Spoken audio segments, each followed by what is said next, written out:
No, I'm just talking.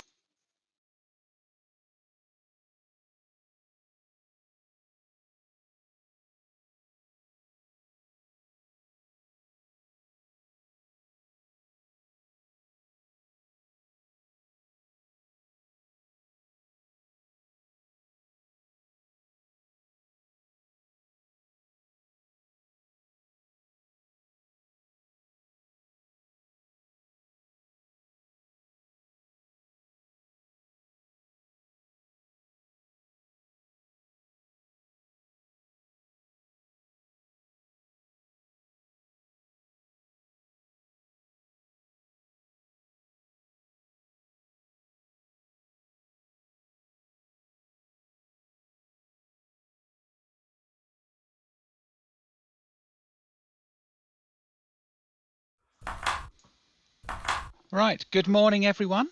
Welcome to the England versus Scotland women's match. Over the course of the day we'll be playing 25 matches, that's 5 rounds of 7-pointers between the two teams. We hope it'll be a friendly fixture, but it's going to be taken very seriously. I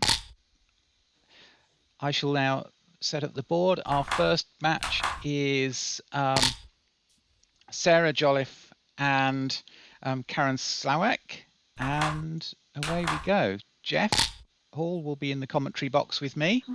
Over to you, Geoff. We're just a couple of moves in. Okay, I'm just going to have to log in on the heroes, I guess, for the game with their nicknames. Just looking for them now. There. Let's continue. Okay.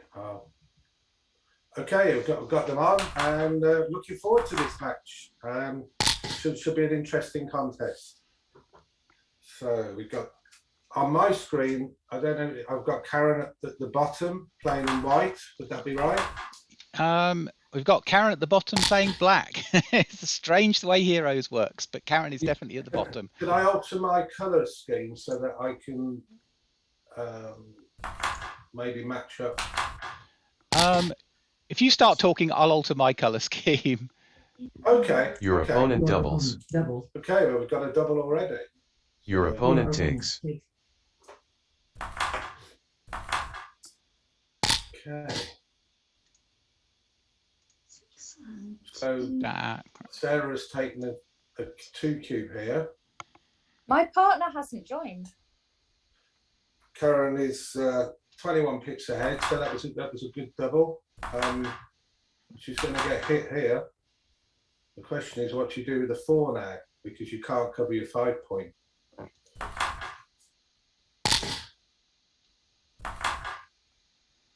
Okay, I think Karen will come straight out to the balcony here. And that's a nice shot by Sarah.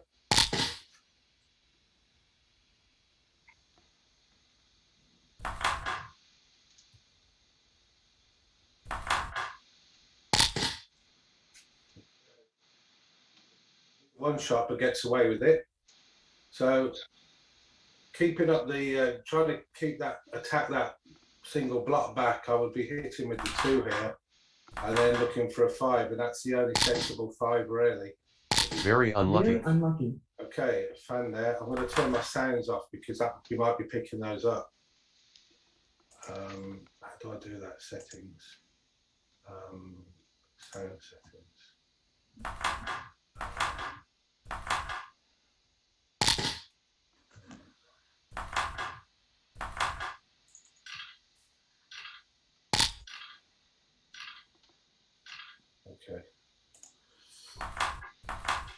Okay, so Sarah's building a strong board now.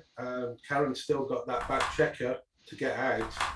So unlucky.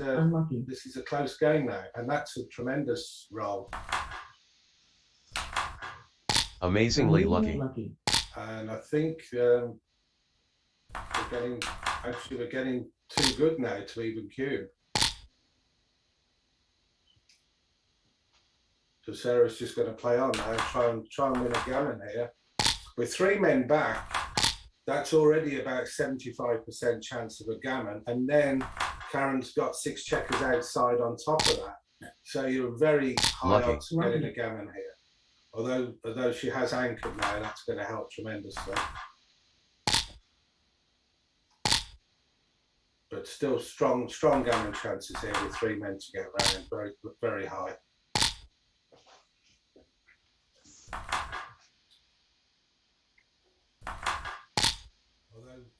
Okay, well it's a case of scrambling the checkers round.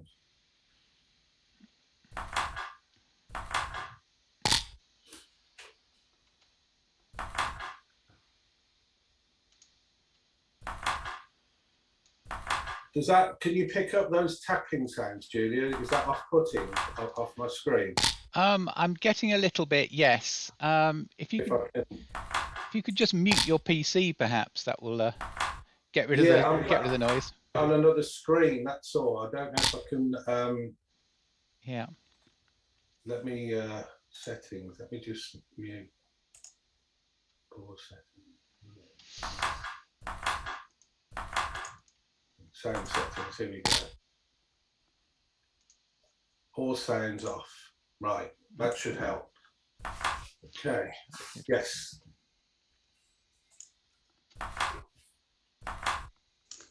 Okay, so Karen is still trying to get the checkers round. And then there was a shot there, but missed. So again, just bring the checkers in. Unlucky. Unlucky.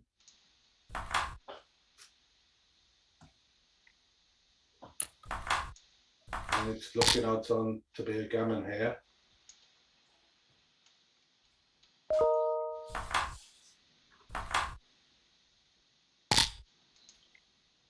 Okay, that's another Unlucky. shot now. Unlucky. Needs a 3.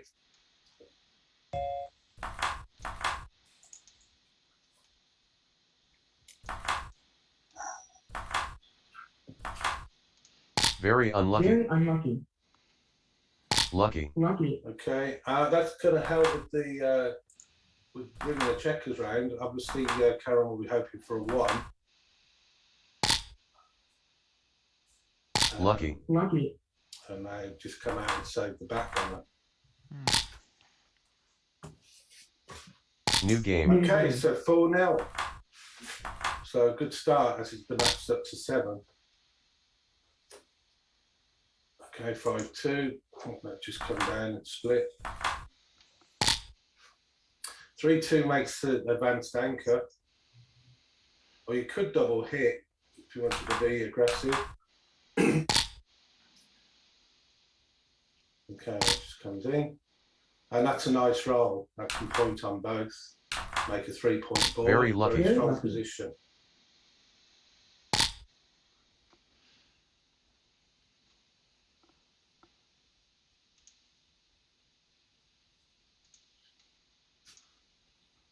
I think I'd be tempted to come in on the 20 and maybe shift up to the 22 point. Okay, that's in and out. Question is which one?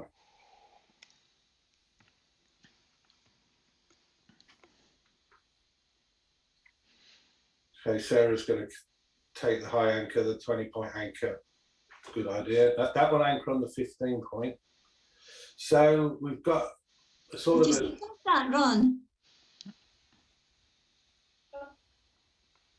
it looks like we're going to have a Machine. sort of holding game here. That's going to make the bar point. So there's a 16 pip lead, not enough quite to double. Yeah. But with the bar point made, it's going to be a lot more helpful against that 20-point anchor when you're trying to bring those last checkers in. So just a few more, and Karen will be looking to the last one. be quite aggressive, and that's a great roll 3. because that will bring the checkers off the 15 point, and then you can decide what to do with the other 2 4s. Okay, decides to clear the bar point. Lucky. Lucky. So a healthy pip lead, but that 15 point could still be a slight problem with trying to clear. Bit too big to try and bring them both down now and leave a 6. So again, you're just hoping for a double, or so that you can bring those in, or if the worst comes to the worst, you don't get hit if you do have to clear it. She's looking at leaving the shot. I think that may be a bit too big at this stage. Sarah's board is reasonably strong, verging on a 4 point board. Okay, clears the 8 point. Well, it's big, but if you get away with it, you see, you do make yourself. It makes it a lot easier to bring them in now, and with the 14 Unlucky. pips, I think I'd be tempted to double the 4-0 down.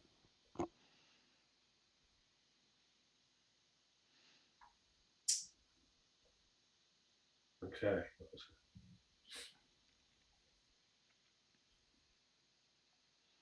Oh dear, and that's going to even up the score. I mean, Sarah's going to be 2 pips ahead now, but Karen has the rolls. So it's Very lucky. very close match. It's almost 50-50.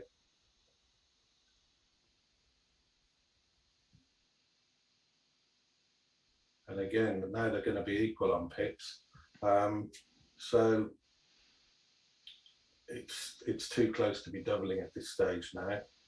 Looking at around sort of an 8%, 9% lead to be able to double, generally. So something quite small here. Now, this is a potential double. Unlucky. With an 8 pip lead. But again, just plays in and rolls badly. So they both got 1 checker to come in. They're both reasonably close on pips, so they're obviously looking for high numbers now, or doubles, so that they can win the bear off.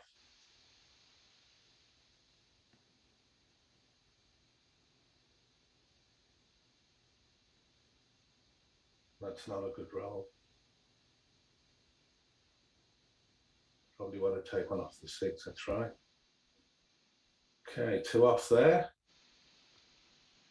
So it's very close. Hard to say who's favourite now. Well, it isn't now. Very lucky. Very lucky. And Karen should definitely be doubling now after that roll. It's going to give Sarah an opportunity to get back in with it with a high double.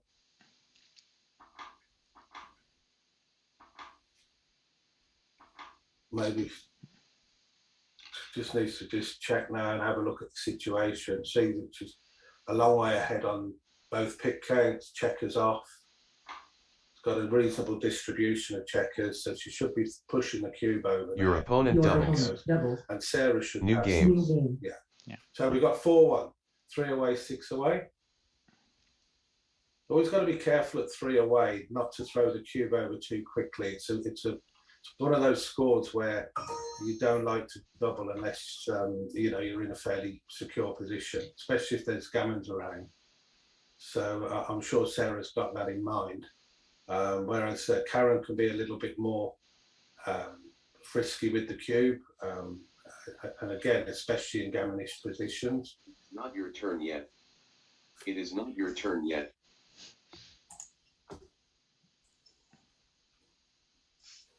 And it makes the bar point. So, look, got a nice structure there. If you can make the 5 point, I think going to be in a really good position and could be looking at turning the cube early on and putting some pressure on Sarah. Sarah has got a reasonable structure at the moment. She's still stuck back on the 24 point. May have wanted to split those backmen just to not be trapped. So, what do you do with 3-2? Do you split, come down, or split and play to the 8? Okay. I think Karen should Sarah, sorry, should at least try and get her back checkers moving with the bar point being made. elects to hit and gets hit back. But double one would have been an extremely good roll if Karen hadn't been on the bar. So it did stop her making the 5 point. The hit did. But now she's made it now, and lucky, with a 5 prime like that, even with Sarah at the edge, I think we should be looking at sending the cube over, because this is a very powerful position.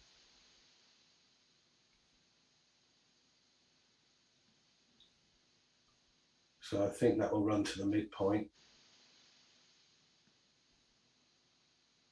And then Sarah will be looking for a 2 to at least try and salvage some sort of game here, being on the edge of the 5 prime. Okay, can hit.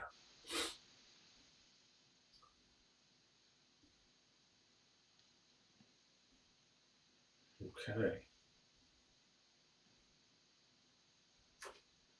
So Karen's in a really strong position here.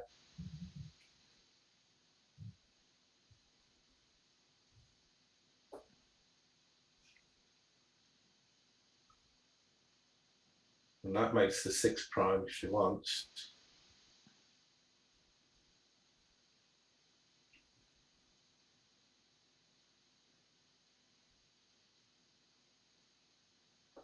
I guess she could play on too good now that she's created that 6 prime, and hope that she can maybe get 2 points out of it.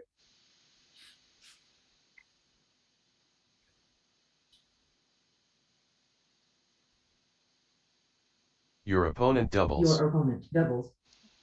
Okay, this is New game. Fairly comfortable pass again. So we're at 5 away, 3 away. So Karen's chances being 5 away, 3 away are around 35%.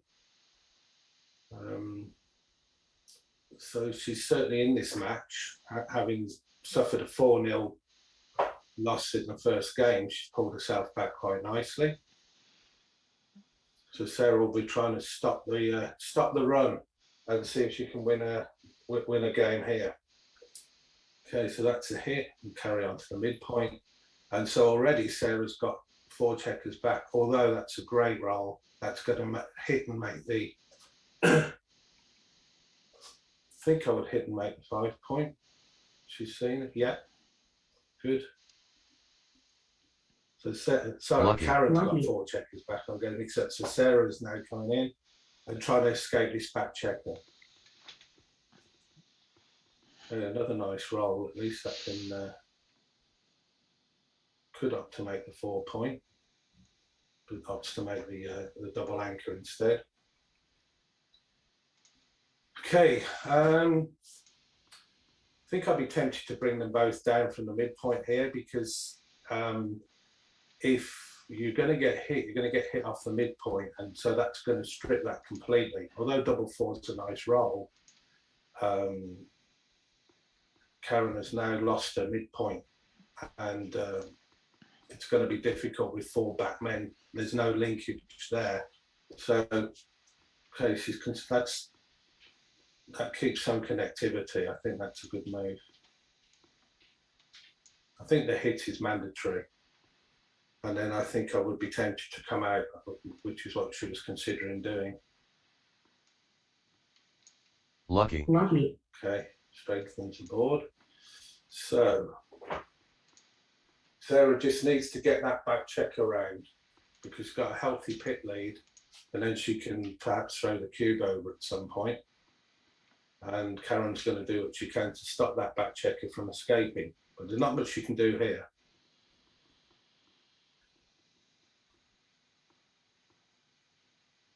Again, the back checkers are really sort of a bit blocked with that 4-3. It's not a good roll. You could play off the 9 point, but then that does allow Sarah to come out with 6s. But that's what she's elected to do.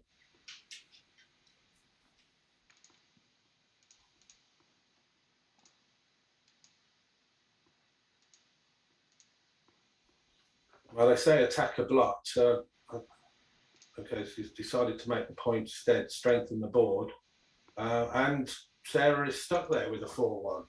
So I think you should just play 13 to 8 and hope that Karen doesn't roll a 4, especially something like double 2. Or that's a good roll because the 4 will hit and the 6 will come out.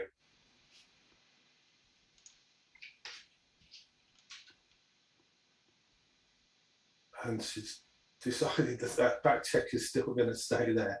But double 4 is a good roll, creates a 4-point board.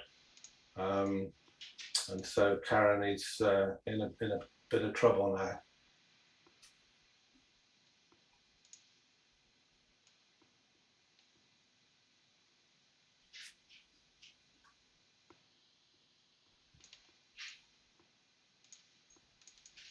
Okay, deciding what to do with the 1.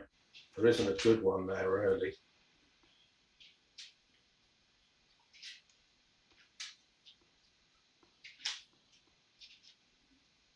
The alternative would have been to come in on the 24 point and play 11 to 6, but I just Your think opponent doubles. I haven't got the time. That's a nice double, even at 3 away, puts pressure on.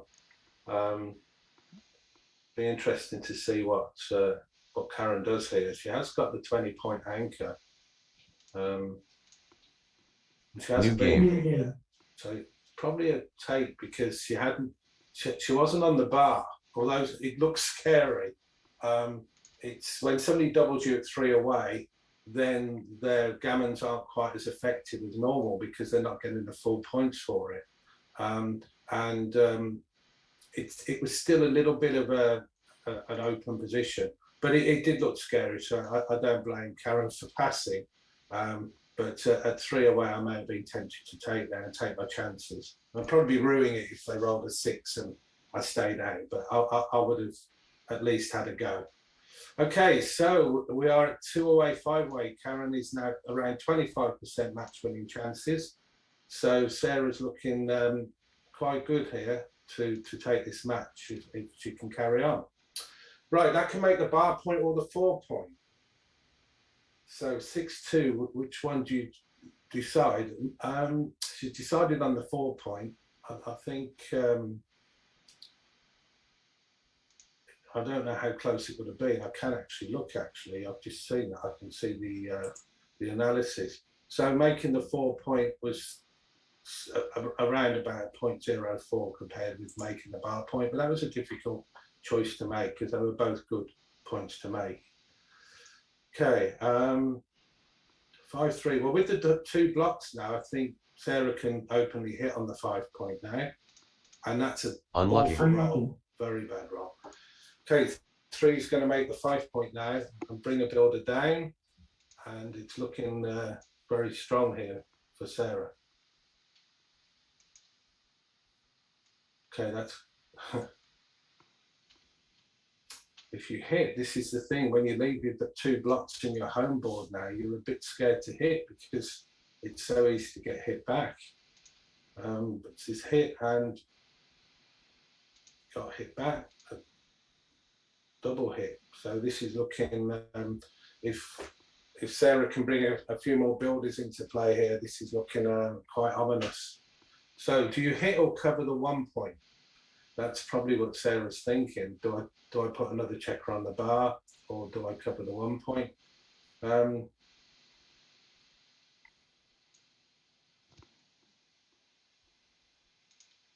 still to make the 4 point board and unlucky. There's another fan, so it's a really strong position there. I think I would be quite happy to hit open on the 3 point now that you've got a 4 point board. And Sarah spotted that. Well done, Sarah. Good play. Very good. Okay, scrambles in with 1 checker. And that does make the 3 point. So Sarah is up to a 5 point board now, if she sees this. And it's not looking very good for Karen unless she can roll a 4.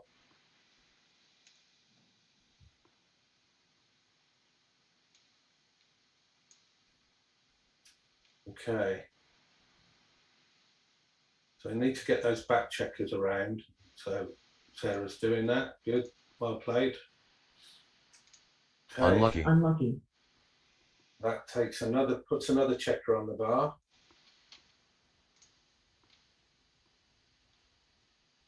that closes up the board. So now it's just a case of Lucky. avoiding any pitfalls by bringing your last 3 checkers home. So definitely need to get those back checkers moving. And Sarah's got the luxury, doesn't even have to offer the cube here, because obviously there's just massive chances of gammons here, so she can win the match without turning the cube. So she's in a very good position here. Okay, that leaves double 4, but you've just got to hope you don't roll it now. Okay, so 5-3. Sometimes, you know, you always look to see, is double 6 going to give, you know, make it awkward for me, but that's going to play fine. And that's a great structure. Extra checkers on the 4, 5, 6. Great position here. Those have decided how to go to 2-1. Okay. And what do you think, Julia? This is looking a little bit like, I don't want to jinx it, but it's looking like a UK win here. It's an England win. It's yeah, it's looking pretty solid. Unlucky. Although Epic luck. anything can happen. And now it's now these are really difficult. So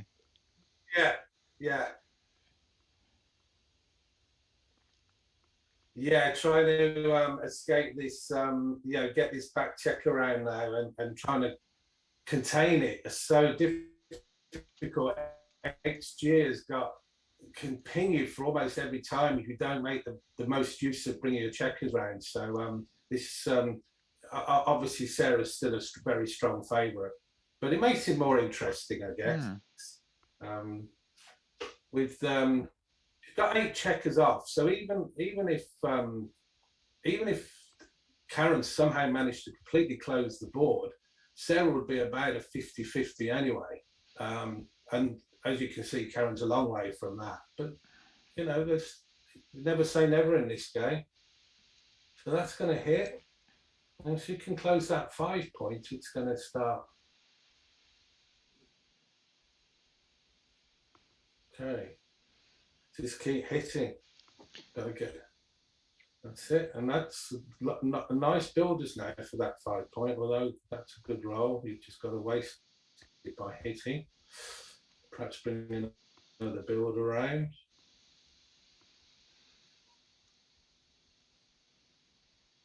May elect to make the 8 point. Oh. Lucky. Okay, well that's going to hit again. Coming on the 4. So you've got 4 builders aimed at that 5 point now. So no.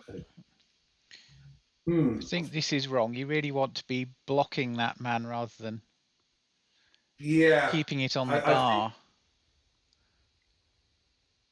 I think we all have this tendency to worry that, you know, we need to put them on the bar and keep them busy. But in that case, it was such a good roll to make that blocking point. I think it was certainly worth it. Wow, there's a lot of shots. 6-2 is one of the few shots that don't hit. 6-3, 4-1's going to pick up 2 blocks.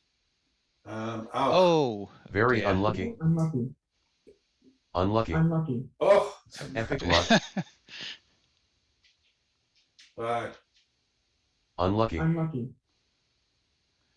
Very unlucky. Okay, that does hit actually. So comes in on the 6 and sends the checker back again. Yeah. Just working it out.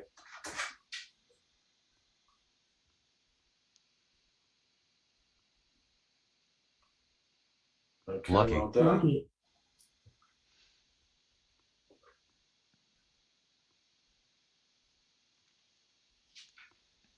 So now you've got 8 checkers pretty much in your opponent's home board. So now you've got to bring all those round and fill in those gaps in your home board. So it could be a long way to go yet in this match.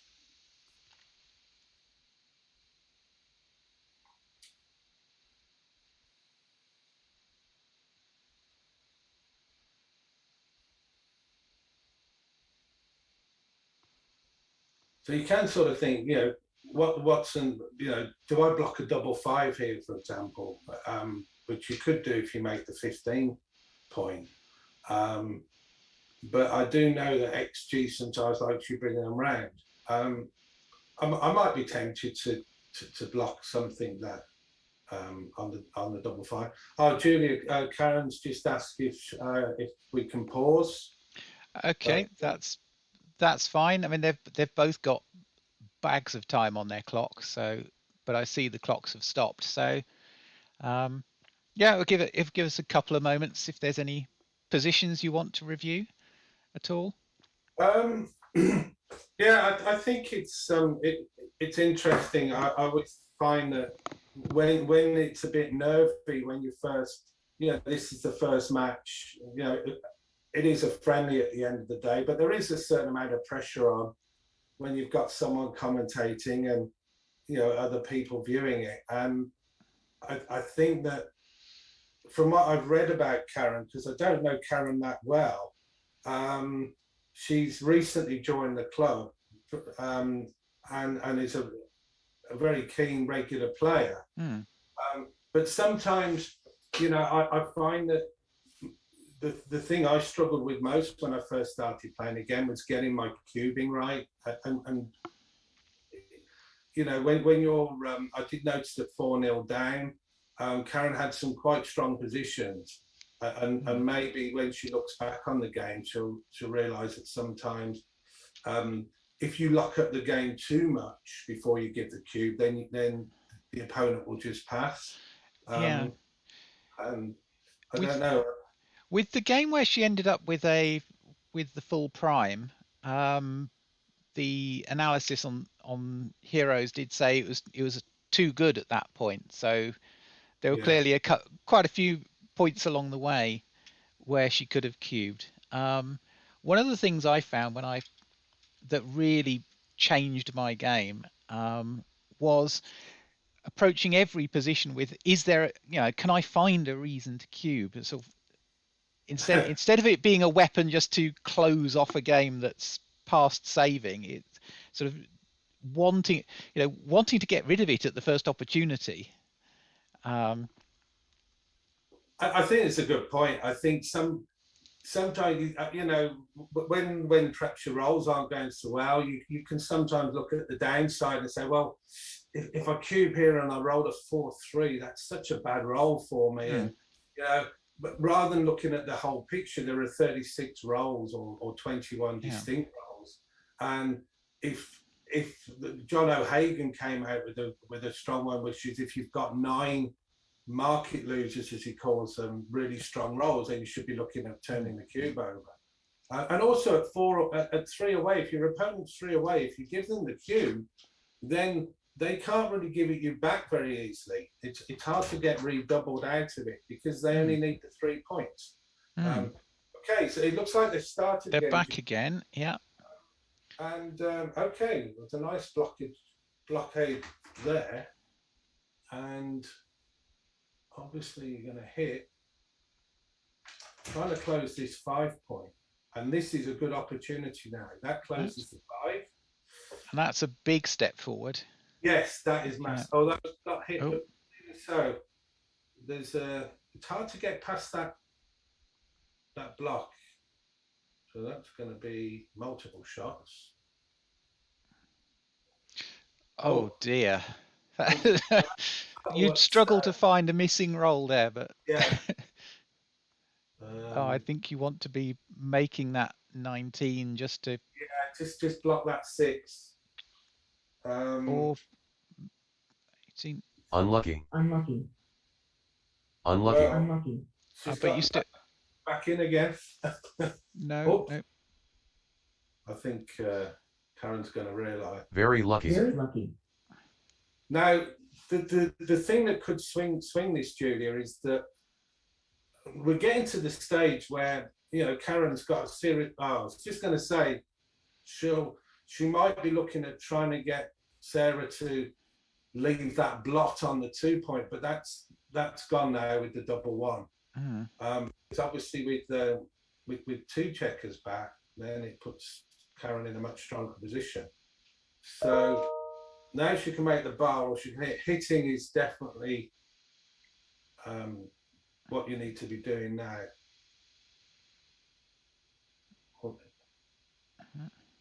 Okay, so I think I would probably spread the 21.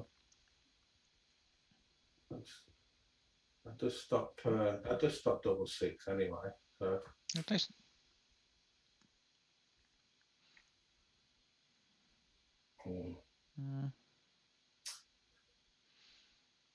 Okay.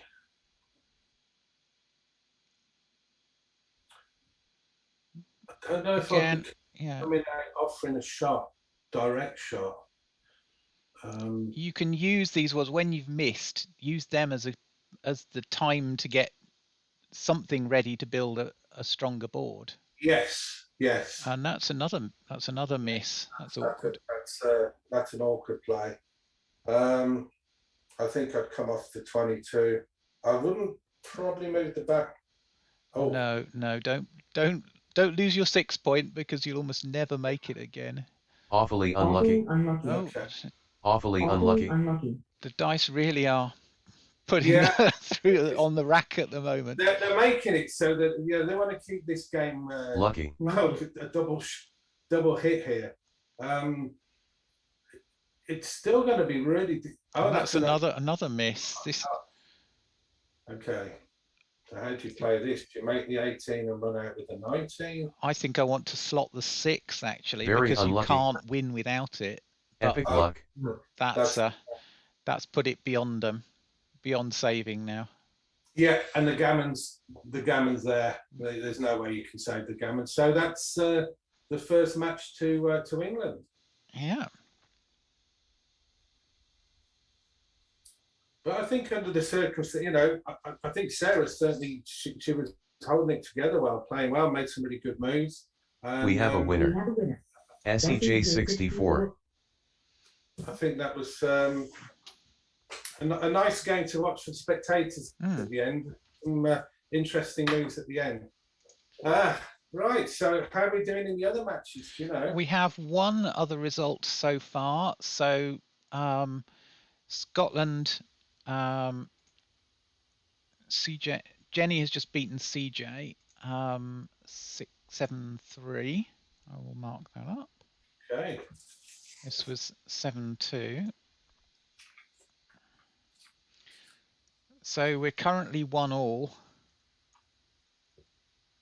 Couldn't be closer then, really, could it? So we can pop back to the room. I hear a ding of probably another result arriving. Okay. Oh, that's the one we've just seen. So there are 3 games still in progress. I don't know if you want to pop into one of them for a few minutes. There's a couple that are 5-4. There's Gemini and Agnes, or Juno and Pipcat. Well, let's drop in on Juno and Pipcat. This is Dorothy Lee, who's only playing the 1 match today, I believe. Okay. So we'll give her a chance. Let's continue. And who's her opponent? Juno is June Williamson. June Williamson, okay. I have here that she got to the Irish Open. She was in the last 16 of the Irish Open, and also played the Newcastle Open. She's a regular in the Aberdeen League and reached the quarterfinals up there quite a lot. She actually lives in Stirling, which is quite a distance from Aberdeen, but is looking to start another club there. So it's great to see these local clubs proliferating. Oh, it looks like we've joined it at the end, unfortunately, because it's a 4-cube, yeah. The 4-cube, yeah, and it's it looks like Dorothy has 175. Yeah, they're just saying their congratulations. I did notice the other match at 5-4. I don't know if you want to. Yes, let's go. We have a winner. Pip count. Let's go and have a look at that. So there's only one left in play, and that's Gemini and Agnes. We'll have to give me their... Let's continue. Lucky. Okay, so what have we got here? So I don't know the correct names here. Agnes is Rachel Rhodes, who obviously is a very strong player. Oh, I saw Rachel. And Gemini is Alice Taylor, who is one of the founder members of the Aberdeen club. Okay, so let's have a look. It's 5-4 to Alice, but she's got the 2 cube. So this,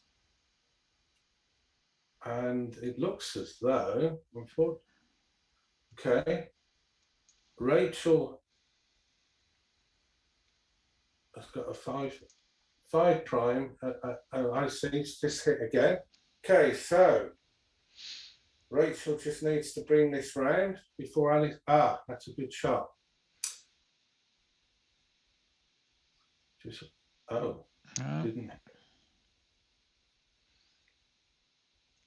Okay, well that could be costly because it's a case now of trying to get the checkers in, and even. Was that rather like you were saying earlier about seeing all the ways you could go wrong, and hitting would certainly leave a possibility of picking up loads of blots and being gammoned, and she's sort of taken the safe option of, well, it's going to lose a single, but it won't lose the match this way.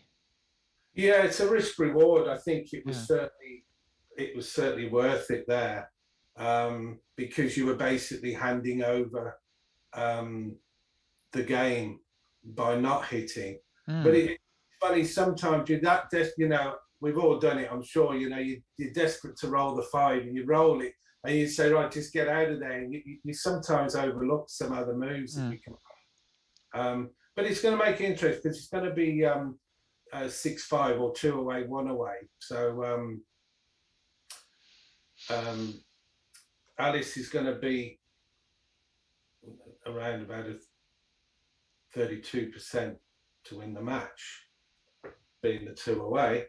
So no cube in this last game, this one but last match game. Depending which way it goes, it could be the last game of the match. So what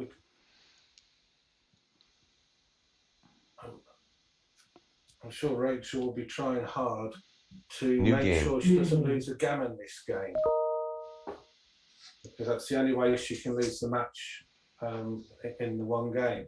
Okay, that's a good start, and I assume that's just going to run out. I should split the backmen. That's it. Put a bit of pressure now. And that's a nice roll. That will make the 9 point. So Alice is looking good already. Got a nice pit lead going. She can bring these checkers round. That would just play to the 8 point. I don't think the double hit's worth the risk this time. Okay, makes a 3. Wow. That makes what we call the rack. If she wants, she can make the 4, 5, or 6 points. But May,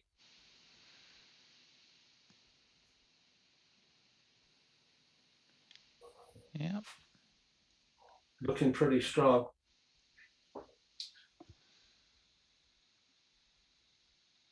So if there was a cube available, this would be the time to pass it over. But unfortunately, Alice can't do that. She's got to settle to play for 1 point with the Crawford. But I'm sure she'll be happy just to win this game. But of course, we'll see it out to the end, being a Crawford game. And meanwhile, Rachel is building a board, hoping that she gets a shot at some point.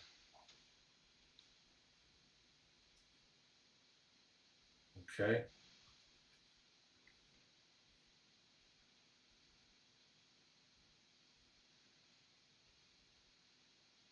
Okay, that's her only hope is whether Alice has trouble clearing the midpoint.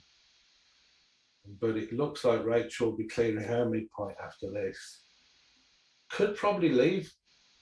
What do you think, Julie, about leaving on the midpoint here because of the block on the 1 point? Leave 1. That looks. I don't like coming out because you're desperately trying not to lose a gammon and lose the match. So Correct. Yeah. I think. one being sent back while you've got the 3-point anchor isn't too painful, but leaving the anchor is Yeah. It could asking have. for trouble. Yes. Okay. Well, now I think you do have to clear that midpoint. Yep. That makes the board. That's that. Now it's threatening white Yeah. with gammons if you try and run. Now, do you Yeah, bring 2 down here, Um. or dump one behind? Well, Rachel's board is really strong. Yeah, I suppose you have to. No, But this now is interesting. If you don't want to break your board, but I don't know. it makes it hard. It makes it hard to win though. If you Yeah, do. I think I would have run to the 12, but this is interesting. Now you've got to run anyway, so you haven't really gained much by breaking the board. It's Correct. just delayed the running by one move, and that's gonna hurt. Yeah, that's Don't bring 2 down. don't leave a return Lucky. shot. Oh. Well, here we go. That's going to be a shot. Now, do you take one off and leave an awkward 3 on the 6 point? Or do you play Again, thinking of playing 2 off the 5, I guess, to not leave the. Because Rachel's still got a strong board there. Because of the gammons, I'd be hitting here, but it's got 2 more to play. So we're going to look at it again. It's always good to take time, especially with doubles. Yeah. Play the ones that you have to play. So I've lost track now, and it's got left. I think we've gone back to the beginning now. Okay, 1, 2. Question is, clear the 5 or hit on the 3. I think I'd be hitting on the 3. I would agree with that. I'll be interested to see what the bot says. But then what do you do with the force 4? I think do you take one off the 4 or clear the 6? I think prepare to clear the 6 myself. I'll be interested to see what XD says here. Yeah. I think that's no. It's a minor. Unlucky. Yeah, it's a minor. What did it? It wanted foot to take one off. It actually wanted to take one off, yeah. But the hit was right, so that was well played. Played by Alice, because it's brave when your opponent's got a 5-point board staring at you, and you're leaving an open shot when you're so heavily in front in the race. You are trying to look at ways not to give a direct shot. That was good play. It was brave play, and it was only a very small error not to play it that way. And actually, with that double 4, could even end up winning the gammon.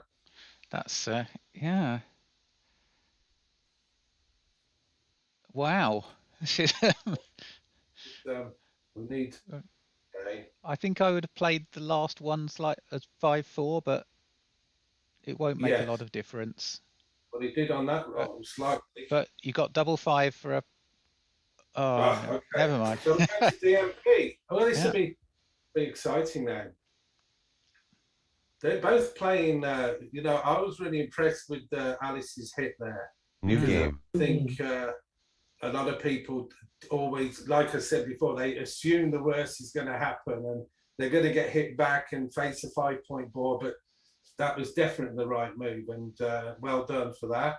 Obviously, Rachel is looking at her performance on this. She's playing very well, which you would expect. She's a strong player.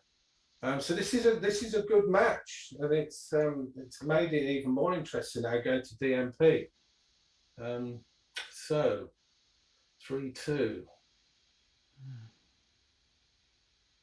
Okay. So do you make the bar point here? I think so. I don't think there's many alternatives. Well, the running out, but it didn't look very. Okay, that make. I'll probably make the. Well, that's you're leaving a lot of blots if you run. Yeah, make the 4. It's a good point. Good 4. Point to have. And if you do run with the 6, you've got to leave another block on the 9 point, I guess. Yeah, that's good. Yeah. Okay.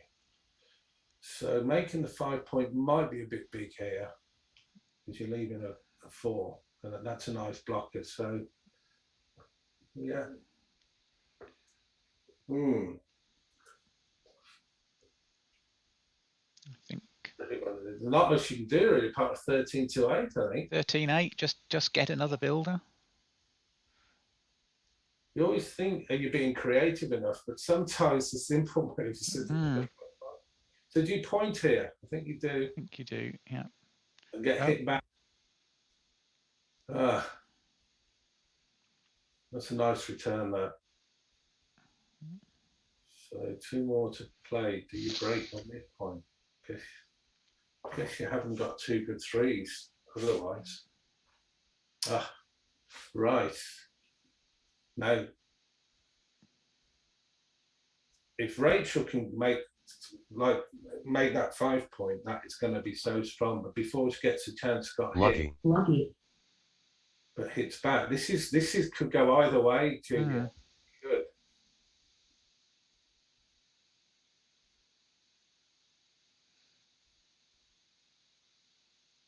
I think you escape. You have to step out. Yeah, you don't want to be sat on the 5 point and be pointed on. Exactly. Rachel's building a nice little structure there now. She can hold Alice at bay. All 4. That's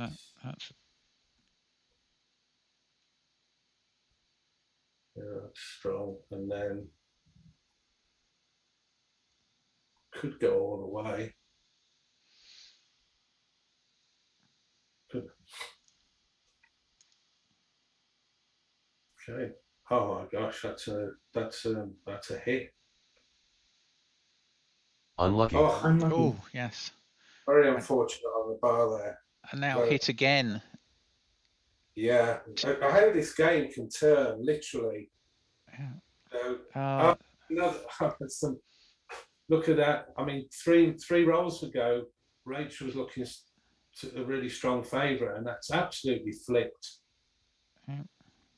Luckily, she's got that bar point that might cause some problems for Alice trying to bring her last checkers in. I think this might be a good time to vacate it. Oh no! As we were saying, Lucky. it can turn very quickly. It's incredible. I mean, it's turned the other way now. But without that 5 point being made, without Rachel having her 5 point made, there's always that chance that Alice can escape that checker. It's not going to be under as much pressure as if it was made. So obviously, the 1 is good. But that's a dream roll. Lucky. An absolute dream roll. Just before the 1-6. So the question.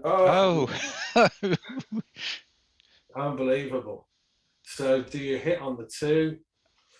I guess you've got to just keep as much of that Unlucky. prime intact. Oh. Gosh, how many jokers Very lucky. have you rolled here? This is amazing. Okay, 3-1. 2-1. It's narrowed the race a little bit, but now this is a difficult one. yeah, 4-3. Don't want to leave the double shot just by coming round. You don't want a second blot either, really. So maybe 8-5, 8-4. I think you may have to clear the 8 point. Yeah, you don't really want to. If you're considering hitting 6-3, obviously if it works, it's a great roll. But then it's the risk worth it when you're effectively 26 pips ahead. I think clearing the 8 point was the right thing to do. Yeah, I think the machine agrees. Yeah, hitting is 157. It was just too big, wasn't it? Yeah. Okay, so Now do you hit? You've got to leave. You've got to leave 3 blots in the outfield if you do. But you're leaving 7s and 9s to hit if you don't. Yeah, that's a really. I think you perhaps have to count them up. If she hits and. Well, the 3s are duplicated if you hit 10 and leave the man on 10, and the ones are duplicated if you play 10-8. So there's not actually that many shots It leaves straight three, away. 3-5 and 3-3, 1-3. Yeah, That's it's better. That's better than 7s and 9s. 7s and 9s. There's you've got 6 shots with the 7, and then you've got 6-3, 3-3, 5-4, a further 5. That's 11 shots. Yeah. So having 3 blots looks scary, but it is better because of the man on the bar. And the fact that it increases your chances of losing a gammon slightly doesn't really matter when you're playing the DMP game. Yeah. So if she counts up the shots, yes, playing 10-9 hit, and then 10-8 gives 1-1, 3-1, 3-3, 3-5. Certainly gives less than 11 shots. Yeah. I make that about 6 shots. 3-5, 1-3, 1-1. Okay. Oh well. Well, I didn't like the roll. well played. And now you make the very 3. good. Yeah, actually, the hit was correct, but just the XG wanted to move the back checker. Yeah, but Okay, so now there's now 1, 2, 3. You've got to think hard here. 1. You could play this without leaving a shot. You could. Are you thinking 4-1? No, I'm thinking 9-3, 6-3, 5-2, and just leave that, the 9 in the outfield. I see. Without leaving in a direct shot. Or play 4-1 3 times. That's what when you said not leaving a shot. 4-1 3 times, yeah. Because you don't really care if that 1 stays there. You just want to win the race from here. Yeah, there's some good sort of quiz factor type moves coming out here. Yeah. Nothing's really clear. I mean, obviously you don't want to leave a gap in the 4-point there, but it's the easiest way not to give a shot. If you hit, then you are facing a 5-point board if you open hit. So if you play this way, let me see. I've got to see what XG says here about whether you do play 4-1 3. Yeah. Yeah, and don't leave your shot at all. 6 is forced, and it's going to all come down to can Rachel roll a 2 here. Yeah, this is it. Okay, so now just avoid 1-1 and 2-2. Unlucky. Yeah. Yeah, the race is. Oh well, it's tightened up a little bit now. Need another 6 to make it interesting. Well, that's all the checkers in. 1 off. Desperately needs 6s.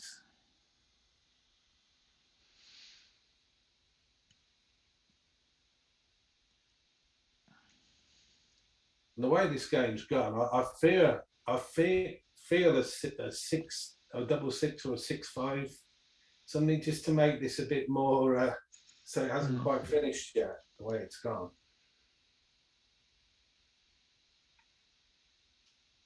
Okay.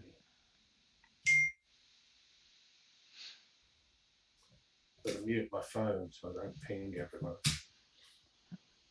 Okay, so 5-4. Oh, that is it. So another one to Scotland. Great match. We have a winner. Well played, yes. Gemini. Yeah, that was excellent.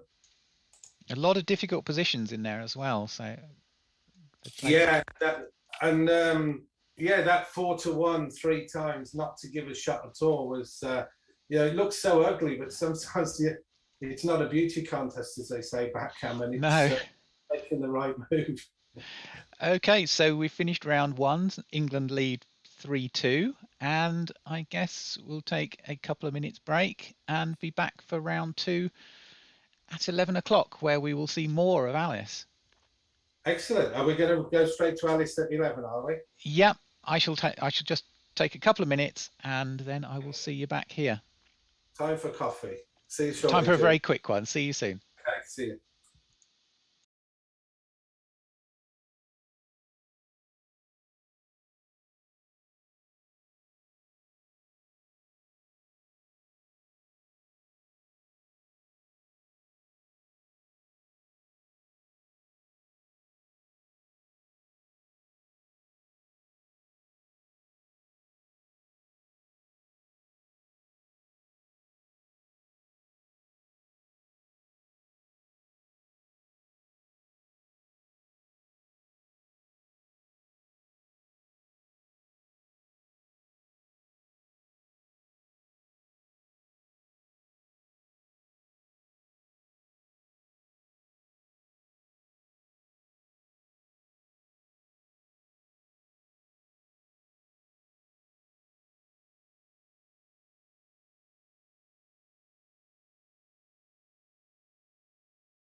So far.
Right, welcome back everyone. It's now round 2, and our match this time is Anna Mancino, who's Anata 2020 at the bottom of the screen, and Alice Taylor, who you've just seen in the previous round, playing up at the top for Scotland. Right, well, thanks, Julie. Alice was involved in a very exciting match, so let's hope that this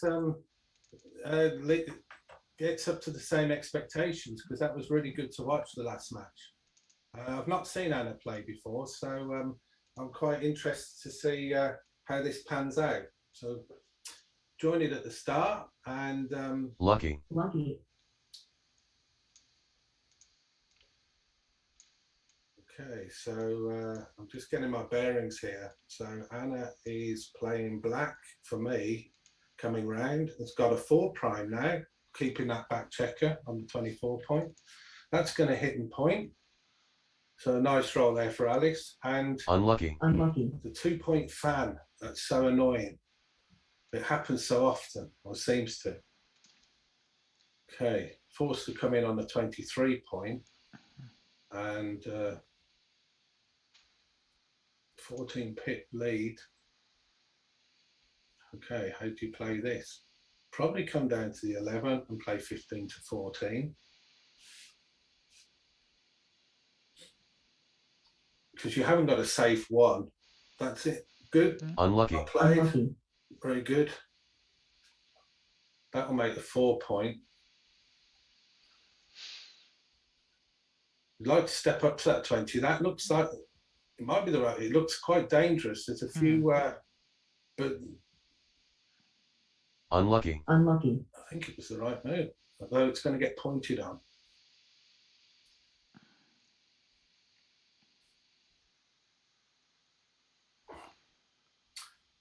I think.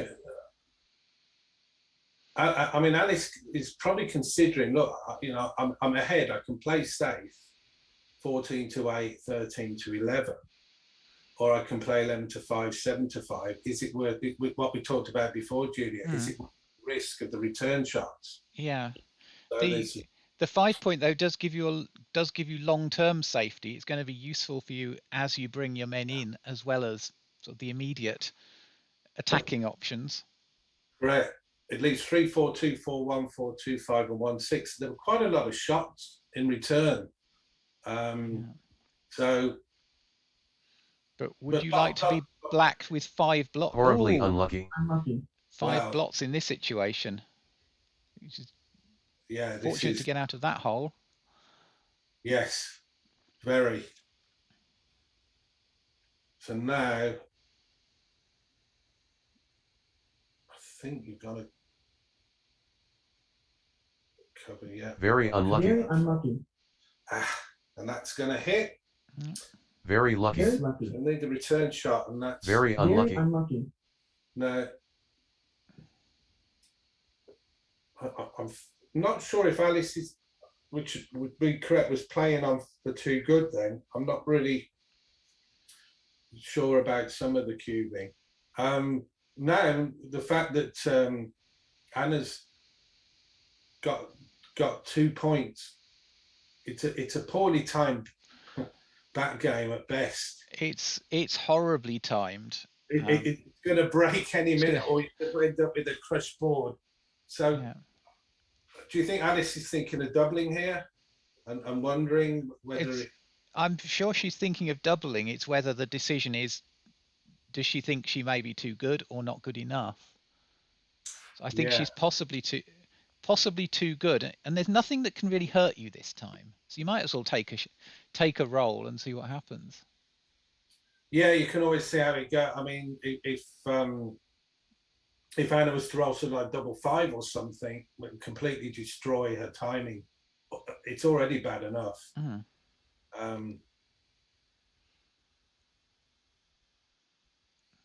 So yeah, nothing wrong with taking a roll. I think you.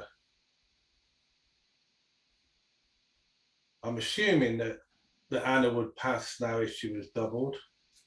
You just said double 5. That's. Yeah, I mean, now I'd be carrying on now. 2 good, definitely.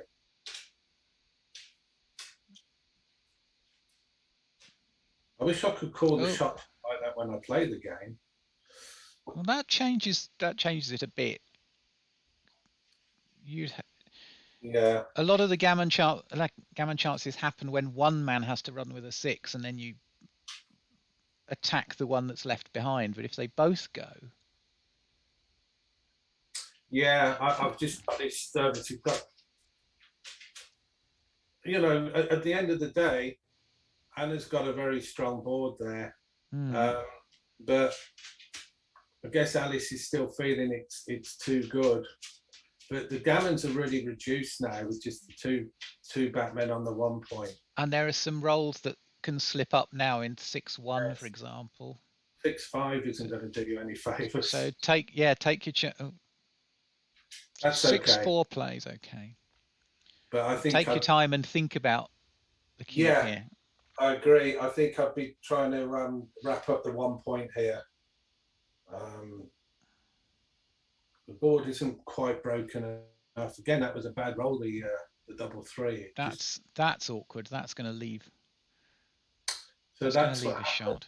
Yeah, that's a double shot. No, you can play 6-2 for a single shot. Yes, I do apologise. But then it's hard to cover that 6 or deal with it before next turn. Unlucky. Unlucky. So now it's just completely turned around. Lucky. Lucky. Still going to leave the 4 because you can't clear that. Very lucky. Very lucky. Is that noise coming from my computer again? I think it's yours. Mine is Very unlucky. Very unlucky. I thought I'd got. I seem to have real trouble with this with the sounds, but I thought I'd muted them all. Voice settings, all voice. No, I haven't. No, I have. Epic luck. Okay. Unlucky. So Your opponent doubles. there was a hit there in the meanwhile I was fitting the settings, and it's turned enough, and Anna's doubling. yeah. Yeah, this is. I don't think I'd be taking this. I mean, Anna can hit with a 6 and a 2, put 2 on the bar. New game. It's an easy. In fact, I wonder how much of a double. Yeah, it was verging on too good. It wasn't, but it was getting. So we get set game. So 1-0 to Anna, 6 away now. Alice has started nicely and made the 5 point, but Anna's responded with the 4 point. Okay, that can either make the 3 point or it could have made the come down and made the 8 point. We're both looking good with structures here.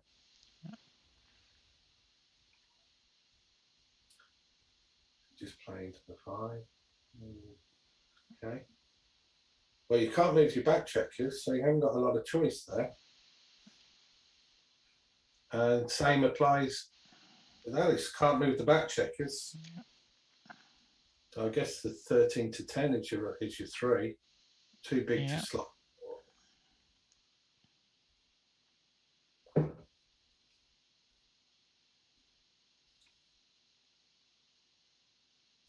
How about making the 5 point here? Is that a bit big?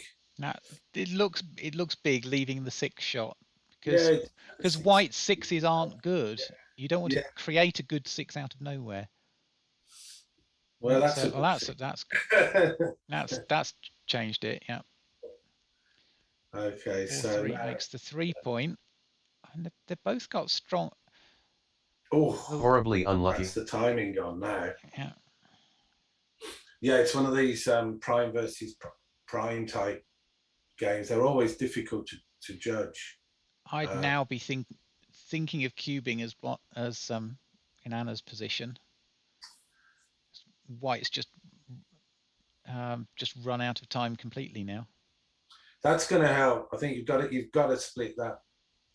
You've got to split that backman or back checker rather, and play 6 to 4 or something.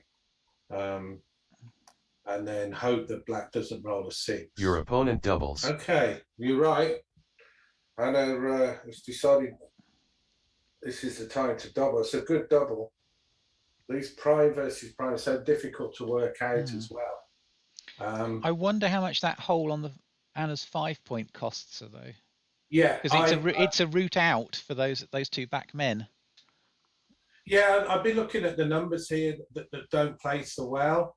You know, fives aren't great. Even something like, even if you hit with a 5-2, does give you an option to come in on a 4-point board. You are favourite, and if you come in on the 5-point, you're very strong. So I'd be leaning to take this. Your opponent especially takes. 1-0 behind as well. That's And a poor roll. That's very poor. That's about as bad as it gets. In fact, I'm wondering now if it's. I'm going to see what the double is. How much of a? Yeah, it was a no double take. Was the correct. So they're always difficult on these prime versus prime. So hard to get them right. Exactly what's happened. She's been hit. Comes in on the 5. Ooh, that I think was a misclick. Yeah. So but yeah, one in and come out. So you're ready to race, and now it's starting to look too good for white. Too good the other way now. Yeah. So it looks like Alice has figured out. I mean, why not roll? Wait to see if Anna rolls the 1. If may not roll a 1, and you could start bearing off before Anna even comes in. One. Okay, I'd just make the. I would have made the 10. Just make a point. Yeah, might see that.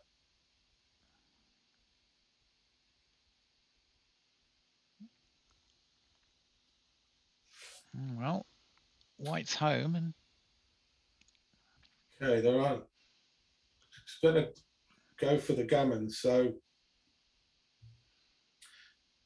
it's always they say that it's always important when your opponent's holding at 1 point to just you're 10% better off.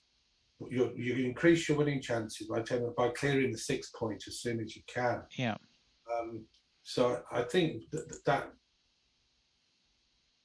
means that hopefully Alice will realise this. And, well, it doesn't matter. Right, now I think just cash it. Yeah. The gammons have gone. Take the point. Well, 2 points. Free rolling on some freaky 6-6-6-6 5-5 combination. Now, definitely, because you could actually, if it goes wrong, okay. Yeah. Giving Anna a chance to get back into the game now. Yeah, another big double would make it. Yeah. Very, very, very interesting. Well, yeah. That's always the danger when you let it.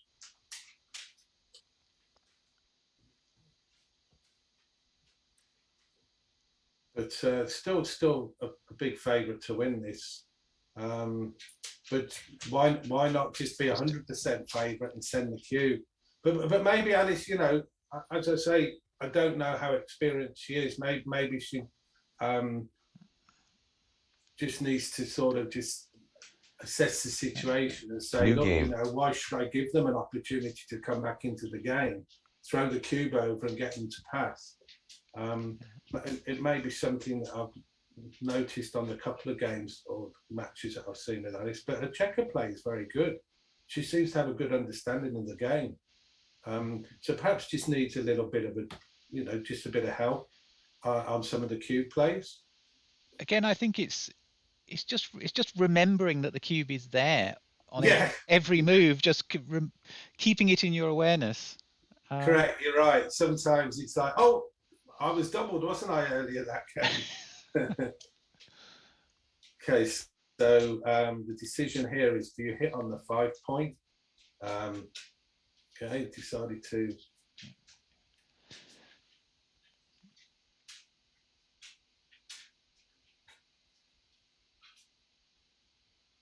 Okay, it's always good point to fight for.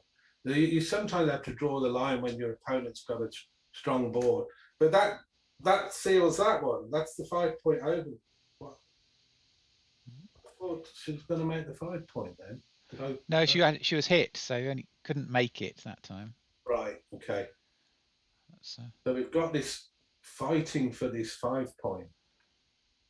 That may be one too far because you've now got to give up the 8 to cover. Yeah, running out of ammunition, I'm afraid. Okay, just make the 21 point, make the advanced anchor at least. That gives you a bit of structure at the back.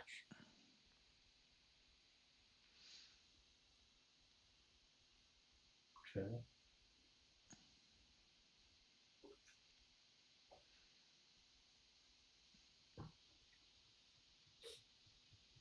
So advantage to Alice again this game at the moment, but with the double anchor, there's still a long way to go in this game.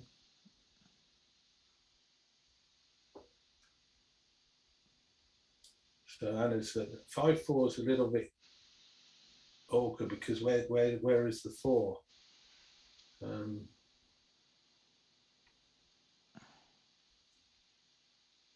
Okay, that plays safely. Or you can come out to the 15 and cover the 11. I think I quite like. I think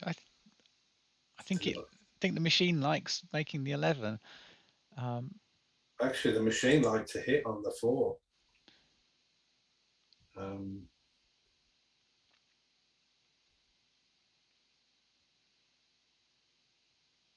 Okay. Hit one more.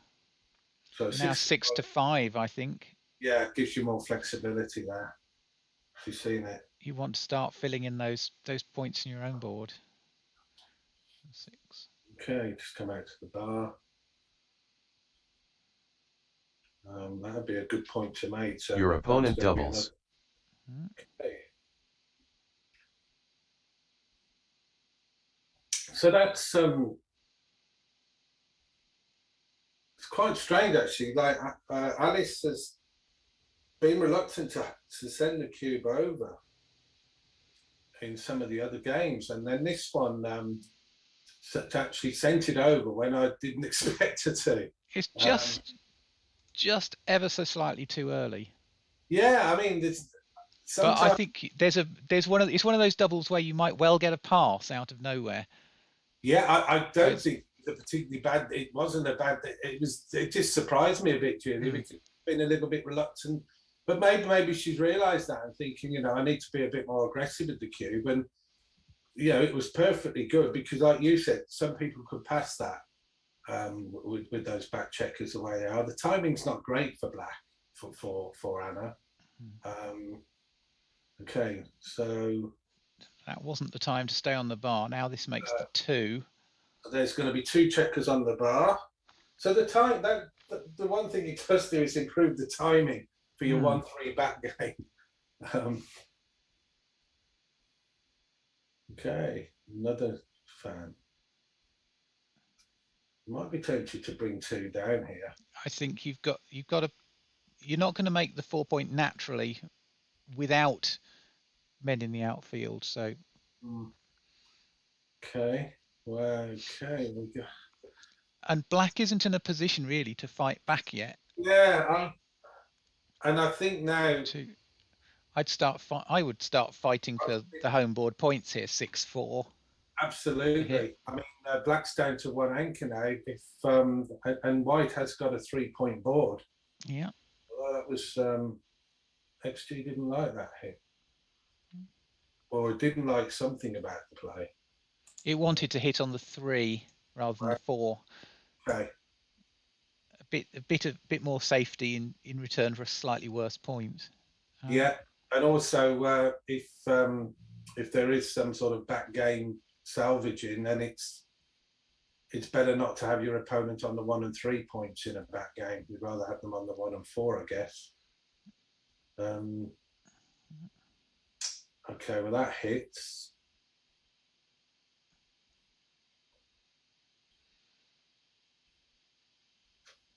So this is turning into quite. Oh, okay, it didn't hit this time. So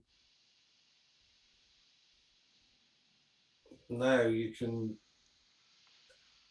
Black is starting to be able to move forward now.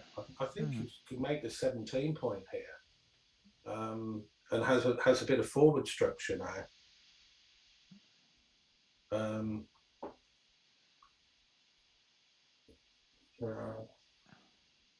Lucky. Some nice landing spots there. 4-4. don't think black's quite got the ammo to be Lucky. Oh no! attacking. Again, you can't really live without the 6 point in these long strategic games. Yeah, I mean, black's got 7 checkers in the zone, so far from an attacking position. Although Anna was beginning to move forward, I think I would have focused more on getting those back checkers around. Now she makes the 3. Makes 3 point, and suddenly that's a much weaker back. No, don't make the 3. Yeah, that's going to really, because that's a 4 point board then as well. I think she's going to see it. Yeah.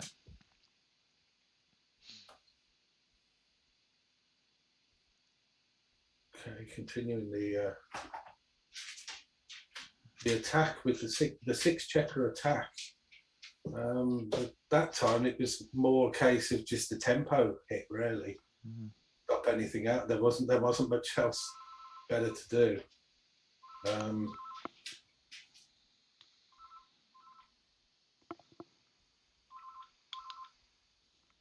Okay. Going to be very difficult to win this going forward.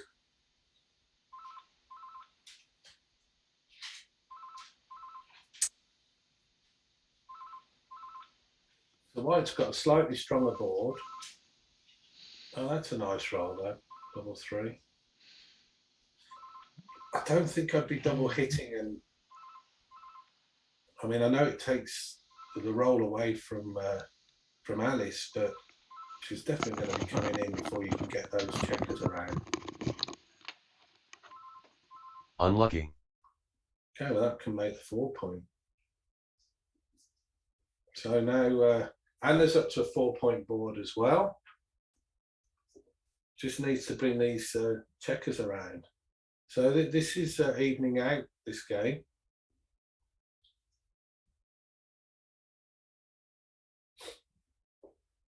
Deciding whether to come out or play 13 to 9. So this is it now, where you haven't got enough checkers in the attack zone, so now you're going to have to start thinking about moving these back checkers at some point. And 6-3 is a slightly awkward roll because there's nothing constructive you can really do with it. You can play 24 to 21.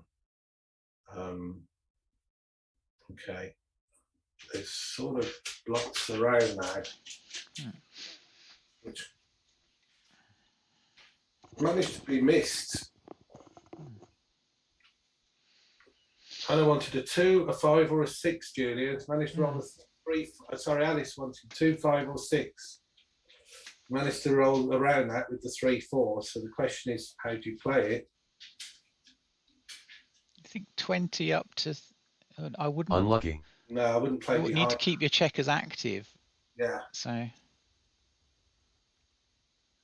It's turned a little bit. I mean, because Anna's managed to get a 4 point board now, but the problem is that you've got those back checkers that need to start coming around now, and it's not as easy as it looks. I mean, you're facing a 4 point board yourself. That's pretty forced. That is almost, and then 8 to 3, I guess. Yeah.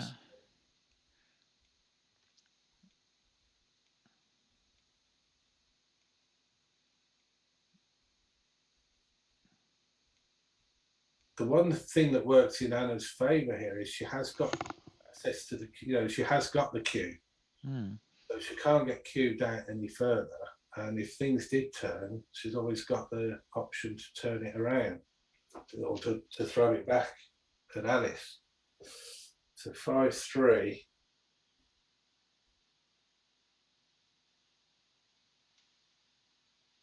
And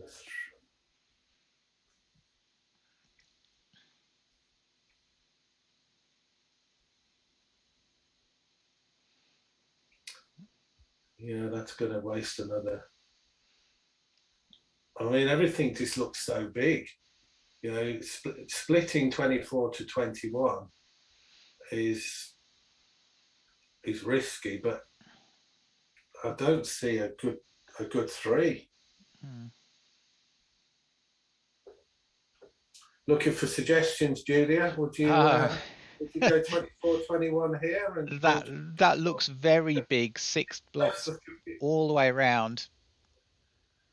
I think you've just got to consider what do I have to hit firstly. I think you have to hit.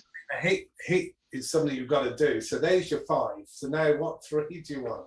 Do you Maybe 6-3 and just hope to scramble your men home safely somehow? You might be right. Wow, there's so many blocks that splitting the back men as well. Is there anything other than hitting though? Not really. Other than dumping 2 more men deep. Very unlucky. Splitting was the 6-3 was actually they were actually even 24 to 21 wasn't too bad, but it just seems so big. Okay, so Anna, has she got 4 to play? Got 5 to play. I think. Can't cover the 6. No, yeah, she can't cover the 6. Okay, so this time. Unlucky. Yeah. This is interesting. That this is a close game here, because Anna's still got those 2 checkers on that 24 point.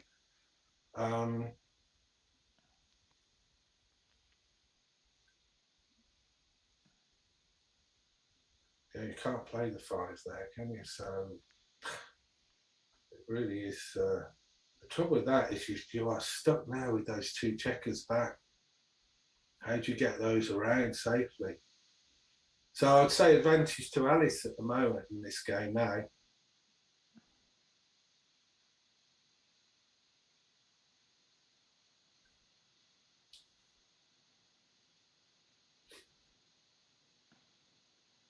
Okay. That kills another checker somewhere. Yeah.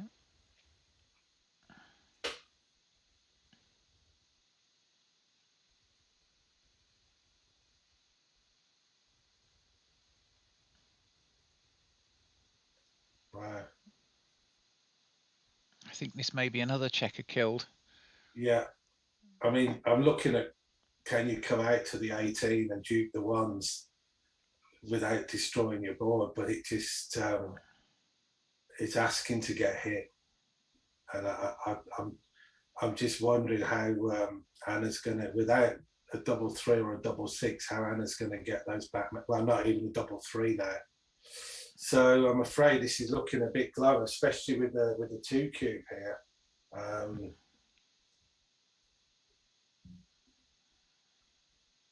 Yeah, that was good play now, because if Anna had rolled the 6, there's plenty of ammunition there to attack that lone checker they left on the 24 point. In fact, it's getting to the point, Julia, where Anna probably doesn't want to roll a 6 for a little while. Because no. Quite happy to sit there. Something like 6-1. 6-3 is gone. Okay, now you've got to hit loose. Absolutely. There's no worry about getting back on again if you are hit back. Well, you're hitting come to the 7 point, because if the 1-6 is, well, I think you just take the ones that you just take that. Yeah. Well, 1-6 would have been. Oh, yeah. That's a shot, though. That's a shot. Okay. Come on, Anna. You need a 5. No. Wrong Unlucky. way around. The double deuce or the double 5. Oh, okay. Right, so just probably a single game.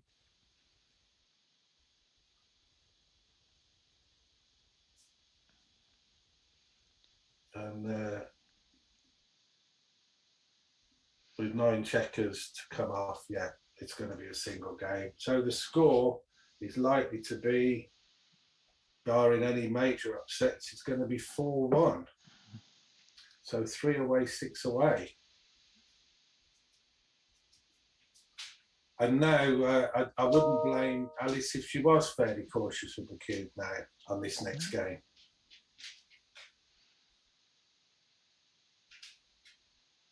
New game. Okay, so a good start for Anna.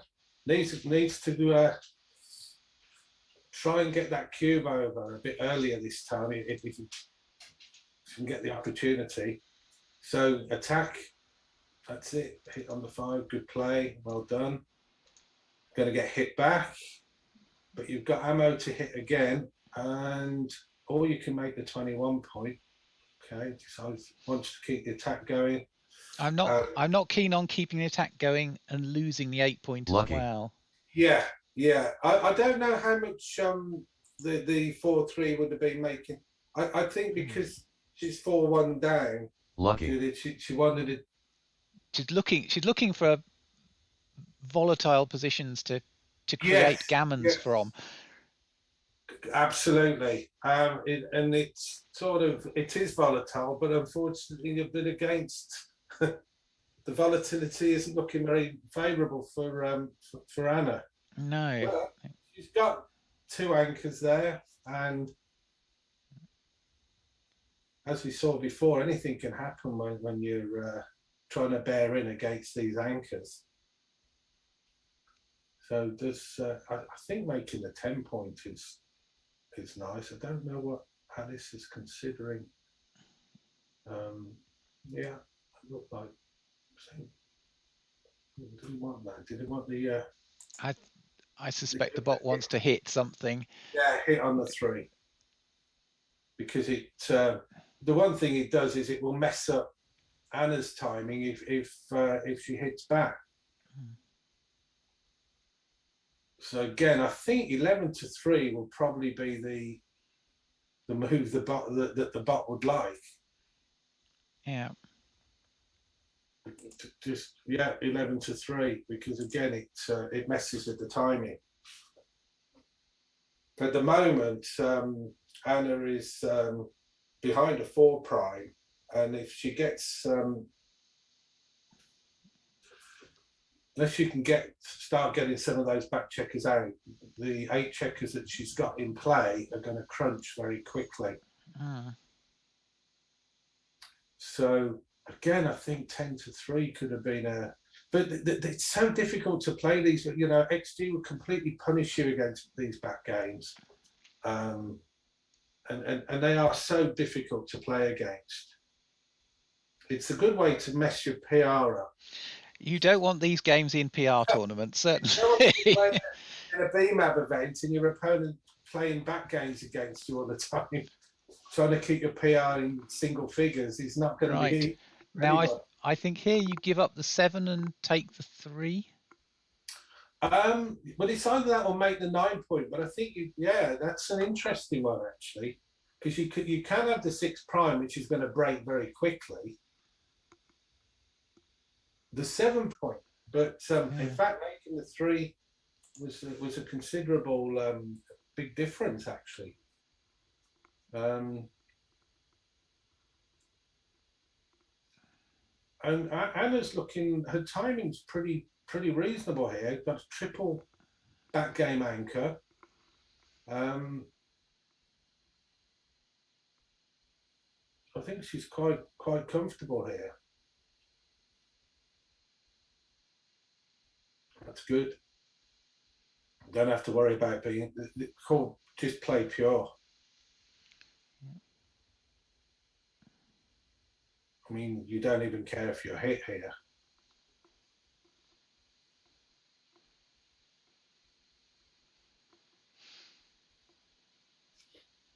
These are so difficult, you know, whether you decide, do I hit, you know, do I slow them down even more? Or, okay. So I think the timing's good. Okay, that makes the 8 point, doesn't it? Makes the 8. It creates a partial block. Even though there's gaps, it creates some really horrid numbers Yeah. for Anna. Double 4, for example, would now be a self-destruct roll. Yeah, well spotted. Yeah, good. And you always seem to roll them as well when you've got one of those one-off horrible numbers that you leave yourself. You always seem to roll it to And punish you. that's not good either. That No. either dumps deep onto the ace point or would run from the very back. I think I'd be tempted to run from the back only because my timing is going now anyway. Yeah. I'm not going to be staying on those points, and the 4 point is 6 away from the 10 point, so it's nicely positioned. And even the 2 point is causing problems with the 8 point. So I think I would have been okay to lose the 24 point anchor. But really difficult because something's going to go, well, okay, not with 2-1 maybe. Okay, I'm going to say next roll something's going to go. So do you just play from 10 to 3 and leave the 6? There is an open block. You don't have to worry too much about being here. Your 4 is forced anyway.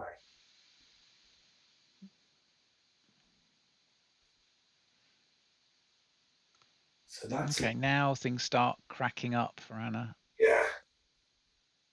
6-4. And That hurts. Lovely roll. So we've got a 1-2 back game with reasonable timing if Anna can get that one on the 24 point, which she can. So just about got the timing. And any 3, oh dear. So do you take both? I think you clear. You certainly run with one off your 23, if not both. Yeah, you can't win the game without the 6 point. So Yeah, I always find with these doubles, it's always play the one roll that you feel is full. Yeah, try and play as many of the 4 or 5s that you can that are forced. Lucky. Yeah, that was a good roll as well. It's looking a bit ominous now. Still, Alice has got an odd number on her 5. That's not a great. It's still an awkward structure to bring in. There's a lot of shots here: 5-4, 6-4, 6-5, any double 6, double 5, double 4. There's a lot of shots here. 6-3 is good. One of them, unfortunately. That's good. Keeps us going a bit.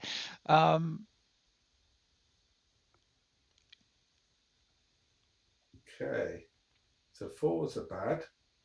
Double 4's okay though. It's all getting rather hairy, but Anna's not rolling the numbers to complete her board either. So, that does nothing.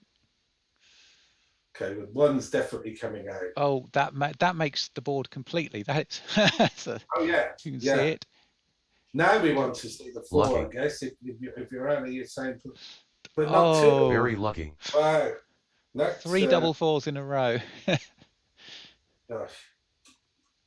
Okay. So, oh, gosh, this is very lucky. That's cruel. That's cruel. That's very harsh. Yeah. That was really tough. New game. Wow. All of a sudden the timing just went. The only problem with the back game, as you know, is if it goes wrong, you quite often can end up losing a gammon. But that was really, that was quite harsh then to lose a gammon in that game. So we're at Crawford, and Anna is 6 away. So could do with winning a gammon here, really. But I guess after that last game, she's just happy to win a game. Looking good start. And Alice can't hit, so a 1 or a 3 will create a 4 prime, but failed to get it this time. So strengthens the board and gets another opportunity to make the 5 point. and it still doesn't do it. I guess 2 down.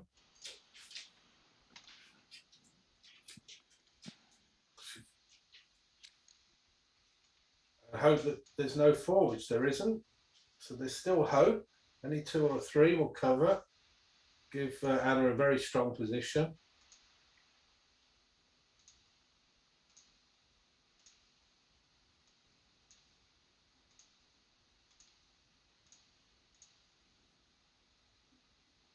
Okay, so of course with Alice having that 1 point, Julia, she's always in the game a little bit. She's in there till the end, yes. Yeah, especially when there's no cue. Of course, I've said that, and she's come off the 1 point now. So the question is, do you hit with the 3?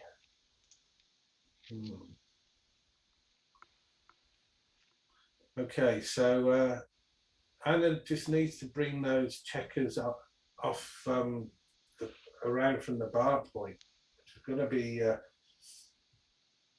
easier said than done. Okay, Decisive Unlucky. this time. That's a good entry number. So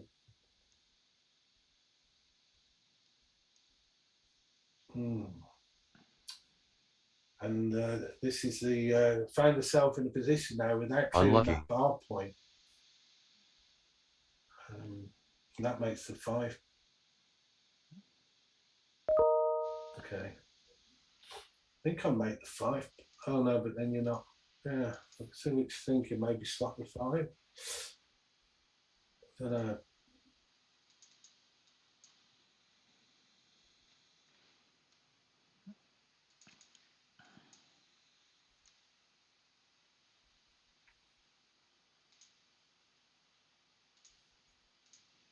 They say that double 2s and double 4s are always the hardest rolls to play, because there's normally so many options.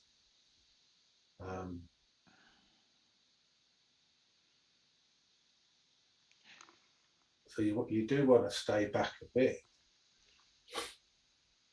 I think making the 5 looks nice. You open yourself up to a hit, but the man on the 4 isn't in a great deal of danger though, because you can hit loose, but you're using the 1 that would cover the ace. Yeah, playing all the way around. Actually, I've just looked from Unlucky. 21 to the 5. Now think about hitting. Yeah, you have to hit. Again, in this situation, I would be playing the 1 first, because I'd be saying, definitely I'm hitting with You're the definitely 1. hitting, and then think about the 5. Yeah. Rather than playing the 5 first, and I would just say, right, I've done 8 to 7, I've hit. What am I going to do with my 1? Well, I've got 4 blocks now. Do I tidy them up a bit? You know, and I think I probably would. If you, I mean, if you played 7 to 2, you duplicate the 6-2 that's needed to hit. That gives us a few numbers: 6-1, 6-2, 6-4. But it creates numbers that are automatically winning as well. Anything that closes that 6 point next go. Yeah, I think I'd play 7 to 2 here. It might be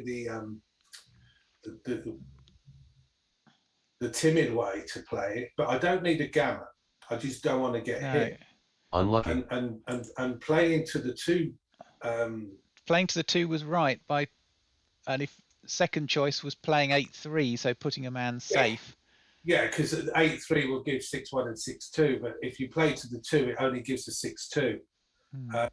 And again, think about how many shots, the least number of shots you can give. I mean, you have got this back check that you want to get round. You can play 10-7, which would tidy up 2 men. Yeah. And also block a 6-1, which would be useful. Well, this one's quite interesting. If you come out to the 17 now and you play 5 to 3, you duplicate the 6-4. that's needed to hit, and then you do get your back checker moving. So I think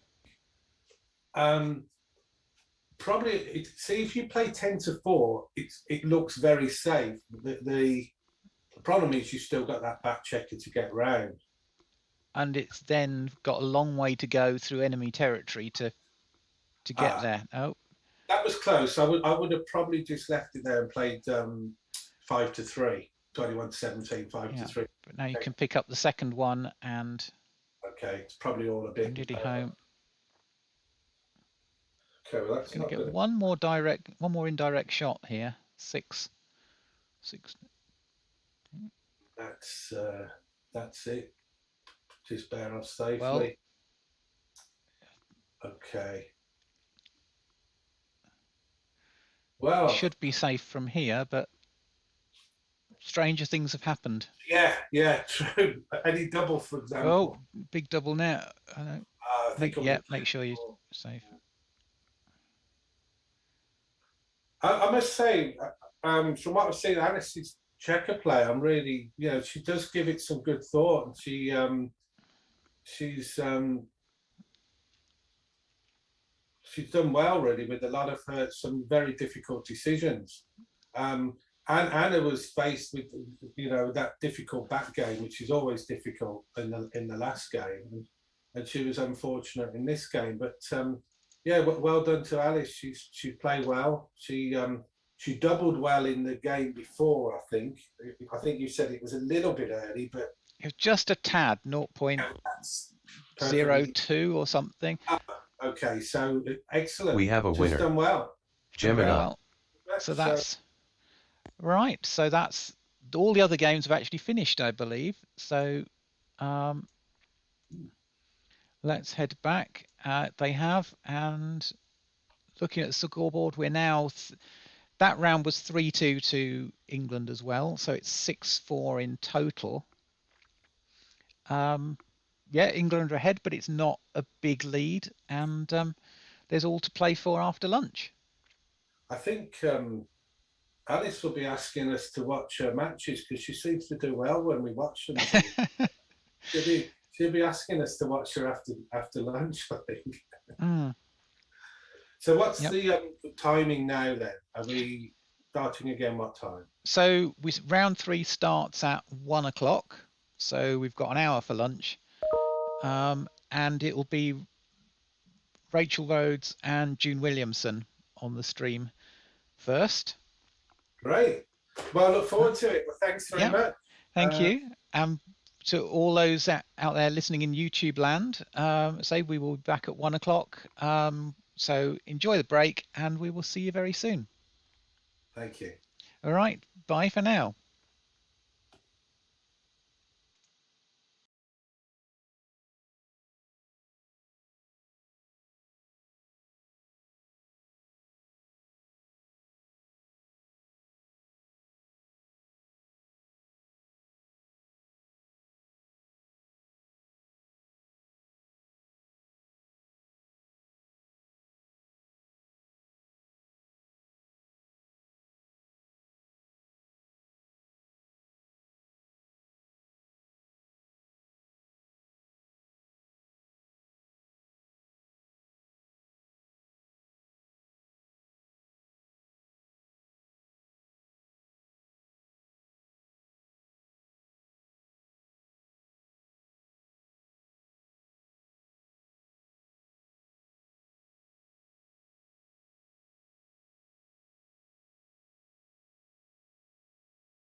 Okay. Cool. Right, good afternoon, everybody. We are now live for round 3 of our England versus Scotland Women's Challenge. The match you're about to see is Rachel Rhodes, Agnes on Heroes playing for England, June Williamson, Jin Juno playing for Scotland, and we are just about to get them started. So again, I will say welcome to Geoff Hall, who will be your commentator for this afternoon. Thanks, Julia. Those who are watching earlier might notice I've changed to a Lucky England shirt this time. So hopefully that will provide us the good rolls of the dice. So we've just started and early stages. They both rolled a 6-2 to start with.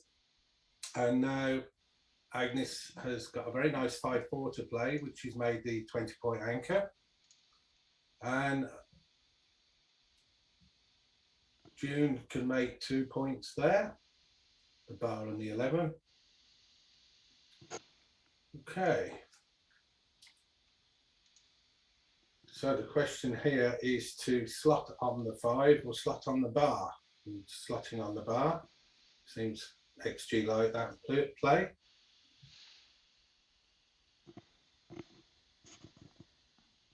And June has split a Batman because the threat of the bar point being made. Don't want to get stuck on that. It's a good play. They're both playing very well at the moment in this game.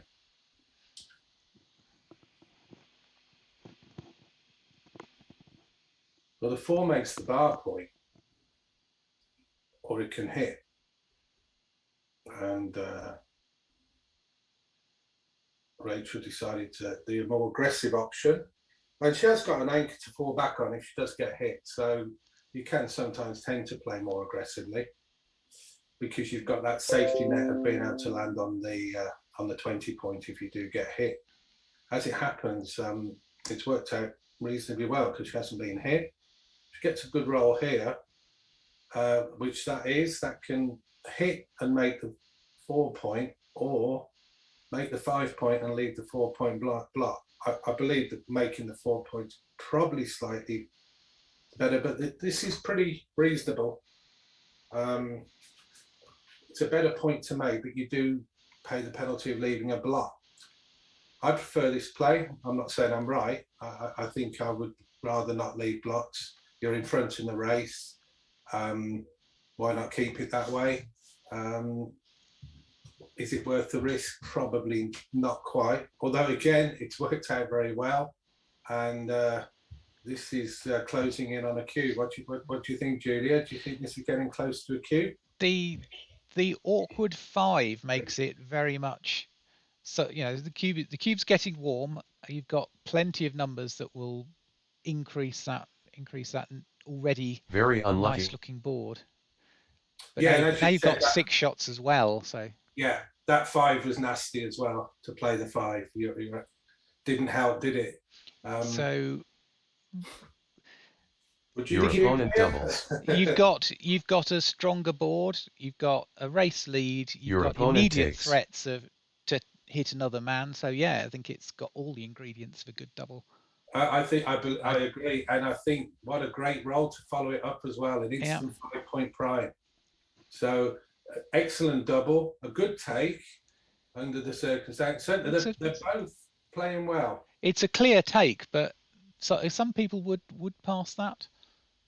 Yeah, I mean, I'd certainly. This is what you mean by these market losers, because if Rachel hadn't doubled and then rolled the 3-2, you know, who wants to take a cube with 2 men stuck behind a 5 prime? So she timed that double to perfection, and it's looking very strong now in this. The question here is: do you slot behind the prime, or do you take the double hit? And the double hit, again, now the cube is turned, gammons are, you know, you can potentially get a 4-0 lead, which is massive in a 7 point match. So this could be a double hit again, have 3 on the bar. Don't really want your opponent coming in on the 3 point. So this is looking encouraging. Okay, this could be a switch here. 1, 2. I mean, you can make the 3. No, you can't actually. That goes. No. You can. I suspect Rachel. I was going to say she would hit again. Yeah, I like Keep the those men swing. in the air. Well, one thing they say with the blitz is it doesn't really matter which Unlucky. points you make. Really, if you're blitzing, you just want to make as many points as you can and keep your opponent off the bar. So the fact the 5 points is clear doesn't really matter as long as your opponent doesn't make it. And even then, you're still in a pretty strong position now. Still can't cover it though, or hit on it rather.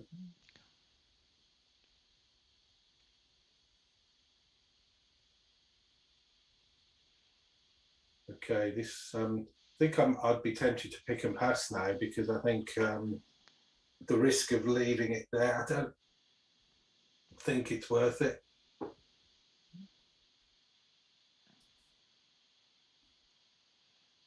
Good play. Avoid the double 5 joker. And that plays double 6s very well. This is looking like a 4-0 lead here, Julia. But again, if I say that, I jinx it.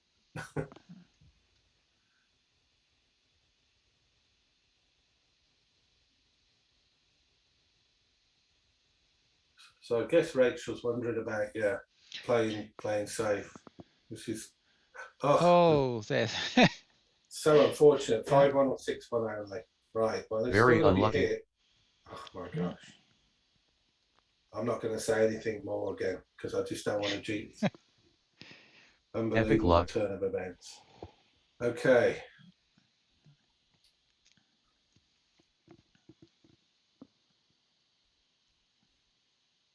Okay, well that's a good roll. Lucky. If you can get missed here, it's hit by the back checker, unfortunately. Very lucky.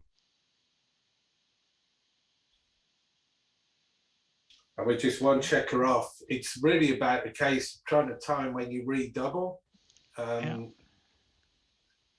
this is tricky because you've got so many builders that make that 5 point. And that's your market loser making the 5 point.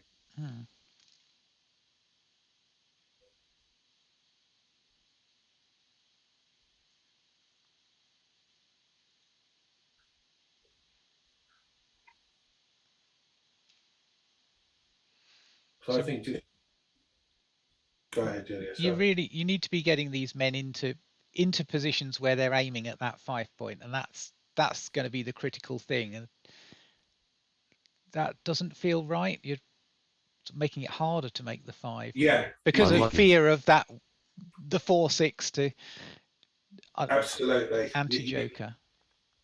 I mean, she can make the 9 point, but again, it probably what June will do because it avoids being hit. But that, like you say, it doesn't bring as much builders into play. That's again erring a bit on the safe side. So now what you need something like 3-1, double 3, double 1. You really have got perhaps not as many rolls as you could have.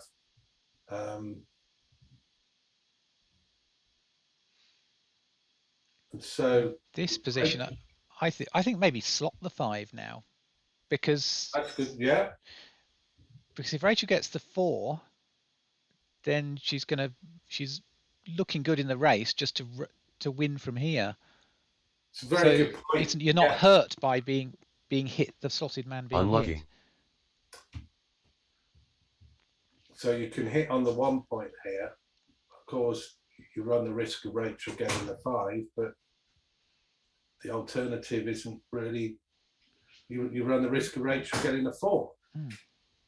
So I think the hit is probably the correct play here. It's pretty difficult to get in on a 5 point board.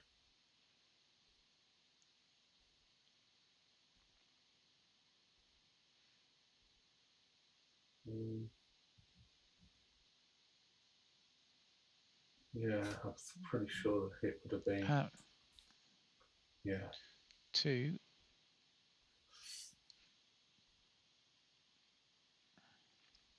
Lucky.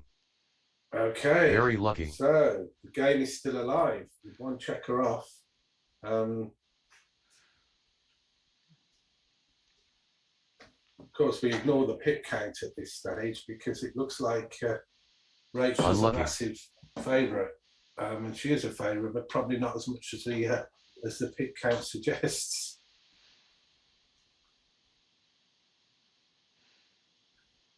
Of course, the difference is Rachel won't miss with the bearing off.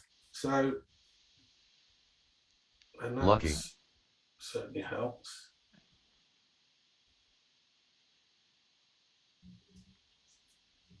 Yeah, it boils down, Julia, to what we said before about this, this risk reward, isn't it? It is so difficult to gauge sometimes. You don't want to give your opponent too many options, but then you want to create better chances for yourself. And it's sometimes a difficult balance to get. Yeah. Okay. New game. So 2-0 to Rachel. June opens with 5-3. Rachel probably go to the bar point and come down 13 to 11. Decides to play a slotting play. June will make the bar point, I guess. And that makes the 5 point. The old days when I used to play, when we used to slot the 5 point with a 6-2, I see it's still alive then.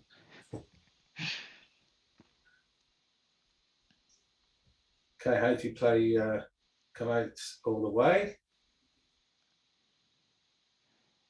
Seems reasonable. I think all the way. I start to feel reluctant to put a man on the bar point as soon as the 5 is made, because it's so likely to be hit. Yeah. And it's more dangerous than doing it on the opening move. It was the second best player. Actually, the best player was to bring 2 down. It's interesting. Double 4.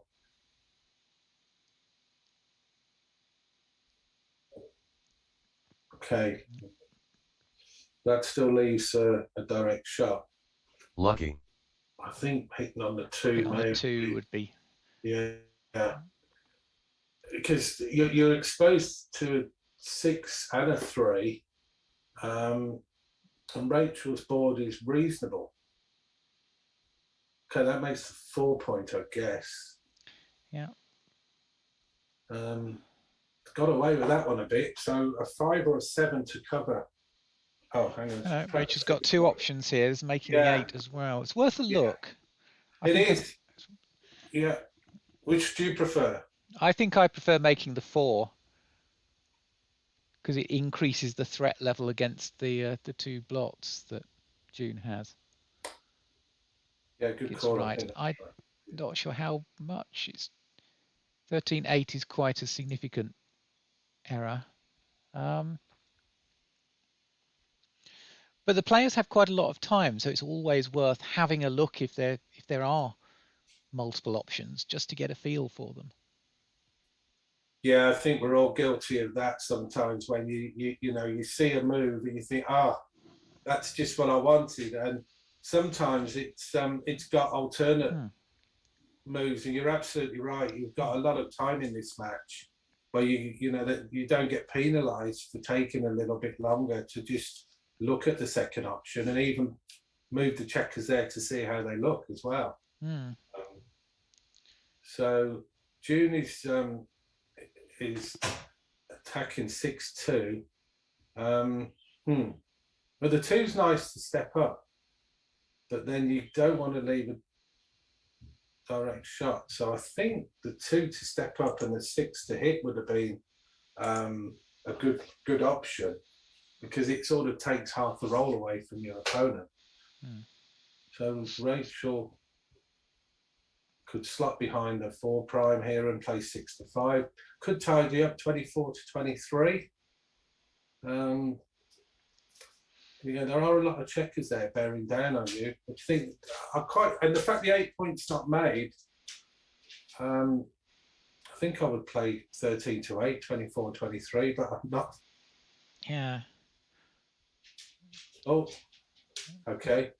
Not listening, is she? No. I'm not even saying it's right, but it did look nice. It was the right play by a long way, actually. Wow, I didn't realise everything else was a blunder. Okay, so you could bring 2 down.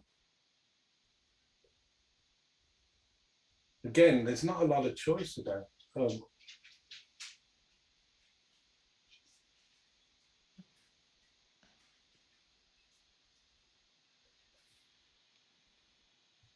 We're sort of in this prime versus prime situation against you again, Julia. But I think I'd rather be black. I don't know about you. I'd rather be Rachel. I think with that roll, it's another good one. Oh yeah, okay. Yeah. Even before. Even before, yes, but yeah. Oh, and that's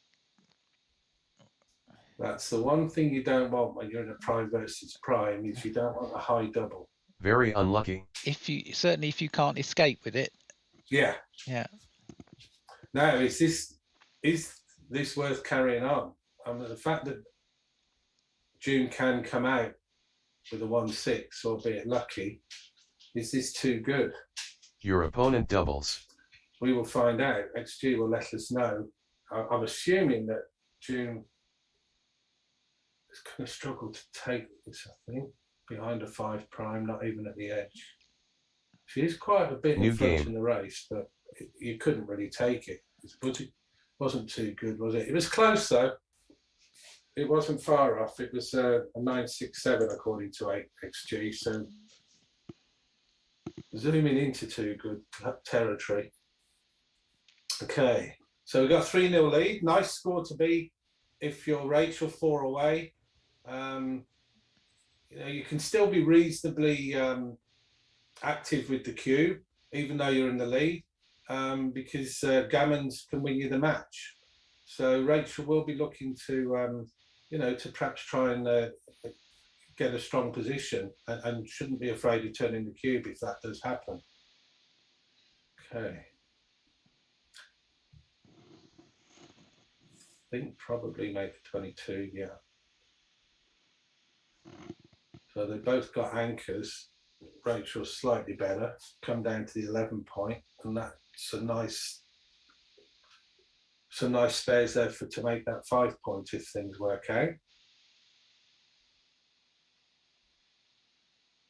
Now we know Rachel's a strong player. What do you know about June? I don't know a lot. I mean, I saw her doing very well in the Irish Open online a week ago.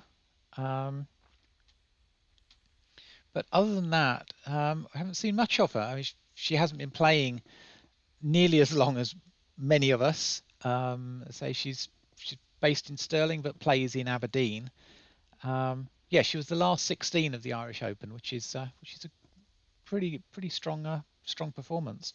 Yeah, it's a good field, the Irish Open. So lucky. And you can see the way that she's moving the checkers around. That she obviously knows what she's doing. It's interesting to note as well at the moment, and I don't want to jinx it in any way, Rachel is playing an extremely impressive PR rating at the moment. She's in the 4s at the moment, 4.7. So she can keep that up. That's sort of, bordering on world-class standard. But whether it will falter at some point, we'll see. But at the moment, she's playing a really, really strong game. So, and I've seen her at the Midland Open, and I know it's that she's capable of pulling a lot of wins together and playing very well. Lucky. Oh, she's certainly got an impressive tournament record. I think she's won the Liverpool Open twice and won the Bieber British Open twice as well in a quite lengthy career. So, well, she did well at the Midland Open. I know she was storming through one of her first 7 matches or something, and then lost to Steve Bibby, I think, in the quarters or semis. So she's, you know, she's more than a match for anybody. And on her day, she beat me at the Midland Open comfortably. I just got blitzed off the board. You know, it was one of those. I think I lost 9-1 or something. So, you know, she's certainly not afraid to really, you know, throw everything at it, and that's probably why she's getting some good results. So going back to the game then, so we've got a 14-pick lead to Rachel. She's got Your opponent doubles. June behind a 5 prime. So is doubling. There is something about if you've Your got opponent the 3 takes. point and you're behind a 5 prime, how many pips you can be behind to take it. It's something like 9% or something, or 10%. So it may not have, it may have been it was close. The take was close, because I think she was a little bit further than that. But it's, the fact you've got the 3 point, you're in the game. So 5-3 decides not to use that roll wisely to try and. In fact, it's not. 5s are bad. So you don't want another 5-3 because you'll start keeping. You want to clear that 14 point if you can.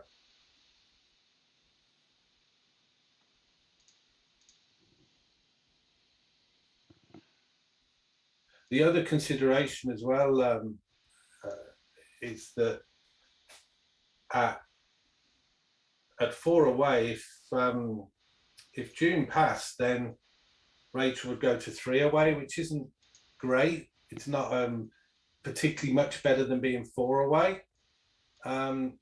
Whereas if she takes and Rachel wins, Rachel goes to 2 away, which is a very strong position to be in. It's much better than being 2 away than 3 away.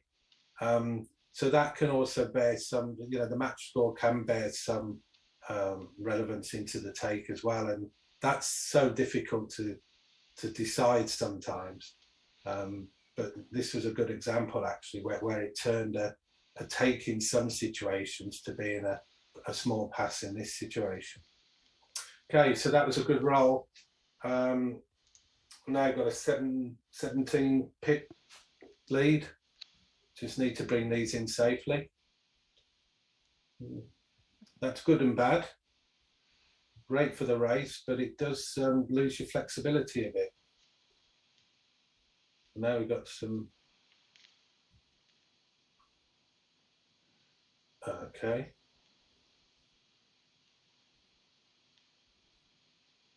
I think I'll bring them all in. You don't want to have to worry about trying to clear that. Yeah. It's not great though. Now 3s can do strange things to you. 6-3 will be interesting. 6-3 would be fun, yeah.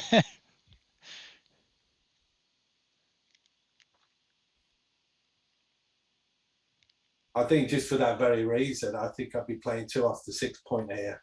Yeah. To give myself a rogue 3, but XG didn't like it so much. Okay, 7-5-6, right.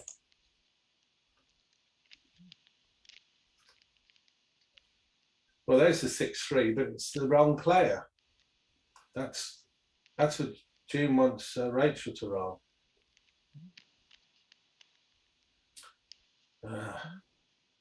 Maybe too little, too late. Well, fortunately, she's got to run. So.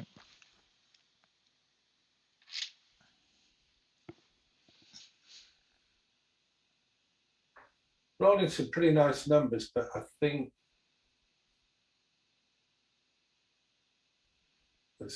when I prove that will definitely put the lid on it.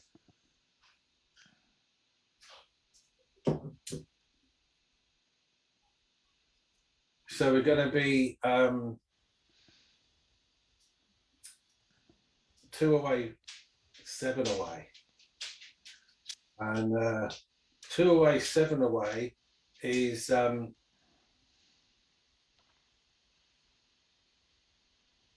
just trying to work out. I use a New formula, game. and it's quite 33, roughly 17% chance for June, match winning chances, 83%. If I've done my calculation right for Rachel, so she's looking good.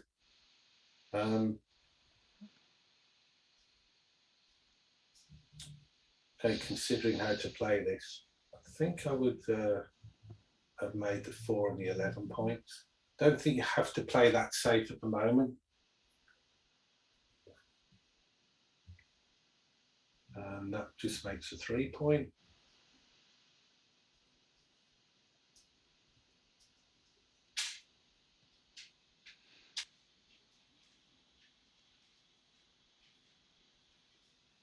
Okay.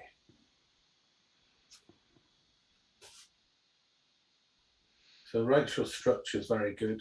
They're both going to have one man back or one checker back.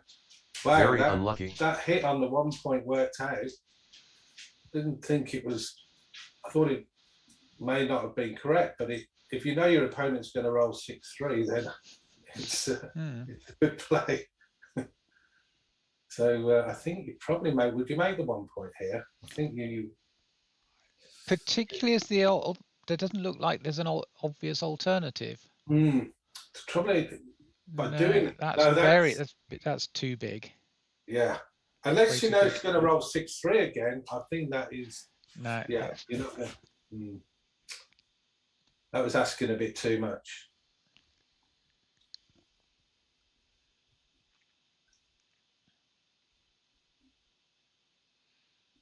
And of course, Rachel would love to have a situation where she could play for a gammon without having to turn the cue.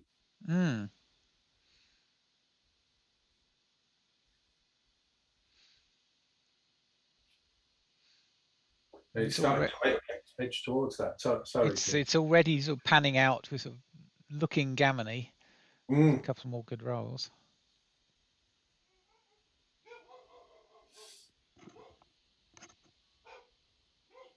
And that's going to invite some form of attack again, and that's the perfect roll to do it with. Although I think you make the 4 point here rather than hit 20. You could hit on the 20 and hit loose on the 4, but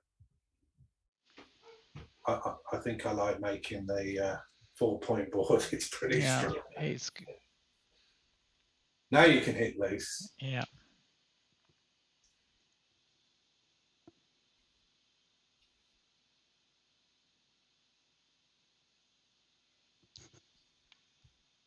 It's good to see that Rachel, at least, she's just sort of taking the time a bit, considering the option. Okay. So that's a little bit of a respite for June. But what do you do now? Do you go 8-2? Do you 13-7? Neither look very nice. No, they're not. I mean, if you slot the bar and you don't get hit, then you've got some sort of position. But it's pretty. I think they're both pretty awful. But yeah.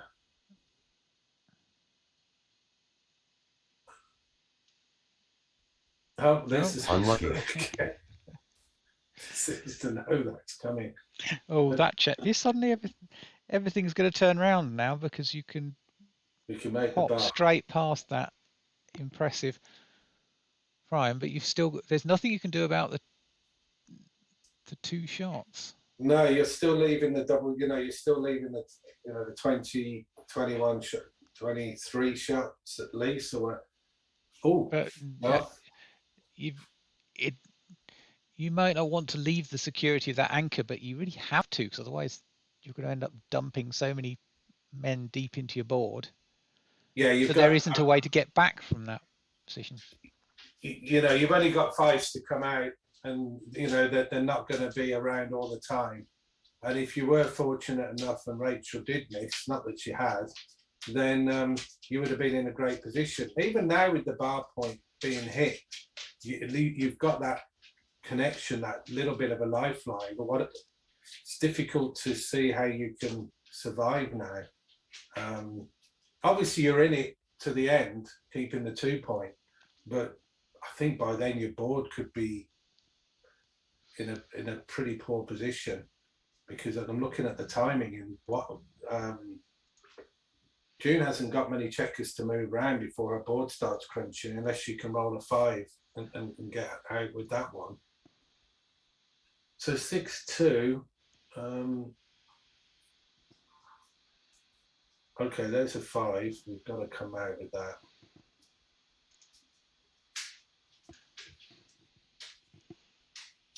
Just come to the 14 point. Just hope you don't get hit, and that does hit from the back checker. So, like you said, it's looking a bit gammony.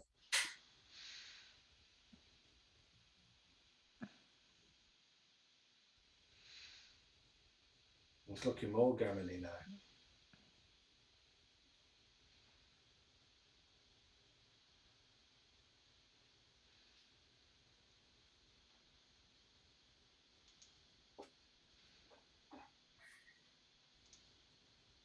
That was a good play with the double 6, making the 1 point. Although the prime looks quite attractive, it's not going to last any length of time. Correct. Yes. And you're more That's interested in keeping June's 3rd checker on the bar. Yeah, I'm sure there'd be some situation where you perhaps would have refused the hit in some in some circumstances. But like you said, literally the next roll you were going to be breaking that 6 prime as well. But it's a good point. And it was good play, because like you say, you increase your gammons dramatically by making the 1 point. Although June did come in the very next roll. That's not. So 6-2.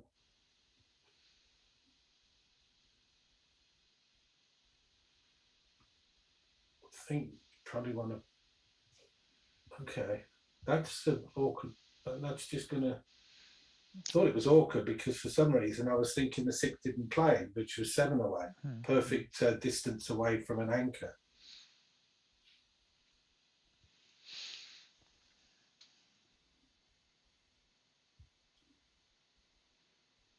So it's a case now of just coming in. 4s are going to not play very well. 4-1's okay.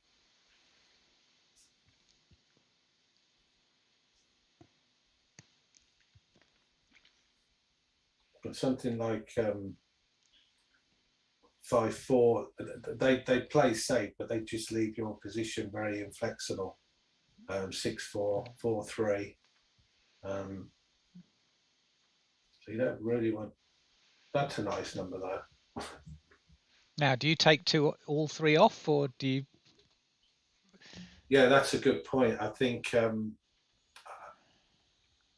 safety, because you are. Let me think.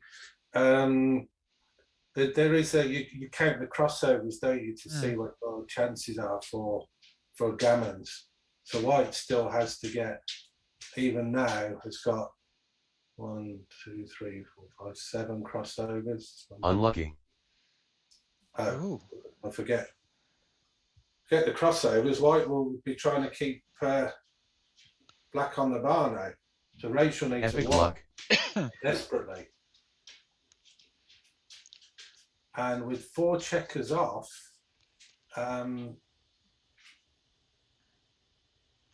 if white can close the board, then it's going to be about 85, a bit less than 85% favourite. Black's winning chances with 4 checkers off, normally around 15%. But also added to the fact that black has got 4 checkers on the 3 point, so that they're not instantly taken off. So I think at this score, so maybe looking at cubing.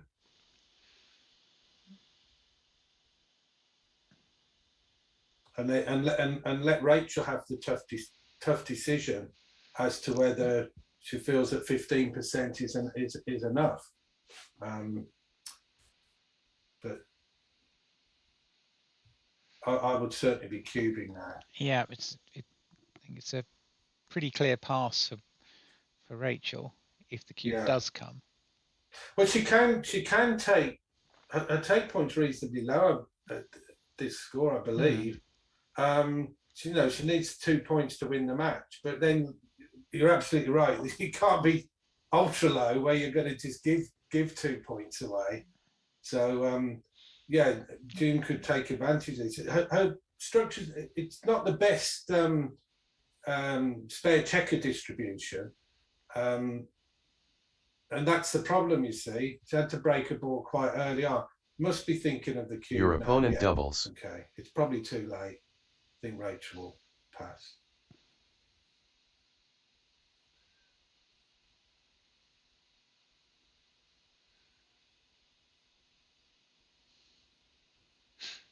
But even if it looks like a pass, Rachel's doing the right thing. She's giving it some thought.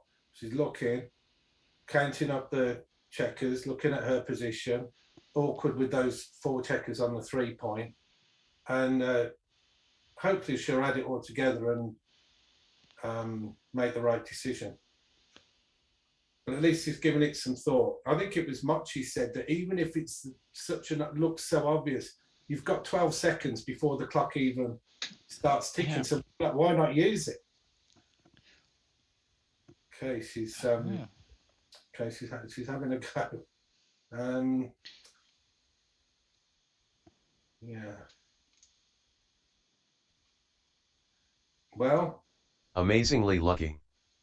Very lucky. It was looking encouraging. See, this is the other problem now. You're not taking them off instantly. You've got a very awkward sort of bear off here. Twos are so bad for you on the bear off. The awkward thing with stacks on odd numbered points is that rolling an even number, you can't take a man off, but you can't rectify your problem either. Yes. So well, that's a very useful double. Yeah, that's really yeah, I feel really bad for June. Rachel rolls a 2. Horribly unlucky. She's left needing a double to. Unlucky. Wow. New game. That was tight. I was just looking at see. Yeah, it was a considerable pass, like we said. Yeah. The damage had already been done. Maybe it would have been a take at some point earlier on before the board was made, but anyway, we are now 5. We do the 25% and 75% of the match equities at 5 away, 2 away, and Rachel is still in a good position, but being just 2 away, she will have a fairly low take point, so she can take reasonably, perhaps not as loosely as the last game, but she can. There is a bit of leeway in her take decisions. Okay, so June's making a run for it. She's going to get hit, make the 9 point. Again, Rachel's in a nice position. She's got the 20 point. She's in front in the lead. She's got a better board, but you can't really double because you're 2 away. Oh.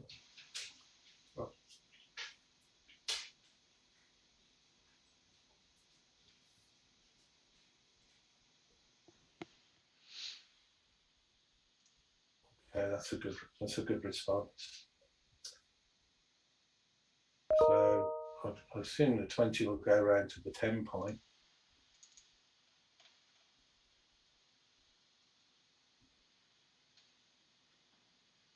Just wondering whether to make the 1 point instead. I think, what would you do there, Julian? I think I like coming round to the 10.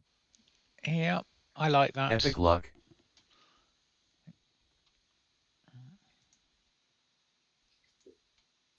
So the pick count has changed around. All of a sudden, June is in front now, but at least Rachel's got that 20-point anchor, which is going to. Now, if you make the bar point here,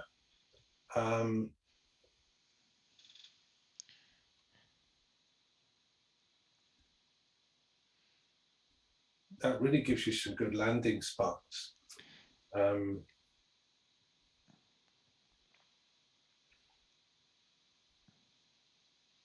And with the 23 pick count lead, I would be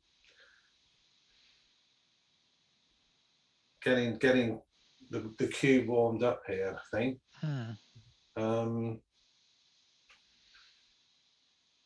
Definitely be thinking about it. Yeah. The problem with Rachel's position is that you could actually do with a little bit more timing. I mean, the board is close to crunching. The 2 points on the far side of the board are close to having to give one of them up. Yeah, it's having that checker on the 24 point sometimes works for your advantage. And then again, it's a hard line to cross where you say, when's it becoming a liability for me, as opposed to something that's been a nuisance for my opponent.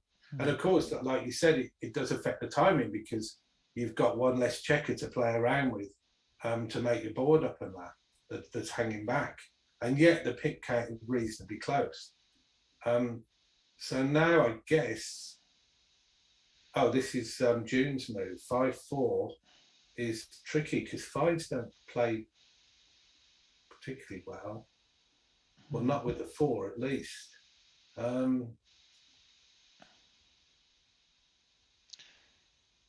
Yeah, I think just come off the midpoint and try and get home.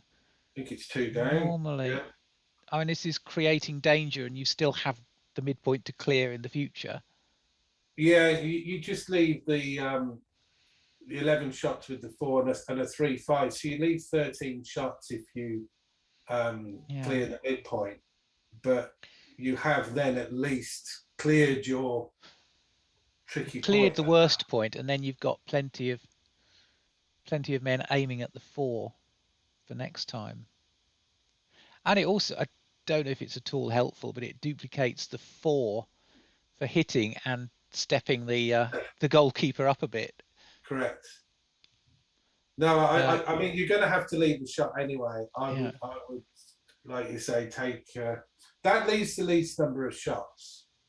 But it's horrible to cover next time, and unlucky.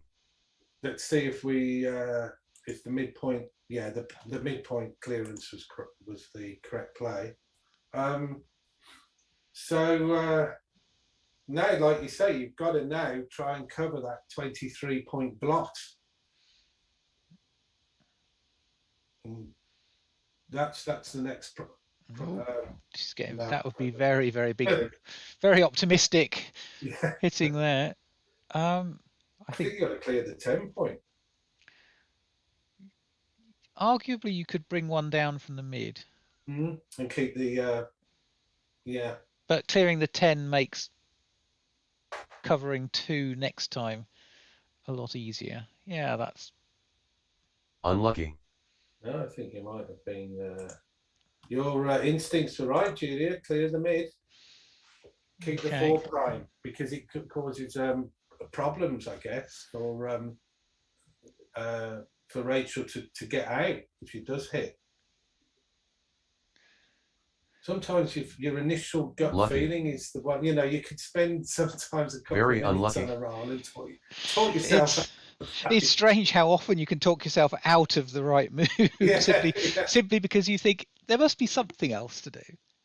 Yeah, I often do it. I've done it so many times where I've said, no, maybe that isn't the right play. Okay, so that's a nice entry, and I think my gut and everything else is telling me you've got to get out. You've got to get. You don't want to be hit on the 5-point. Okay, so avoided it. Okay. Oh. So 1 to hit and just bring a man down. Lucky. Double 5 is the only shot. That's Yeah. ugly. That's ugly. Yeah. Yeah. So have we? No, we haven't had any cubes yet. So, but I mean, June is behind in the race. But if things work out, well, I was going to say if things work out well, that's not great. Okay.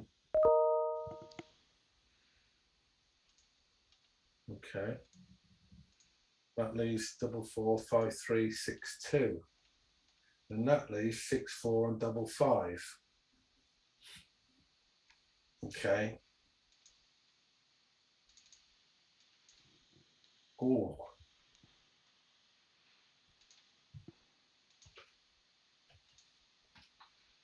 Okay, so it's all a case now whether Rachel can clear her anchor and get round, or whether she gets blocked with that 3-point prime in front of her.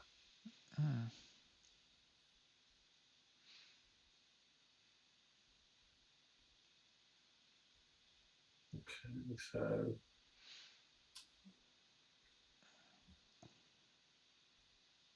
yeah, that's a good play, I think. Yeah.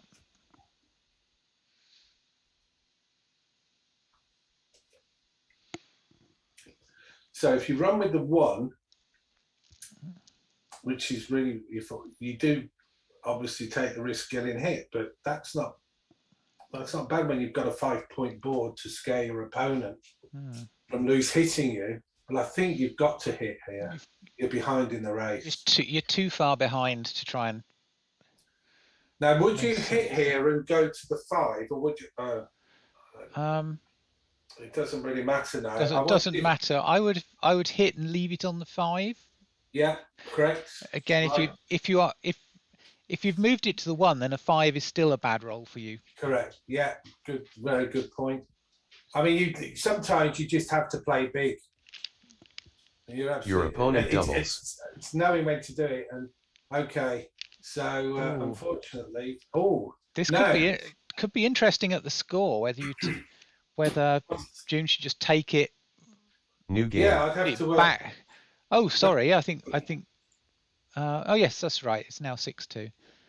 But yeah, take it and throw it straight back. It's a bit of a sort of kamikaze play, but it is right. It would have been a. That's a great. That was a great double, because I think exactly what you said. Some players feel, look, I'm 2 away. I'm scared of getting the cube thrown back to me at 4. No, that was a good double by Rachel. Of course, if she had lost on 4, she wouldn't lose the match. But even so, it was still a good double. So now it's like a priming structure for both of them. So 4-1 is not the best roll. That's the one. She's going to decide whether to hit with the 4 or come down from the 13 point. Don't want to break your 9, really.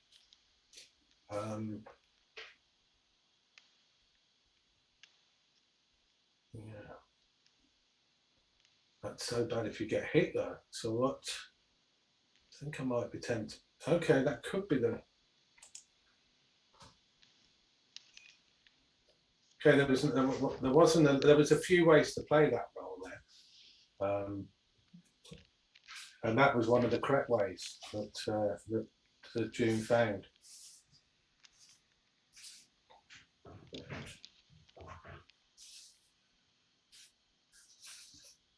The rate's got to remember, it's got to come in with the 3 first.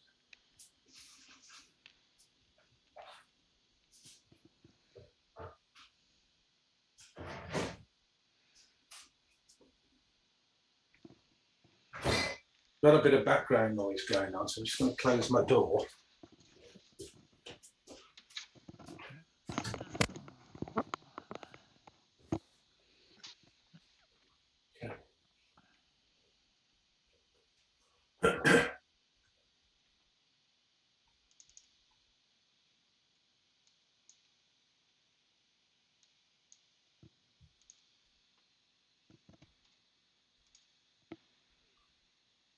Okay, so that makes the 2 point, I guess.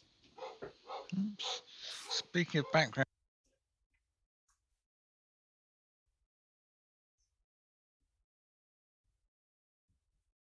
You still there, Julia? Yes, I'm Oh, still yeah. here. My dog acts as a bit of a sort of doorbell. Anyone walks by, he's off to greet them in his noisy way.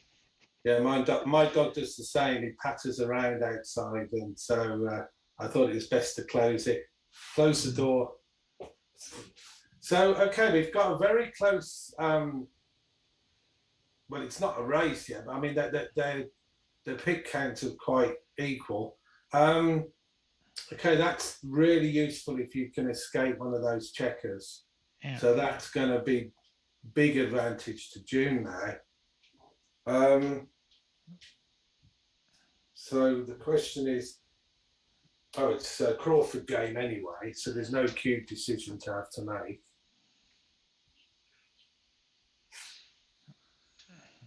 So of course, no.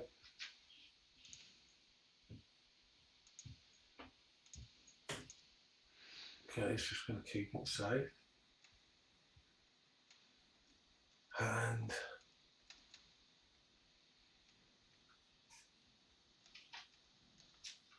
okay, that probably just plays to the 9 and the 5. And there's nothing else you can do. But to say these high doubles are killers when they don't escape your back checker. That's a bit of tiny gun. And now the same applies to June. I think the only way to play this is play 7 to 3-2 and 6 to 2-2. Pretty forced. Yeah. Don't think there's not much else you can do, really. No, but you're turning a priming game suddenly into a blitzing sort of position now, just because you're being forced into it. You can't hold that back No. man back anymore, so you might as well just go for a hit and hope that you can pop a couple of 6s very quickly. Yeah. While that man struggles to come in. Much better this way than leaving black still. I assume it's black on your screen. I assume Yeah, for Rachel. Yeah. If Rachel's still moving, then getting those 2 white men out at the back is going to be very, very difficult.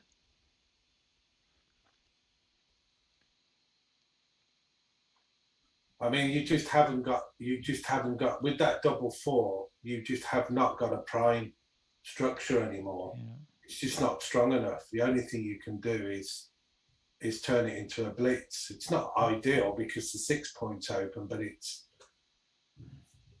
still difficult to come in on a 5 point board. See what? Okay, well done. Well done. Now there's your first 6. Yeah. And now you need another one. Well, not like that. So that's 1, 2, 3. 3. Okay. Not Now yet. it's starting to get a bit. Oh, and there's a 6 now. Lucky. I wasn't sure if the hit. Yeah, it was. It's always difficult because you feel like I've got a 4 point board, my opponent's got a 5 point board. Why do I want to hit them? But I guess that. Well, this time you won't hit. That's it.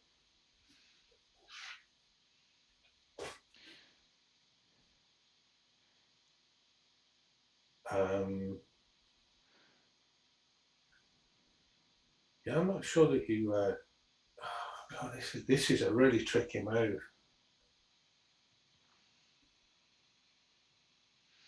I guess the hit, because if one and anything apart from 6, the board's going to break, and that could be it. Well done, Rachel. Don't jinx it just yet. I mean, well done up to now. I I think, oh, another one of those would change things. But Yeah, I think that's a nice roll. Keeps there's no bad numbers next. So unless June can find some high doubles, this match is over. But they play well. Rachel's played very well. Her performance has been very strong, and June maybe missed a few doubles, but her checker play has been good. She's got a good awareness of the game, and they're always difficult games, these prime versus prime structures. So I think they've done well, and well done, Rachel. okay, 7-2. So we've finished the round. We have a winner. That was Agnes. the last match again on this. On this one. Okay. So in a couple of minutes, we will hop over to round 4. And what's the scores, Julia? That's another win. That's another round 1 for England. Again, 3-2. So it's now 9-6 in total. Wow. Okay, so they're keeping it consistent. There's 2 more rounds to go. Yeah. 2 more rounds to go. So So need a 4-1 or a 3-2, really.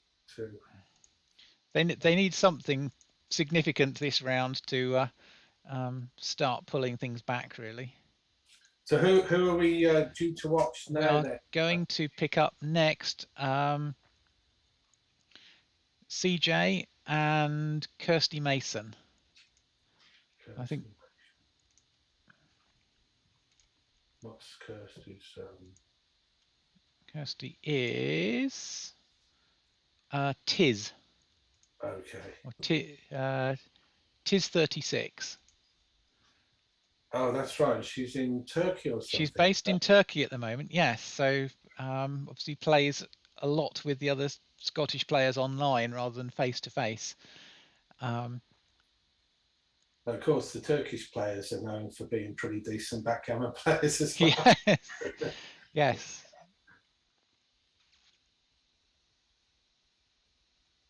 Okay, I look forward to this because I haven't seen CJ play before, and obviously I haven't seen Kirsty play before. So it's going to be interesting to see this one.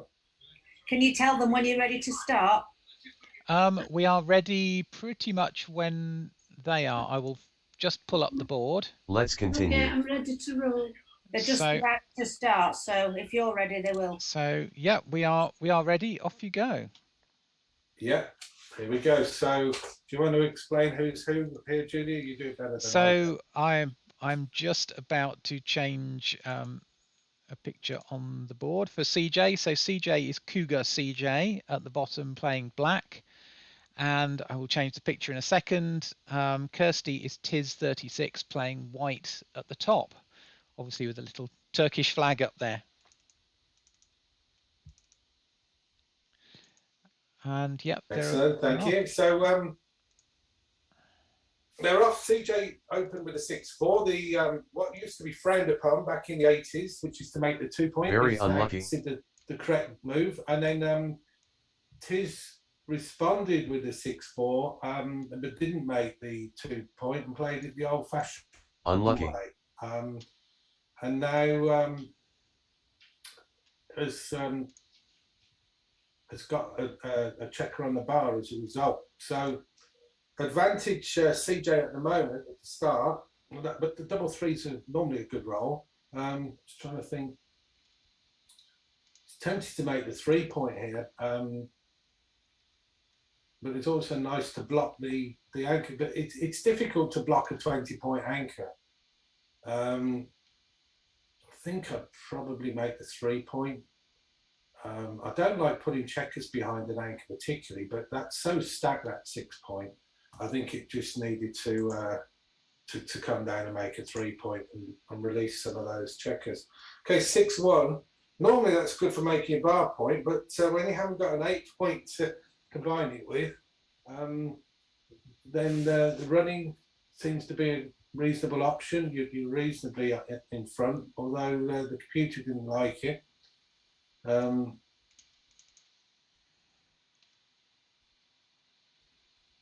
And now the 6-2. This is a strange. It seems to be a bit.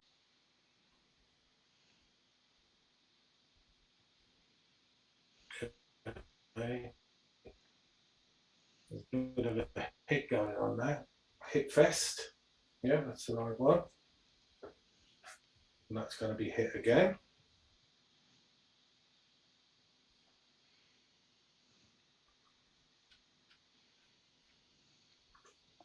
So come in on the 22 and play 6-4. Okay, that's going to be hit. And that's a nice roll, makes the bar point. And I guess you step up to the 23. You haven't got anything else. Okay, this is a tricky one because you want to make that 5 point, but then that's. I think I would. I'm not sure if this is right. I might come in on the 22, play 20 to 15, because it duplicates the threes, and actually that was the move. Making the 5 point was second. Okay, so now you can step right up. You haven't got a good 4, so you can step up now. And that hits and covers the 2 if you want. Okay, and it's 13. 5 and 6. No, if you play the 5, you can play the 6 safe. I'm sure CJ's seen this. Oh. Well, we got away with that one, Julia. Yeah. So we got one. Yeah, it's only 10 pips in it, so not enough to double. And that one, I guess, comes all the way around.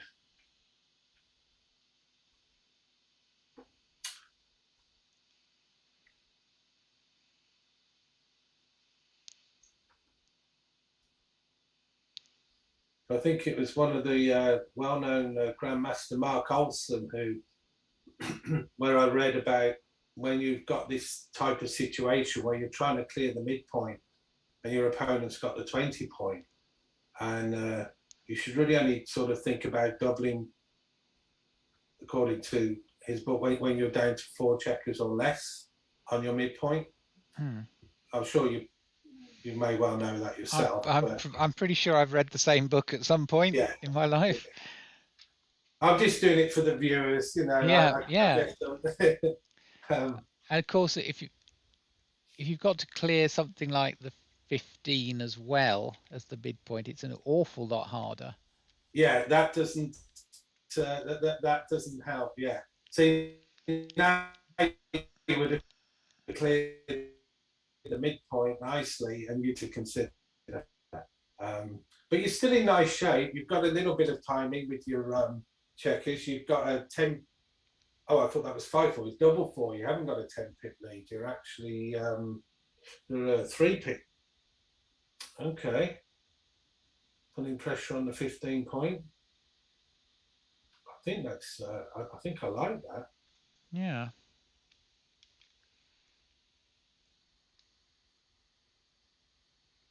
Because you're going to be breaking something else soon enough. Otherwise, if you play this, your midpoint's going to go anyway. That was a shame. Let me see if that was right to step out with that.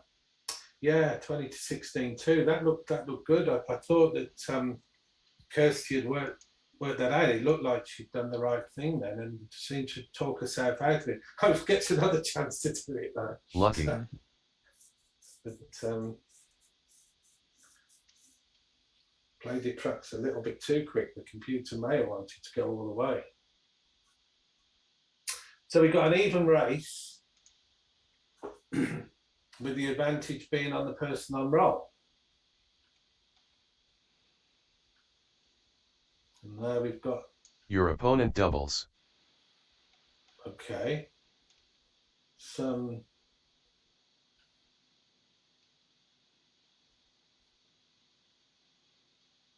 think that could have been I mean, Kirsty is favourite. I don't know if it would warrant a cube, even though she is 2-0 behind. So it was a brave cube.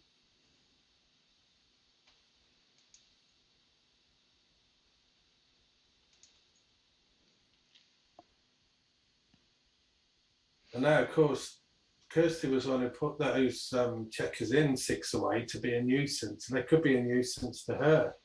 Although double 4 will allow CJ to run with a slight lead. I think 8-4 and 7-3.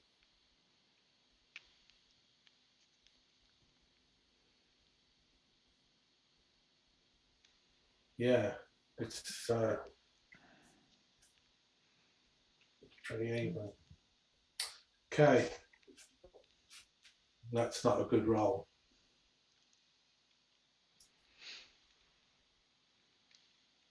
I mean, this is actually quite deceptive because you really want to come around with that 16-9, and the 2s are duplicated to hit and cover. And the alternative is 6-1, and I guess 6-4, you know, for rate, which is what I think I would play. But I'm wondering how wrong 16-9 would be. And Kirsty's read my mind on that one. Yeah, I did that. I think race-wise, you would play 6-4 rather than if you're playing 6-1. And that was correct. Yeah, 16-9 would have been about 60 blunder. So I guess it would be wrong, but I was just interested to see how wrong it would be. Okay, 5-1. That could just go to the 5 point. Well, you can play it that way as well. Yeah.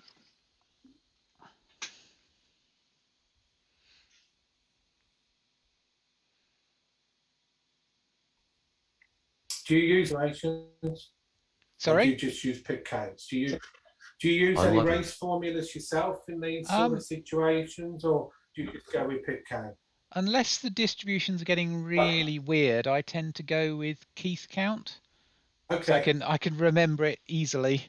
So it's burnt into my memory now, and that seems to give the right answer most of the time. Yeah, it's a good system. Yeah, I use eyesight myself, Mm. which they're all fairly similar. I'm just comfortable using that personally. So I like eyesight because you can work out EPC. Lucky.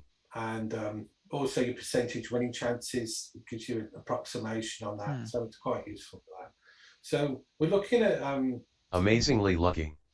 okay, what was that? 4-4. I It's wonder what 4-4, happened there. Yeah. Oh, New gosh. game. I was thinking CJ may start looking at what she needs to turn the cube, but it would have been for the match then, but it didn't matter with 6-6. But the 4-4 stopped the cube, any thoughts of the cube anyway, and then the 6-6 finished it off. So we are at 3 away, 7 away. So 4-1. The choice is either to play to the 8 point or to do a double hit.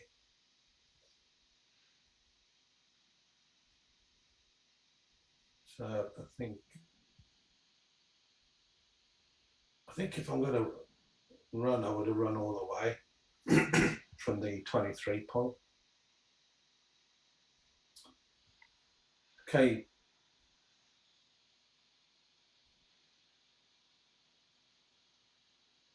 I really like the hit here, but I think I would come down to the 9 point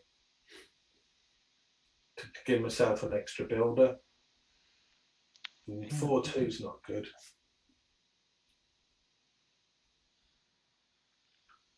And if I was Kirsty,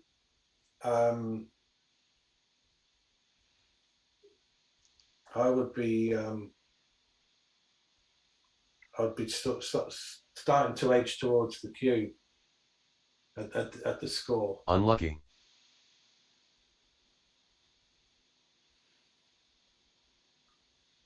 Pretty bad roll. You can make the 3 point, or you can just run out to the midpoint,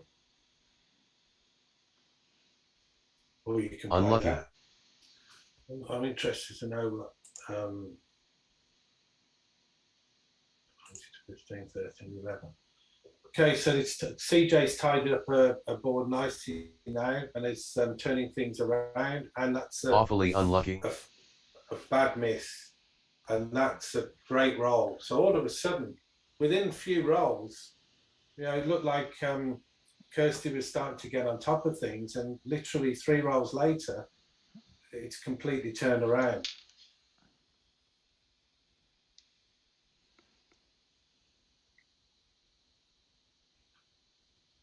Could consider switching here from 4 to 1. Yeah. So the 4 to 1 was correct. It was the other checkers that may have been slightly. Okay. Unlucky. So those back checkers need to start coming round. So I'd hit on the 4. Excuse me. And you can play 8 to 6 to give more flexibility to cover, but I prefer 20 to 18.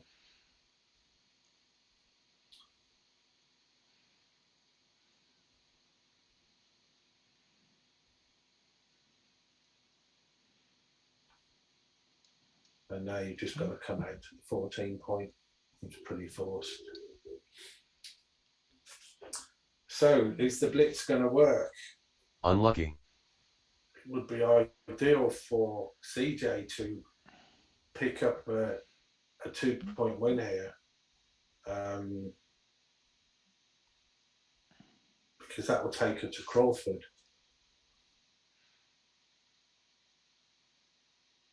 And that doesn't hit either of those 2 blots. No, but I think you want to get it into range, so bring it around to the 10. Yeah. Yeah, I mean, I think, so I've got a call come through. I hope they can hear me and they know that I'm commentating, so I'll have to call them back. It's That's it. good.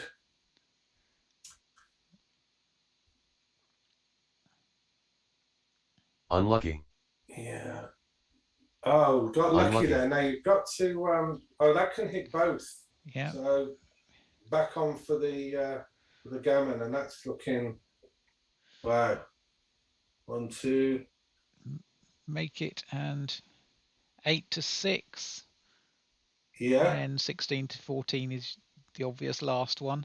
I mean, you can switch and play 2 6 to 4. Yeah. Because it's easier then to clear the. Yeah. I've just had a quick look, but yeah, as long as you're. I mean, you're in great position either way. So you don't want that gap in the 4 point really. So now, would you play this big and go 8 to 7? I think I would. And it only leaves a double. I think 8 to 7. Yeah. Oh, I would have suffered for that. I would have. Yeah, I would have. Maybe it wasn't right to go 8. Very lucky. No, it was 8 to 7 was right, but we would have got clobbered, and so would have XG. Well, there's a little bit of hope. I think it's about 100, nearly 100 pips behind. You're in danger of losing a Very gammon lucky. just by being run off it. Oh yeah, at this absolutely. position. Yeah, you still got. I think that CJ is favoured to win the gammon here. That might change things a bit.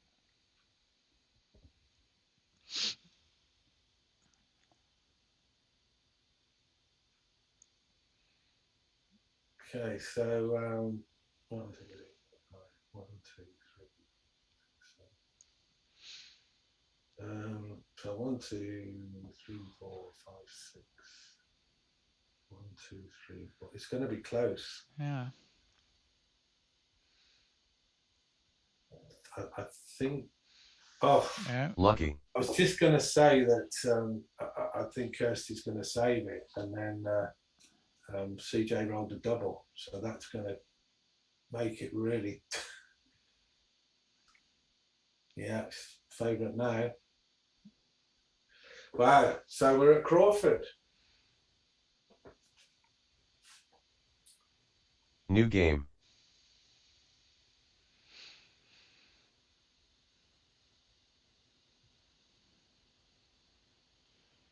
So now, you know, when you're playing these Crawford games, that there are some moves where, certainly if you're playing gammon safe, that you might play slightly differently. But I think,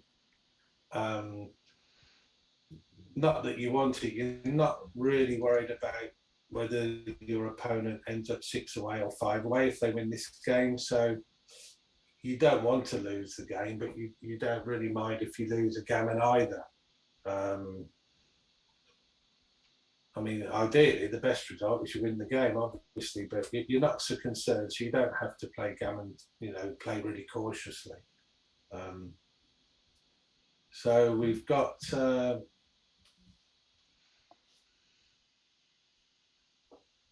Kirsty on the attack, and that's now broken down a little bit.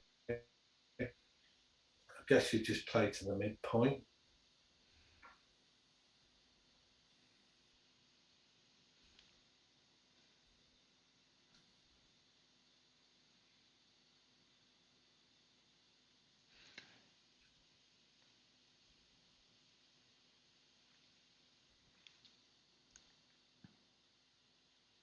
Okay, one moves up. So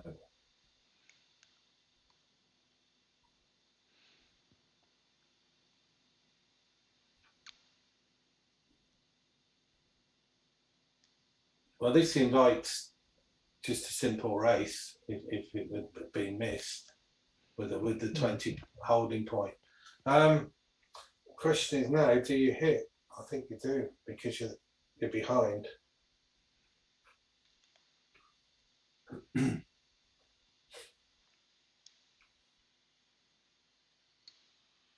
Just amazing sometimes how that one little hit can turn a fairly simple game into a bit of a convoluted game with blocks flying around everywhere now. Because Kirsty can elect, if she wanted to come in on the 21 and hit 13 to 8. And seeing that CJ only has a 1 point board, although the 20 points nice, I think I might be looking to play it this way, because you know you're trying to get a complex game, you're trying to get a gammon or something. Okay, so that's a good roll. Out to the 16. And there's a miss. So now, and there you go. Space of 3 rolls. The things are really looking quite encouraging now for Kirsty.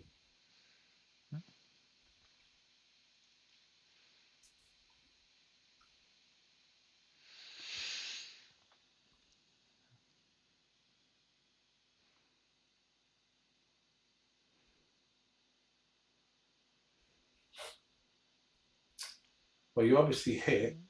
I was going to say you don't really want to lift it. That's awkward. It's the double 6 because it can't run the back, man. So do you slot on the 2? I think you probably do. Unlucky. Okay, you can cover it, which is good. And then come out from the 20.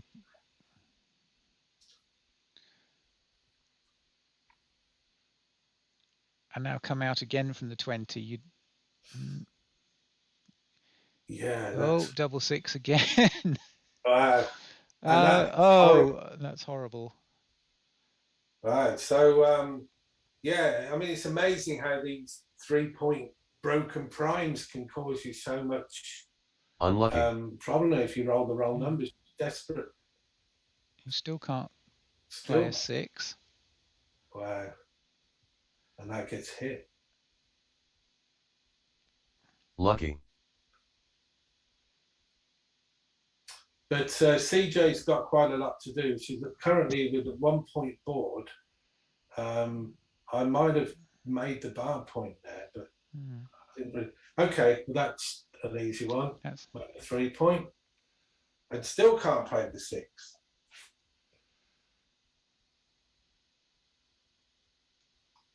I think you've got to play a little bit big. Okay.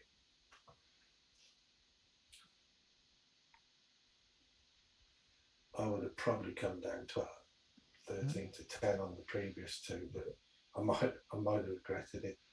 So that doesn't cover.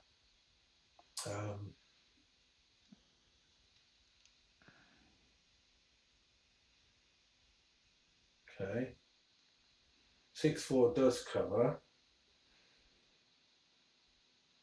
I think you're going to make the 1 point now.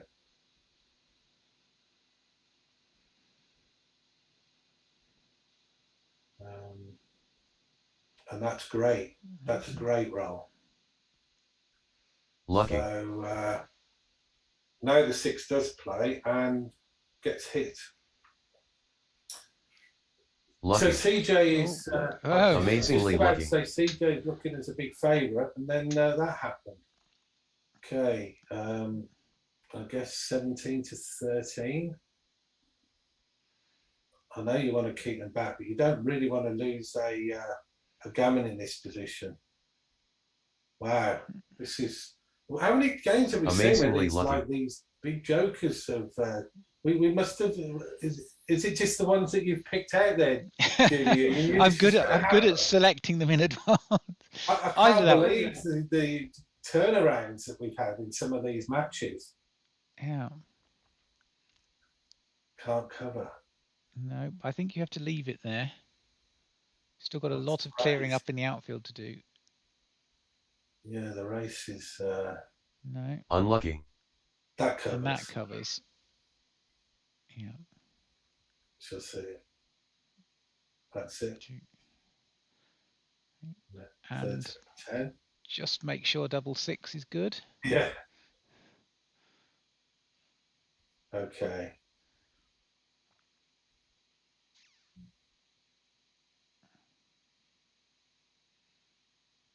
I think we only need the points. So I might be tempted to play to the 5 and play 6 to 1, or is that just being too cautious? Oh, that was reasonable as well, because that doesn't leave any Right. shots, of course. So you only need the 1 point. Okay, well that's forced. And Kirsty really, I think, needed to come in there if she was going to have any sort of chance.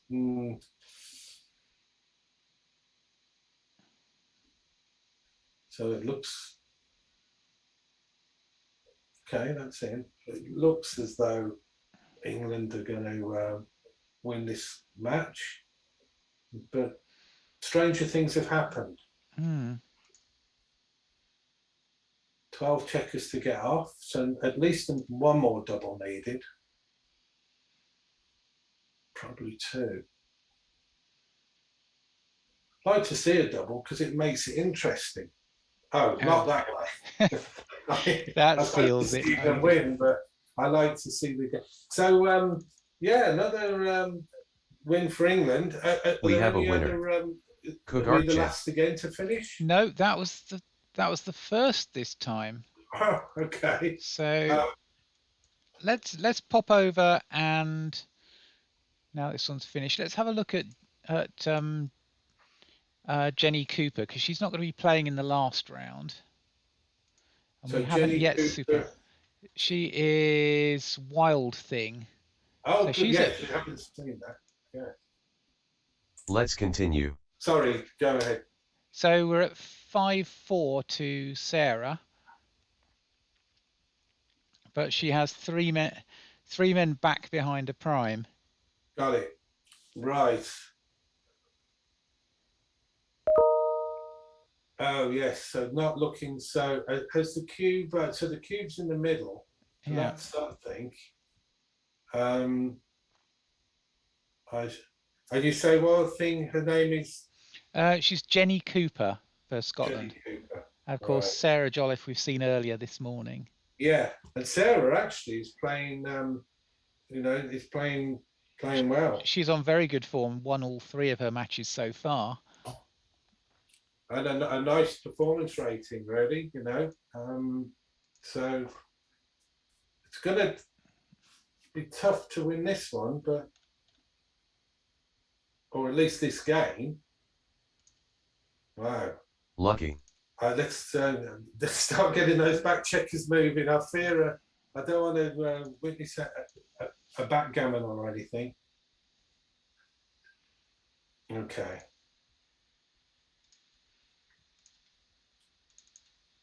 So it looks. Oh, of course. If Sarah wins this one, it's Unlucky. it's over. But of course, she's going to. It's either going to be 5-all or 6-5 by the looks of it. And unless something dramatic happens, that's it. So it's 6-5 to Jenny. New game. So Crawford, obviously, because Sarah's needs 2 for the win, she may play this as they call gammon go, play a bit more aggressively to try and win a gammon. And Sarah will be doing Jenny will be doing the opposite and trying to play it safely as possible. But sometimes you have to do what the dice dictate to a degree. So Sarah's got a strong board, still got 2 men back, and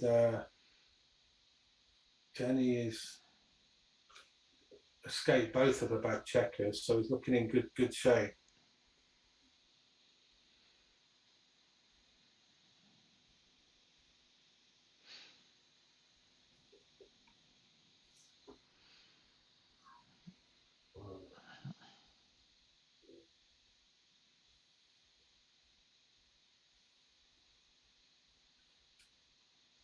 Okay, just concentrate on strengthening the board. 2 down.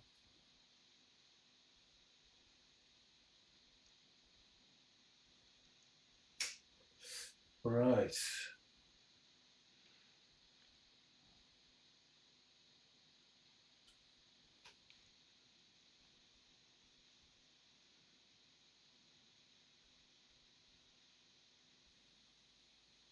Okay, we've got a shot.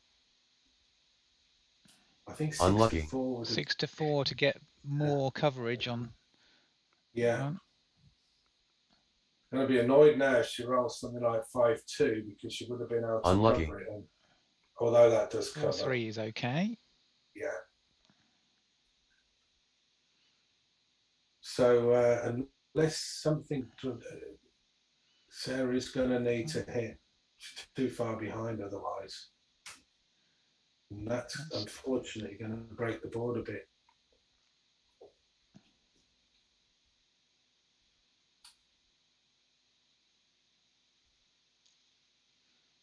Okay, that keeps on safe. Yeah. I think you've got to come out. Oh, wow.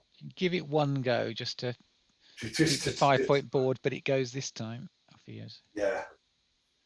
So Oh. 5 is perfect for. What? But now you have to hit. But of course, it gives you that chance. Hmm. So Sarah will be praying for a 1. No. And now praying for a 6. Unlucky. Oh. I called it in. I'm having to. So you can't hit. So you must have to take the 1 off. There might be a case for 2-1 to cover it, just in case you pick up a white man if you get hit and then have to come round and pick up a man. Yes. On your way.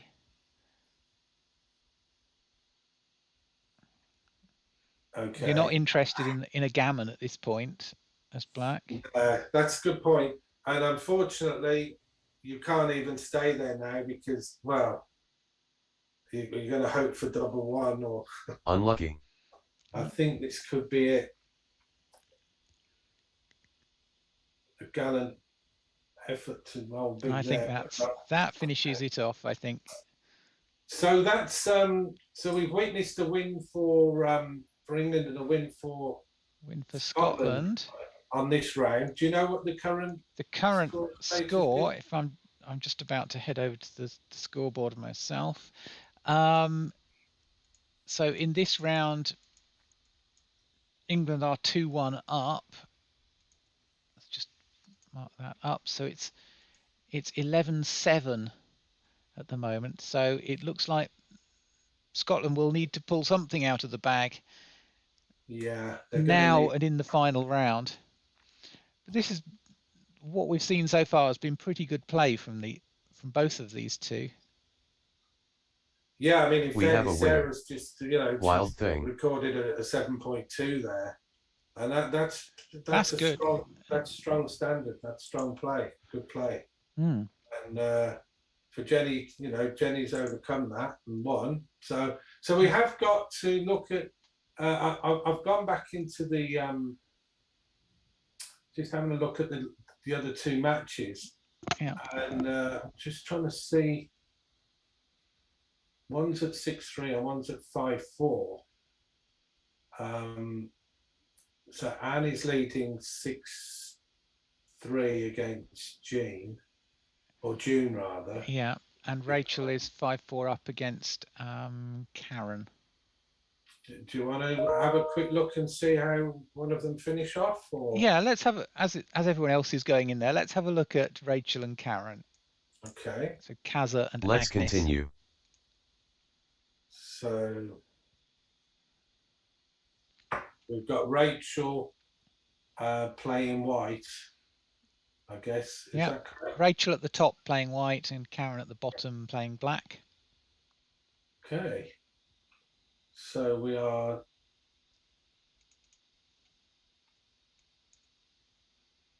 So Karen's 3 away. So she would be looking to be a little bit more aggressive than the cube than Rachel, who's only 2 away.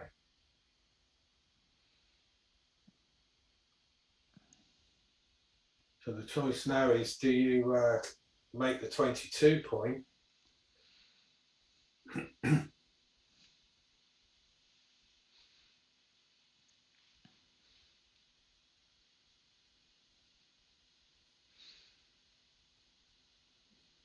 This could be quite a convoluted game by the look of it already. Mm. I mean, I guess you make the. I think I would have made the bar point there, but it's really difficult. Yeah. It looks like 6-2 was making the bar point was second best. That was good play. Hitting on the 2 was the number 1 play there, because you That's keep good. Yeah. Okay. Now. Wow. We could be here for a while. It's interesting. Do you make the bar with this? Yes, good spot. Yeah. I think it's always nice to have that bar point there. Although the computer didn't dislike that, and it liked it, yeah.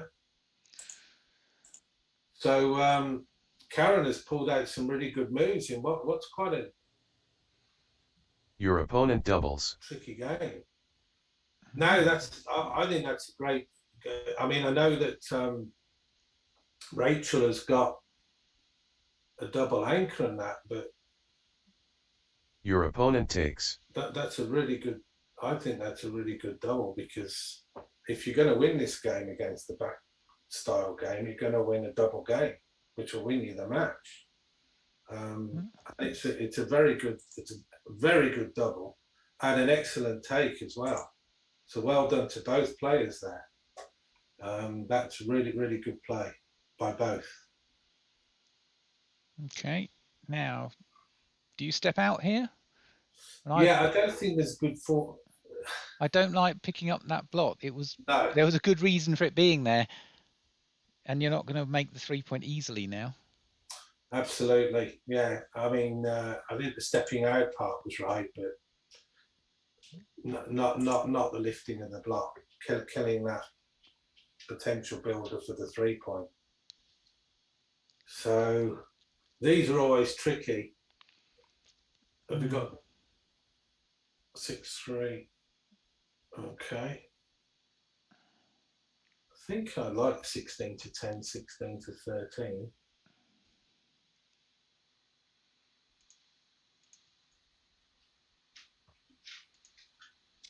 Or maybe I was one roll away.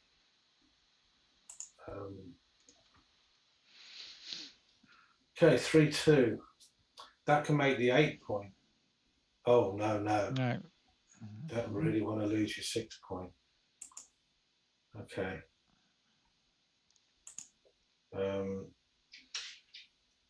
You've got another go at making the 8 now, or Yeah, you can play clear, safely.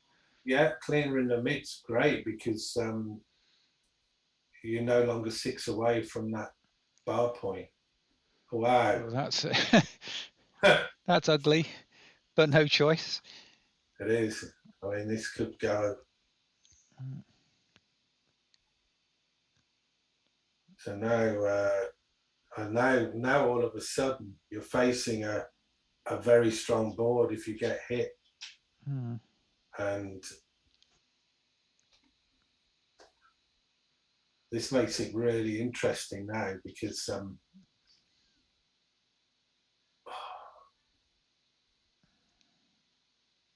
well done.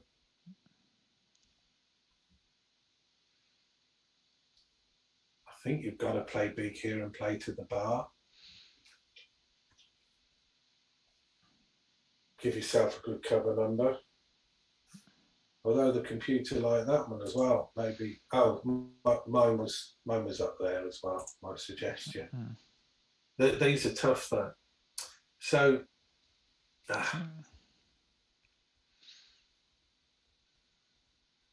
I mean, Scotland really need this win, don't they? Yes, yeah. 2-1 doesn't do very much. No. Just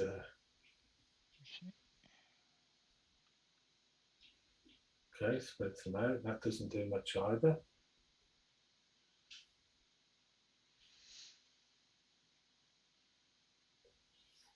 I don't know about leaving that 24 point, but maybe it is right. I would have the computer like something slightly different, but it wasn't a bad error or anything. Okay, 6-3. I think you've got to leave it there. So play 17 to 14.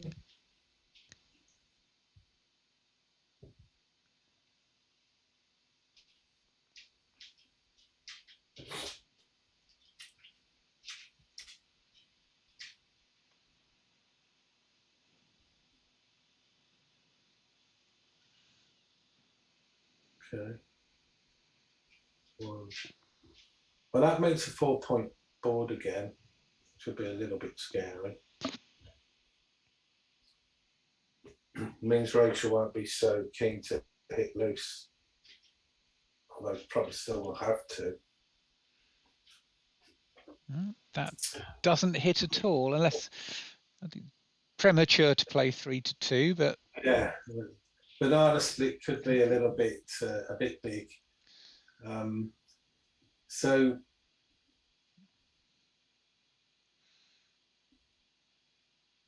I think I would have gone for a little bit more out of field, but that hits nicely and it makes the 2 point. And now lucky.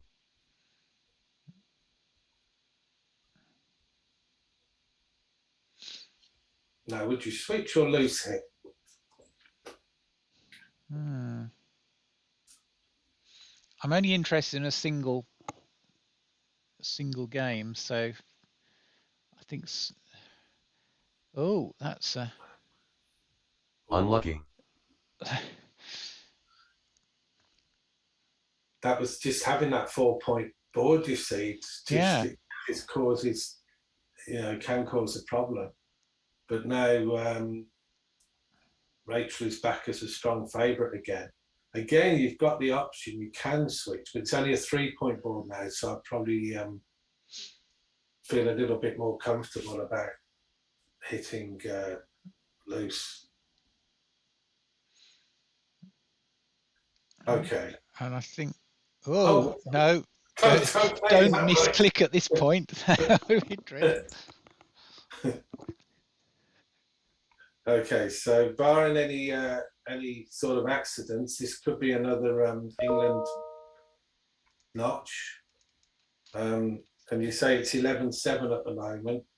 So yeah, this is a crucial one for Scotland, really.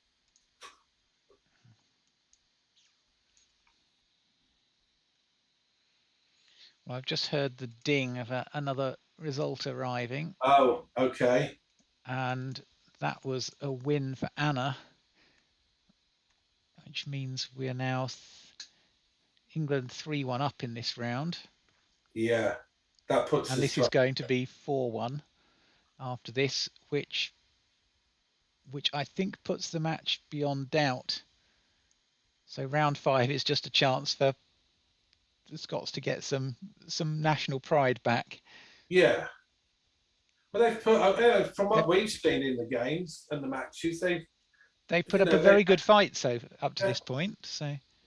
Well, I mean, this is a good example, and we have seen a few matches where the jokers that were coming out, not just from the English players, but from the Scottish ladies as well. And it was who was going to finish running out of jokers first. And, they put up a good performance. Again, looking at the PRs, Rachel's in the 7s again. We have a winner. And Karen's in single figures as well. So, very good performance, excellent performance. Just went the wrong way for Scotland again. Yeah. So that takes the score to 13-7 with 5 to play. Okay. So we get a little bit of a break now. So I will go back to. You mean I get some more caffeine down? Yeah, we get a chance. We get a chance to go and make some tea. What time do we? The last round is 3:30, so we've got 25 minutes. Brilliant. I'll update the score there on the board. And a bit of an apology to everyone who was watching during that match. I'm afraid my Windows PC decided to throw a wobbly partway through, so really sorry for the loss of coverage for about 5 minutes. I hope it hasn't ruined your enjoyment of this match, and I hope we won't have any more technical problems going forwards into the rest of it. But yeah, for the time being, I will we'll say see you in a bit. 3:30 for the final round. Thanks, Julia.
Yeah. I Right. take it that Brenda is Buffy. Brenda Yes. is Buffy and Anna is Fish Out of Water. Yeah. So for the Yeah. audience out there, this is the final round of the England versus Scotland match, and we're watching the two team captains, Brenda and Anna, in the final round. The score is currently 13-7 to England, so it's not going to affect the result, but it's all for pride, and we hope you have an enjoyable game. And back with me is Geoff. So over to you. Thanks, Julia. So we're looking at the two captains here. Brenda is Buffy. I'll try not to pronounce it the American way. So America is Buffy. Brenda is Buffy. Start again. Get the teeth in. She is playing. Let me get at least try and get the right direction. She's playing at the top, so she's playing with the white checkers. And Anna is Fish Out of Water, playing with the black checkers, and her home board is on the bottom right. So now that I've managed to get that sorted out, see if we can do some commentary on the actual game itself. It looks as though Anna is escaping or attempting to with her final two checkers. Makes the 5 point. Could have tidied up the two checkers at the back, but I think the 5 point is so important that you can't really refuse that. So Brenda can double hit here if she wants to. She can hit on the bar point and the 9 point. Of course, the downside is you lose your midpoint by doing it. So there's a decision already to decide what to do.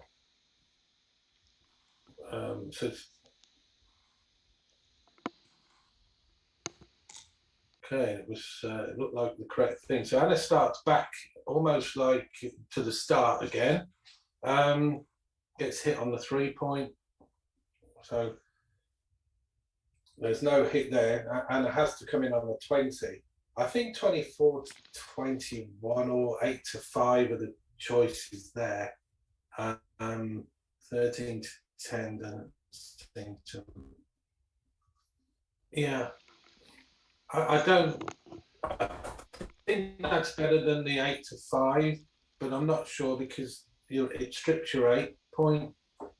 Although, in fairness, they might be close.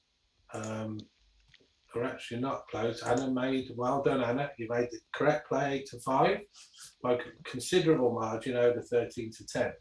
Okay, 4-3. So, do you make the 20 point? Do you hit? We could even hit on the 9 point as well. We could. There's so many options, Julia. There's about 3 different options here. Yeah. It's always difficult. Point on the 2, hit on the 9, or make the 20 point. They're all nice, aren't they? I often make more mistakes. I find I make a lot of mistakes when there are lots of good choices because you often latch onto one. But that's excellent. Hit both of them. Excellent play again. That was actually the top play again. Well done, Anna. She's really firing out at the moment. Playing on a 0 PR. I'm sure it won't stay at that because it's almost impossible to. But she's made some really strong plays at the moment. Yeah, well done. This is turning into a good match already. A good conflict between the two captains. Okay, so 3, and I guess Brenda's going to hit. Doesn't have to play at the back at the moment. Can try and move the checkers forward. That was a bad miss by Anna. And again, that will come out from the 24 point and hit another checker. So it's beginning to turn around towards Brenda again now. So anybody's game at the moment. Double 3 makes the 4 point. Bar point's not quite so important when your opponent's holding the 20 point. So 4 point's a good point. And then what do you do with the other 2 3s? Come out to the bar or come down to the 10. That gives a bit more flexibility inside the board. think 24 to 21 if you do that. Okay. 1 is forced, and the 3 is close. I don't think you want to hit loose. You haven't got enough builders in. So 13 to 10 seems to be the. Unless you're trying to make a tempo play by hitting, I think 13 to 10 is the best option there. Yep, I like that. And let's just check it. In fact, the computer didn't like it. It liked the hit. So I'm not going to correct myself if I get it wrong from now on. I'm just going to pretend it's the right play. But yeah, obviously the tempo or the fact that sometimes Your when opponent you do doubles. that many indirect shots, it adds up to more than the one direct shot. So okay, so here's a double. Yeah, it's a good double. 38 pips. Anna's got a checker on the bar. Yeah, that's a tough decision. The fact that Brenda's got 3 checkers back lends itself more to taking, but then you have got a block. You should come in. I think it's. What would you do? I think I would take this, Junior. But I think I might. I'll take it. There's a lot that can, if you, as long as you don't stay off the board for too long. Yeah. It looks like it was a take, but it was a good double, and it's when you're there with the block and you've got one on the board and your opponent's got a 4-point board as well, and you're on the bar, it can look really scary. So it was a great double by Brenda because it's quite intimidating. The game's just started or the match has just started, so sometimes you feel, look, let's just go 1-0 down. I don't want to be 4-0 down if it all goes wrong. So, yeah, excellent double by Brenda, and she got the just reward. She got Anna to quite rightly to say this position looks scary. I'm just going to take my medicine and lose the 1 point. I think it's worth noting actually. The computer says it's not a double, but then the computer is expecting perfect play from your opponent. So again, there's always if it's almost a double, there's always the chance that your opponent will get a bit scared and drop. And so against a human, it's a very good double. They even have that number, don't they? At the bottom, like 7.5 or something, where it says as long as you can get 7% of the people to pass, it's actually a valuable, it's the correct double technically. And this is good evidence of that. I mean, Anna's a very strong player. She's playing well. Unlucky. The checker player's been very good. And it can look intimidating when you're, like I say, faced with a 4-point board with a checker on the bar. Your instincts are saying pass. So fair play to Brenda. It was a good double. But it's only 1-0, no real damage yet. And Anna's fighting back strongly here. She's got the rack, as I think Bill Roberti coined the phrase, which is the 4, 5, and 6 points. Very strong position. Amazingly lucky. Correctly splits her back men. And I think it'd be interesting to see. Anna might try a scary double herself, because it's zooming in on one. I don't know. Is this a little bit optimistic to double at this stage? No, again, I think it's got a lot of practical value. You've got a 4-point board against a 2-point board. You've got 2 men stuck behind it, not very mobile. So some immediate threats. Okay. And after that roll, which doesn't really do anything good for Brenda. Yeah, I think Anna has to be looking at sending it over, hopefully. Yeah, you're right. That roll does nothing. I mean, you may even have to make the 3-point. I think it's the best of a lot of bad options, really. You don't want to lose your midpoint because then the back men are even more stranded. Well Unlucky. played, Brenda, for spotting that. If it is indeed, I'm not saying anymore, but it's close to the best play anyway. I think the computer wanted the open hit on the 1 point. Computer seems to love its tempo hits on the 1. Right, so is Anna going to find the cube here? And she's got 6s here. She's thinking about it. I'm Yeah, sure. that's good. Give it some thought. I mean, race-wise, there isn't much in it, but it's just if you look Your at the opponent structure, doubles. great, well done, excellent. And now you've given Brenda the tough decision here, because this is a tough take now. It's got that same scary factor, and it's got a 4-point New game. board, and correctly, great double, and again it looks as though it was a take, but again it's got that real scare factor to it. Yeah, and so, it is a take, but it's not for the faint-hearted, that one. no, and so they both got each other. They both sort of bluffed each other in poker terms, you know. I mean, I'm sure when they were giving the double, they were correctly thinking, this is the double. I'll leave it up to my opponent to decide whether or not it's a take.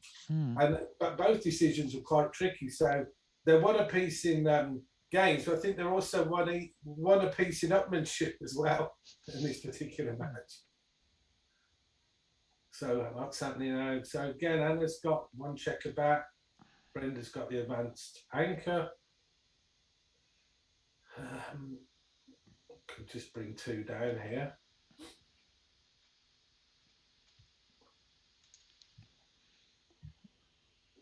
Doesn't risk a lot. 1, 6, 3, 4, 3, 5. 6 shots if you bring 2 down. Yeah, I don't know. I think you've got 5 checkers on your midpoint, so it's nice to unstack them a little bit. Okay, little bit of an. So quite a sizable error actually, leaving the anchor, because that should little bit of safety zone that's gone now. So Anna's going to point on the 5, I believe here. It's got a very. Oh, have I missed one of the rolls? Or should just not? Oh, I see. It's moving up.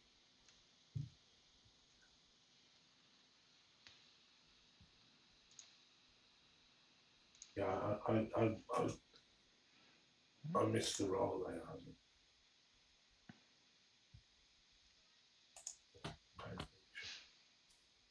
Okay, 2-1.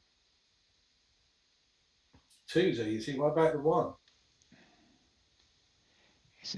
There might 7-4 hitting might have been worth a look. Because now it's turning into a race, and Anna's 12 pip. Well, yeah. 12 pip after her roll, so she'll be 5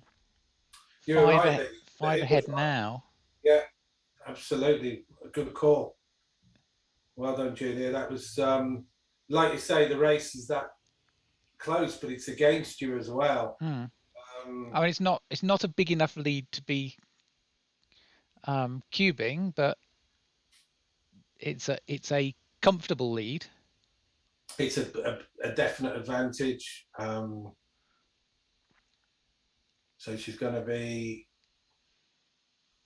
4 pips clear after this with the roll. Like you say, not enough to send the cube over yet, but in a nice position. And that could be enough to send the cube over next go, unless Brenda can respond with a something like that. Straight back again.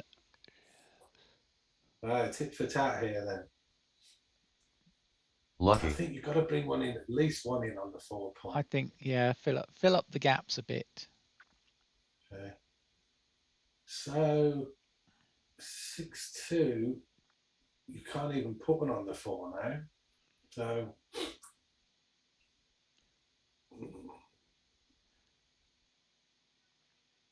So although Anna's only 6 pips ahead, she's got 4 crossovers against 6 crossovers, and Brenda's got an empty 4 point. So all these are going to count against, and I think it's a Your opponent double. doubles. And that's a great double, if I'm right, because I think people would look at that pip count and say there's 6 pips in it. It's not a double. That is a very strong play, unless I've got it wrong. Plus the crossovers. I mean, on the last move, that's 6-2 playing 7-5.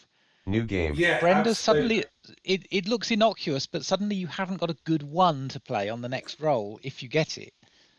And just little details like that can make a bit of a difference. Yeah, that was a great double. I mean, not just because Brenda dropped, but it was a great double because I don't think everybody would have picked that double up. They would have looked at the pip count. Like you say, there were crossovers, there was the gap on the 4. But even with that, I know a lot of players who would have just said, you know what, I'm only 6 pips ahead. I need to do a bit better. So well done, Anna. Excellent double. And it got Brenda to pass again. So 2-1 up in the upmanship stakes for Anna now, and 2-1 up in games. So 5 away, 6 away,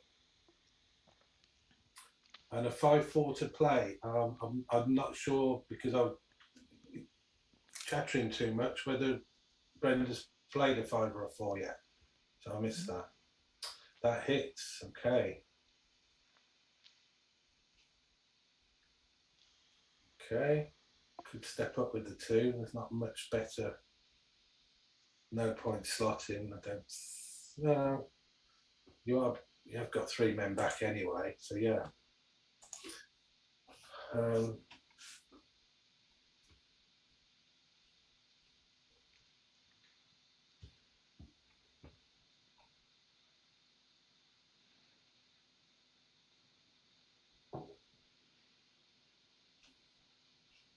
It's a bit deceiving because Brenda's got 3 checkers back, but she's actually ahead in the race.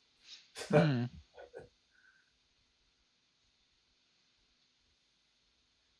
think, you just...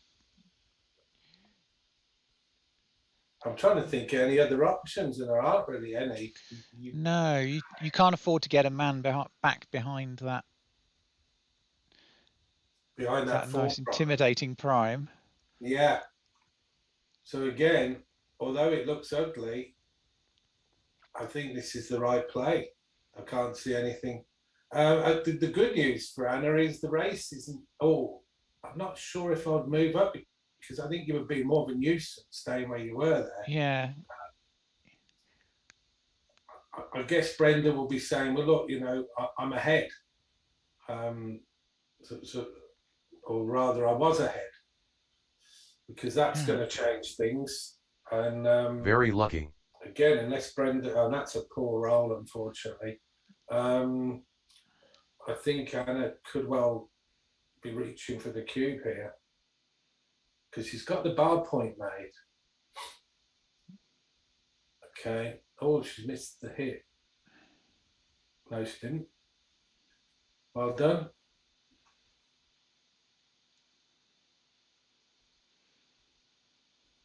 No. Is she worried about having a lot of men in the outfield? I think because so. They were safe, as far as I could see. I think it was like, if I hit Brenda and she comes in on the 1 point, how much of a nuisance is that going to be as well? You know, but the race lead is still not comfortable enough to perhaps not hit, especially after the double 4, and that's not good for the race either. So it's anybody's game here. That's a nice roll. So do you, yeah. Lucky. So again, 16, 13 pips. I'd be tempted to, you know, she did a very strong double, Anna did, at the last sort of race. And I think she should give this some Your thought. opponent doubles. And I don't think there's enough contact here, Julia, to take. I don't think so. I think just the 3 points left in front of the anchor. I'm trying to think of a bad roll, and I can't even. Maybe. I don't think there's a single bad roll. I mean, there's things like 6-1 which will set you up for a difficult one next time, but yeah, there's nothing really that you can't leave a shot. And of course, Brenda also wants to run herself. yeah, she may not. She may have to, even after a difficult roll by her. Yes, yeah. I think there's just a little bit too many. Just considering it, I mean, the only thing that warrants some thought about Your this opponent is takes. she has taken this one. If it does put Anna to 3 away, which isn't as damaging as if she was on 1 point and it put her 4 away or 2 away. Well, so actually, it was a good take. It's a good take. Which is surprising because Brenda passed the last one, which looked more of a take, and something sparked her to take this one. But excellent, well done, Brenda. Excellent take. Probably not going to get the rewards for it now with the double 6. But there's such a big difference, Julia. I mean, if Anna does win this game, which she's likely to do, then she's going to be 3 away, and it's just not. It could be 1 away if it carries on. It's just not as damaging as letting her get to 2 away or even 4 away from 5 away. So hopefully it would be a bit unfair. I was going to say if Anna rolled a double, but Brenda managed to take a checker off anyway. So the score is 4-1, 3 away, New 6 game. away. That's happened in pretty much all our matches. I think I've been saying it's 3 away, 6 away. So seems to be a pattern. Makes the bar point. And I think I would split because of the bar point. Okay, you could split and come down, or you could go 24 to 20, 24 to 21. Do you like that one? Any preferences? Or I think I prefer 1 down because you want to have a little bit more. You want to have more options for making points in your own board. That structure is a bit stripped and awkward. I agree. Actually, it's funny because it reminds me of a very good backgammon player you know very well, Julian Fetterline. And his view was, advancing both of your back checkers like that is if you get hit on the 1, you've got 2 feet in the ground, he said. So you've always got a good chance of making a good anchor. So if you get hit on the 5, either you can hit back or you can make the 4-point anchor. And if you get hit on the 4, vice versa. So that stuck quite well in my head. And I would have been flipping a coin there. Do I come down? Do I bring the 2 men back up? And whenever I split my backmen like that and bring them forward, I always think of Julian and what he said to me about planting 2 feet in the ground. And if one gets uprooted, you've still got that chance to have the firm foundation. Okay, so double 1 is going to be awkward because you're going to run out of 1s, because Brenda's going to find out in a minute. Okay, so where's your last one? It would be a very different game if you could just decide to pass the odd one that you didn't want. Yeah. I'll pass this go. Okay, so it's actually normally double 1 is such a good roll, and that time it was a bit of a nuisance. So you come down, I think you would come down 13 to 11 here. Give yourself an extra builder on that 5. Oh, I don't know if I would. You've got your 20-point anchor, Anna, so you don't have to worry too much about if you get hit. Okay. But it hasn't Oh. flagged it up actually. Okay. It was that and the 13 to 11. It was a toss up between the two. So well done.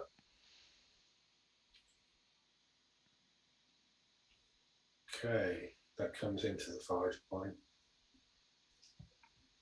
And Brenda needs to do something quick behind in the race. 2 men on the 24 point.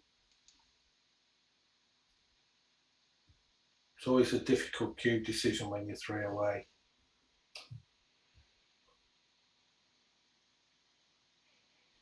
Okay.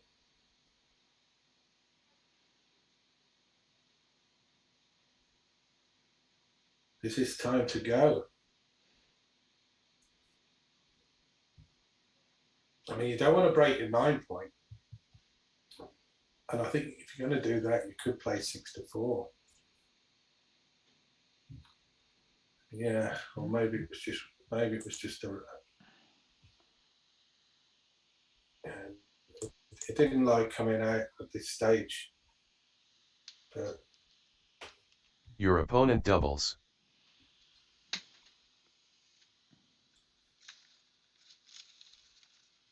okay, Anna's doubled here. Let's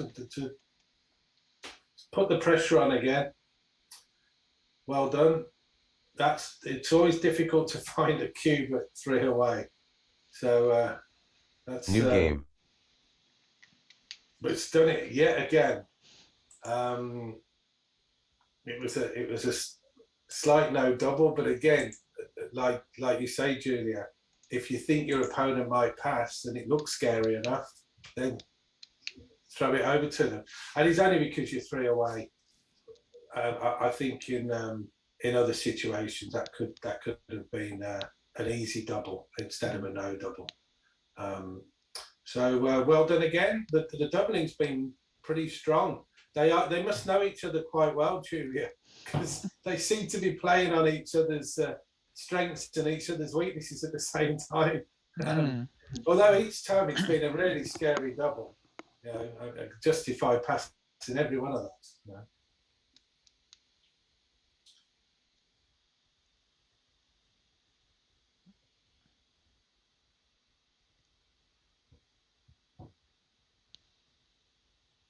Okay.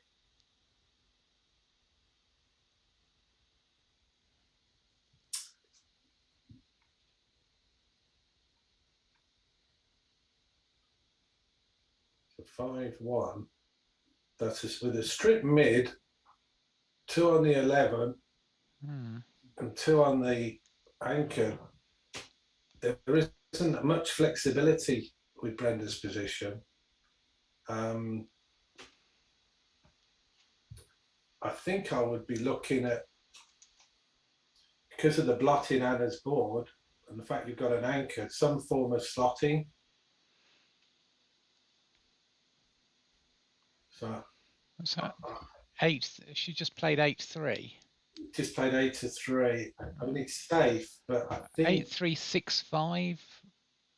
Yeah, something like, is that what it's saying? Yeah, that's it. Slotting on the 5 point with the 1 and finding a 5. Because the position's a little bit inflexible. That was good play though. Okay.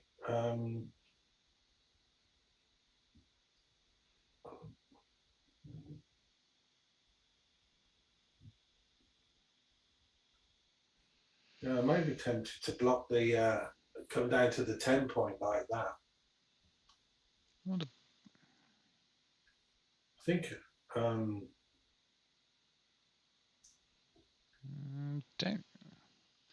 don't know if I like the 5 no, leaving I the think 8. I think 13-10 twice, block 6s. I agree. I like the 13 to 10. I like the 2 to the bar is good, or 18 or 21 to 15 and keep the 4 point. But I like that.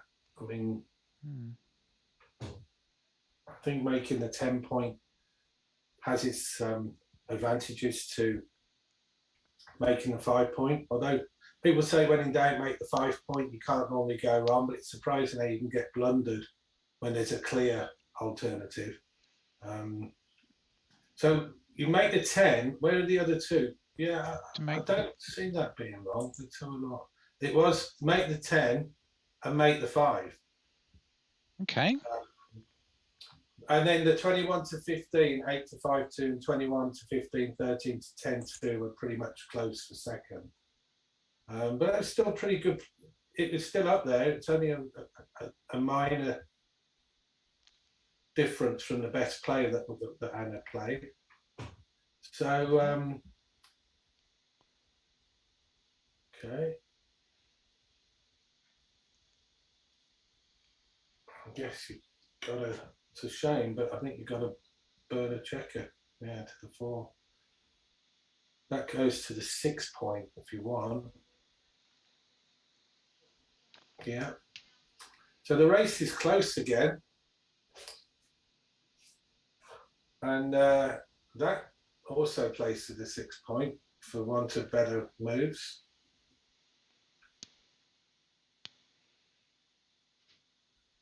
And it's a bit awkward.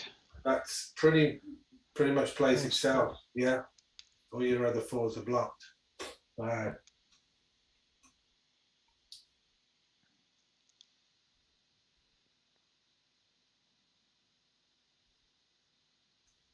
I'm not sure if you want to be stepping out with those yet. No, I think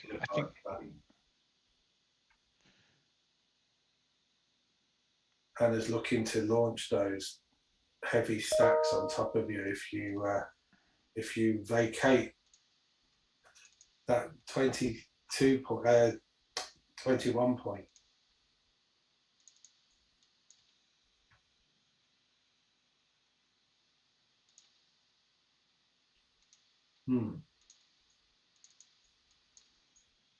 Okay, good. I didn't see.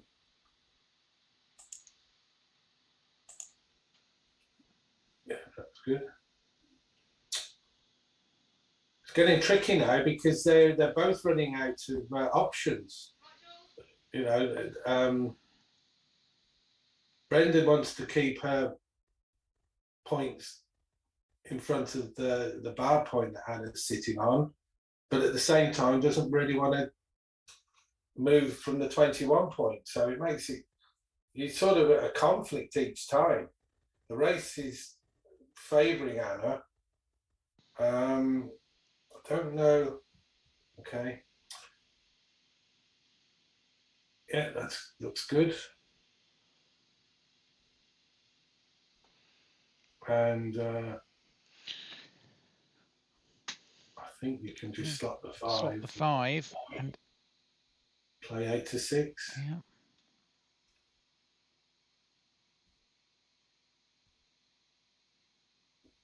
Does give Anna quite a few rolls to just break that bar point now without much repercussion like that. I mean, there are shots, and that just misses. So if Anna can bring this in, I don't think it's going to be quite enough to send the cube over, because there is still a little bit of awkward contact, and she is 2 away. But it's difficult. I mean, I wouldn't be surprised the way these 2 have been cubing each other. To see Anna be throwing a cube and saying, "Well, what are you going to do about that, Brenda?"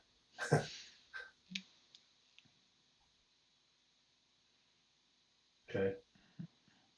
That feels a little awkward because I don't really want a 6 away point. Yeah, it's going to be hard to clear next time. Oh, if you can do that. Lucky. Yeah, absolutely right. Now, I think the cube is being sharpened or polished or grabbed, whichever way, because there are some bad rolls here for Anna. 6-5. Big doubles will leave a shot. You're not going to win a gammon. Okay, technically, you roll double 1 and they stay out. But I think if you double now, Brenda will have to pass. Even with the fairly, well, not even that lower take point. 1 away. Should be 1 away, 6 away. So Anna's giving it some Your thought opponent again. Well doubles. done. Yeah. Doesn't matter if it takes time. You just want to just consider all the possibilities. And I think this is a very easy pass for Brenda.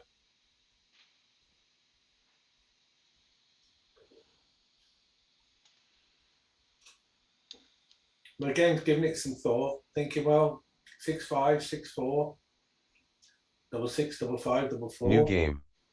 The problem is, it's not just the rolls, is it, Julie? It's the fact they've got to hit you as well. Mm. You've got to be able to hit as well as get the shot. Okay, so Matt correctly makes the 5 point rather than hitting, and could just come down to the 10. That's a bit too safe, I think.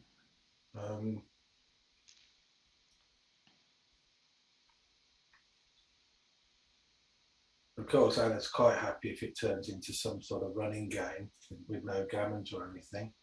That would suit her to the ground.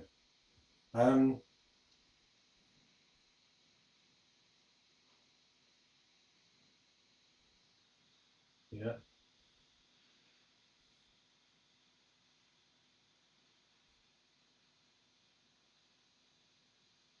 Looks big, but it's 8s and 10s. So 6-2, 3-5, and 6-4. Not too bad. And she's got her wish now because if Anna can get this last checker out, then she's got the running game. Well, she is behind. I think I might be tempted to leave that checker there. But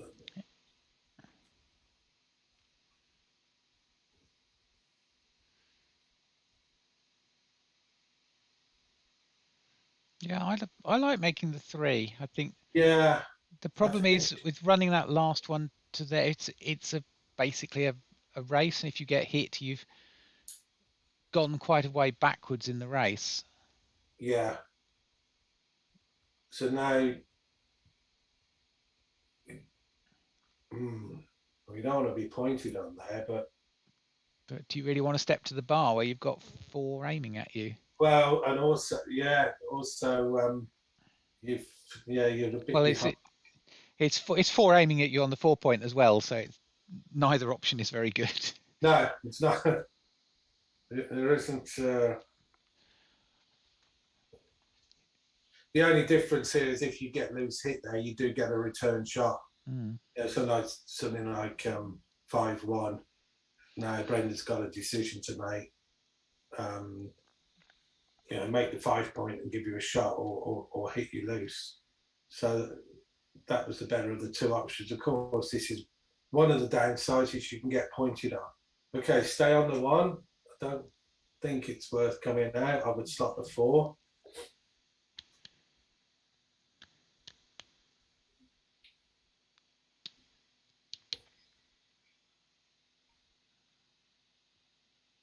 Looks like playing to the 5 wasn't much different by the look of it.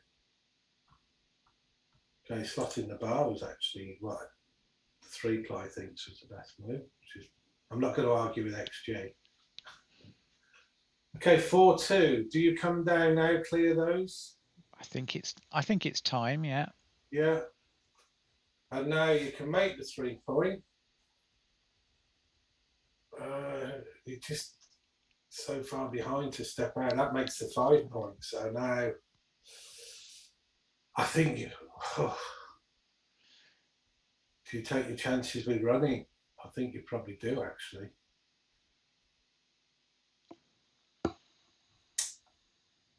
I think no, running was still slight error as well. So okay.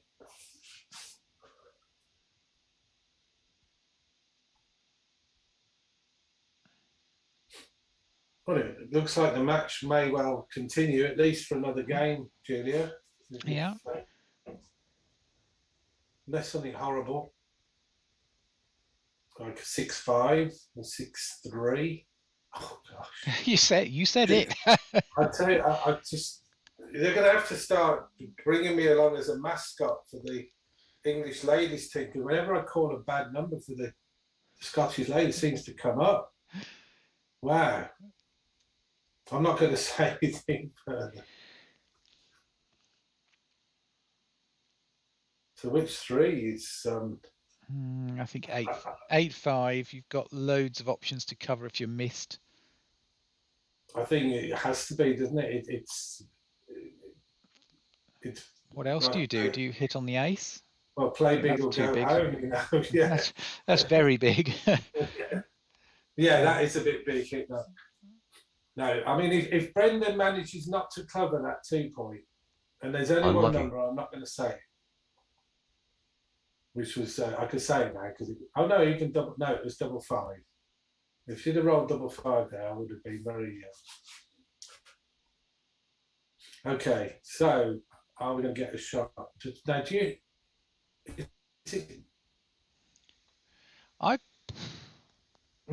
Did you hit and take one off? I was thinking of picking passing there. That's what. Yeah, that was the correct play. Nothing. Nothing. I mean, it just activates a small gammon potential. So this time, Brenda should take 2 off. No, you've just got an odd number on the top point. It's going to be. Now, do you stay as black? I think I would go because of the risk of being pointed on. Well, you've destroyed your board anyway. Yeah. And what are you hoping for? 6-5 followed by some hit that you could actually get a second man sent back. Yeah, she needs to see now. You've got to get out. And if I was Brenda here, I would hit on the 1 and lift the 2 as a possibility. I don't know how much that would have. I wonder how much of an error that would be. Because I love plays like that. No, it would have been too big by about 80. Okay, so we're going to post Crawford 6-2. New game. At this score, sometimes Anna will have a free drop, but your opponent doubles at this score. So Anna will take, and Brenda will. I thought she may.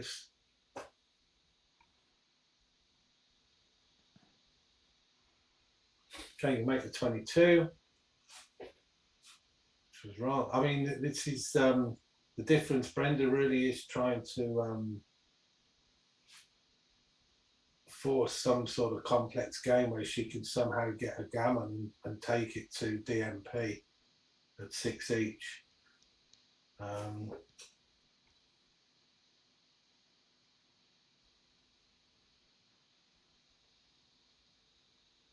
Although by making the 22 point, it sort of messed up Anna's 5-5, really, didn't it?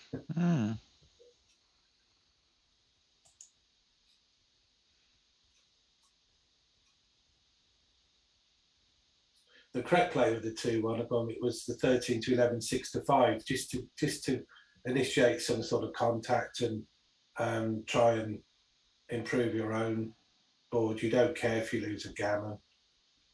It doesn't matter how many men you get back. But now it's made Anna think twice now about how to play this 5-5. Okay, 6-3. I don't know. It feels slightly wrong, seeing as you're Brenda 17 debt pips behind. You want to be. Yeah, you've got to be doing something. You want to be pushing for harder to make something good happen. I think 13-4 is a good option. you really are trying to get some sort of initiate some sort of contact. 13-4 wasn't far off. The best was actually the really big play, which I did think of, 13-7 and 8-5, and leave 2 shots.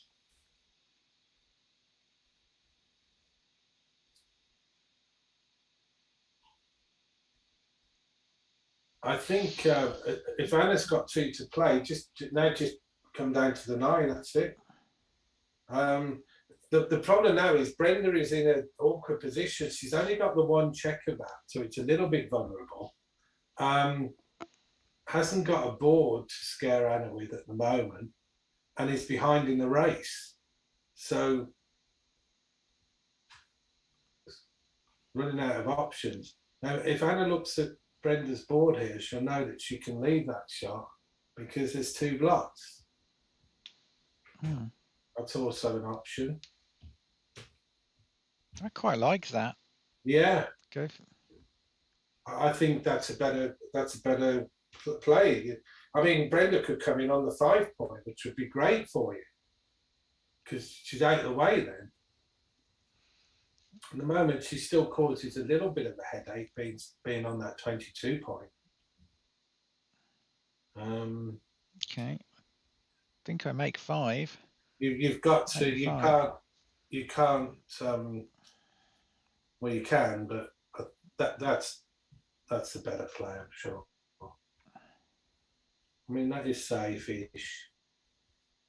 But look at that as well. Isn't that amazing? That was actually the right play. By quite Amazingly lucky. Oh, Brenda's missed the hit. Oh no. That was huge. Yeah, it's just, it happens, doesn't it? Yeah. You get screen blindness almost. Yeah, Brenda will be kicking herself when she looks this. It's not a direct hit, and sometimes, there's a prime sort of structure in front of you. You don't even think that you can hit. I think it was a great move by Anna, the move before, because it is so tempted to make that 5 point. But of course, the safety is the key. I just thought it might make it awkward bringing it forward after that. But the computer disagreed, and I'm not disagreeing with the computer. So well played, Anna. Okay, Brenda could come in on the 2 point. But I'm struggling to see alternatives to that. That looks. Now what do you do? Make 2? Make it 2, I think. Yeah. 2. And now just tidy it up. Yeah. Okay.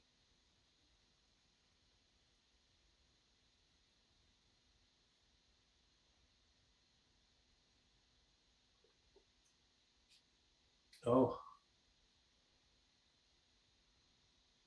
Yeah. And there are a few numbers, but let's see. Last chance, I think. So something like what, 6-5? There aren't a lot, really, are There's there? not a lot. 6-5 to start with, at least 6-5. Yeah. I think I would have. You get ready to clear the 6. Yeah. Although, I mean, it leaves less shots this time. Okay.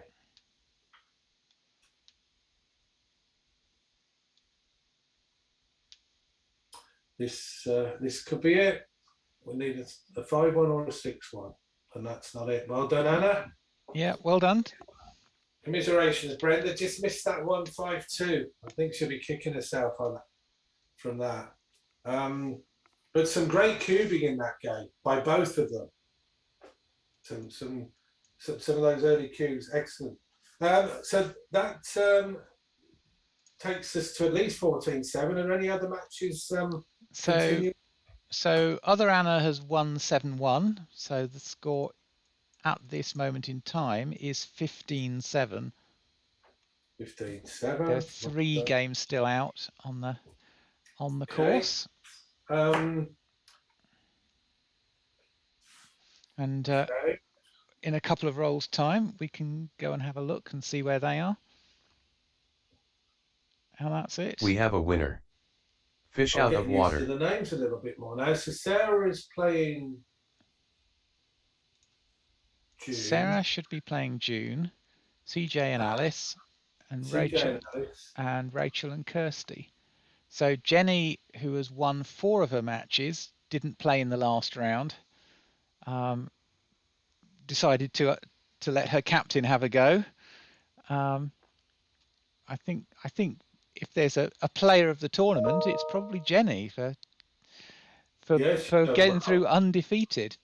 Any of the English players doing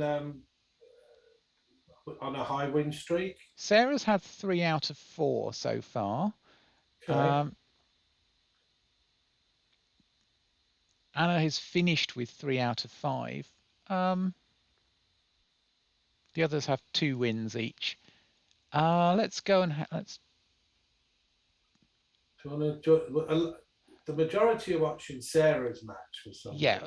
Well, let's go and have a look at that one then. Sarah and see if she can win four matches. Let's continue. Yeah.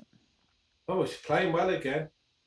So this looks like it's in the closing stages.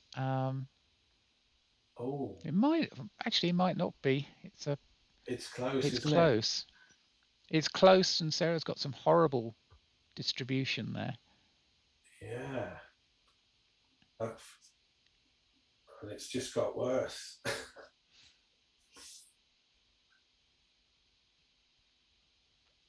Well, those are the ones you need. Doesn't do any harm. Funny enough, what you mentioned earlier about if you've got, at least if you miss with an odd number, you fill a gap. You fill the gap and take it off next time. Correct. Yeah. But yeah, it looks like Sarah's got her work cut out to win this one. I mean, it's not.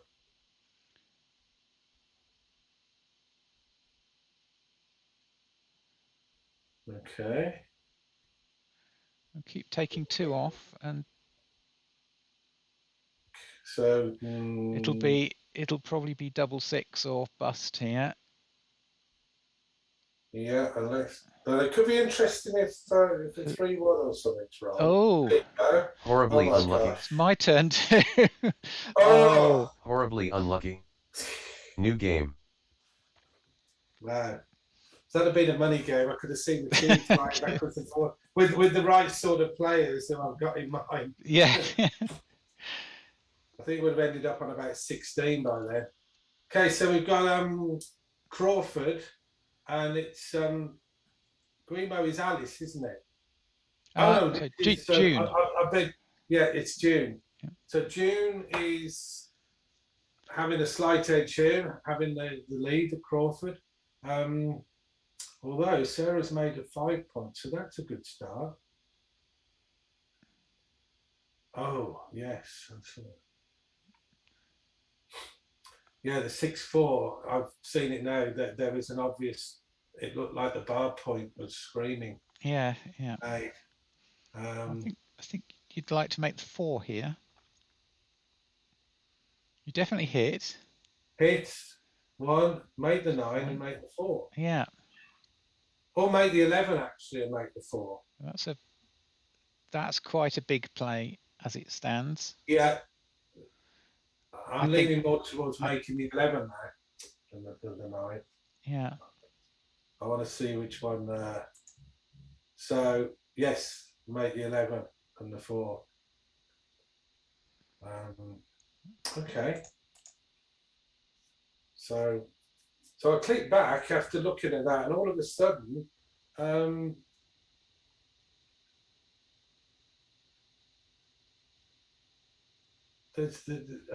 Sarah's got a pretty good structure. Yeah. Even better now. I think they're good. Lucky. Well played. Oh, I thought that was. Don't. I'm wondering if they were wanting a switch hit or something. Just checking. The switch hit was. Oh yeah. Okay. Just that you're going to.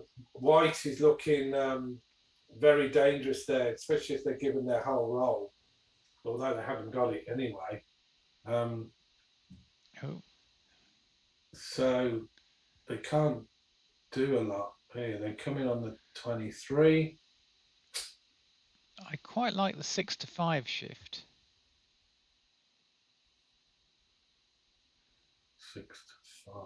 Sorry, 7 to 5. Right, make the 5 point there. 5 point.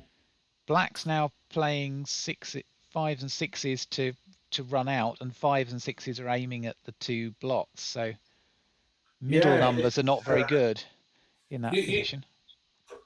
I suppose you have to weigh up what game are you playing. I mean, you were sort of playing a prime versus prime, I guess, and now it's starting to turn a little bit. Yeah. If you make the 5 point, then you're making a more you're improving your board, and like you say, you're duplicating black 6s and 5s, and you're leaving an option with all those checkers there to maybe hit or plan some form of attack. So this isn't easy. No. Switching from 4 to 2 doesn't feel right, to try and take something away from black. I mean, you like black on those 2 points, but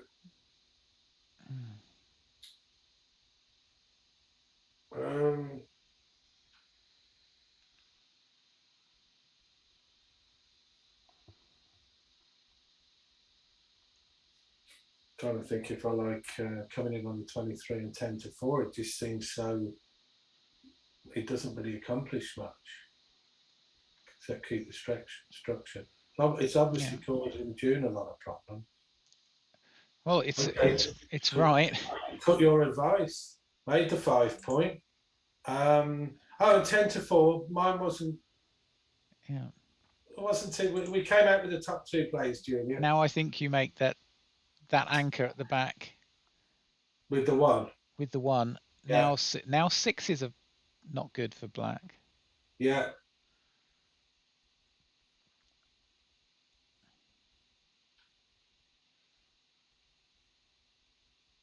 This is turning into an interesting game. These prime versus primes, they can just turn very quickly. So that's it. I would have come down with the 2, but then suppose it would matter. Oh, that's a that's a hit in the outfield. Is she gonna? I think she's going to see it. Yeah. Lucky. Wow, what a great. Okay, so now no choice. Unlucky. Okay.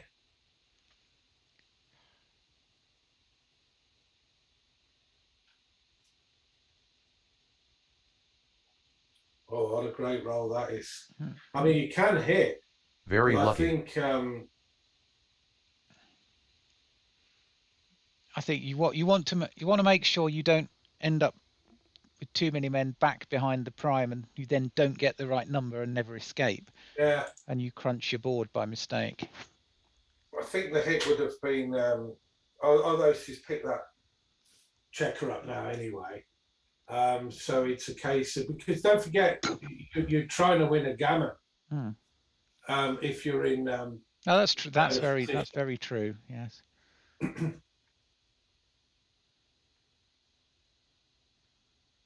Oh, that's a huge 1. That is.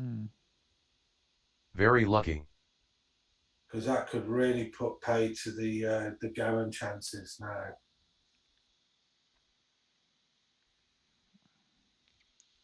I guess you can make the 1 point.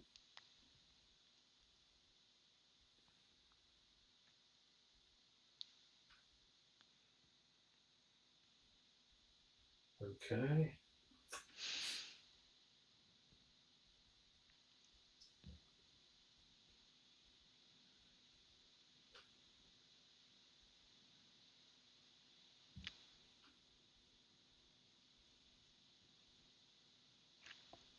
Okay, so fours are a little bit awkward.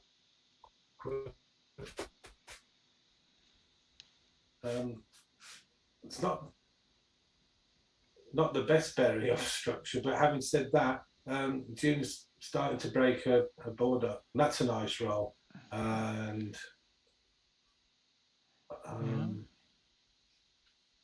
okay. 4. You have to clear the 4. Yeah. And if June doesn't get her back checkers moving, then it's creeping toward. Ah, okay. That misses. So no, I think you have to come out. I think you can't stay there now. Unlucky. So 2, 3, 4. 5. So do you hit on the 1 here and try and? I think you probably do. Yeah. So lucky to get hit. Very lucky. Oh wow. You've got to run out. You haven't got another 6-5 combined. So it looks like we're going to go to the double match point, the MP, unless something. Oh no! Get one man in. Should have been the other way around as well. Yeah, should have been the other way. Hopefully, it won't make a difference. No. No. Nope. So we see one more game. New game. Okay. And Sarah's still in the single figures for her PR. So it's good performance. Very good. Okay.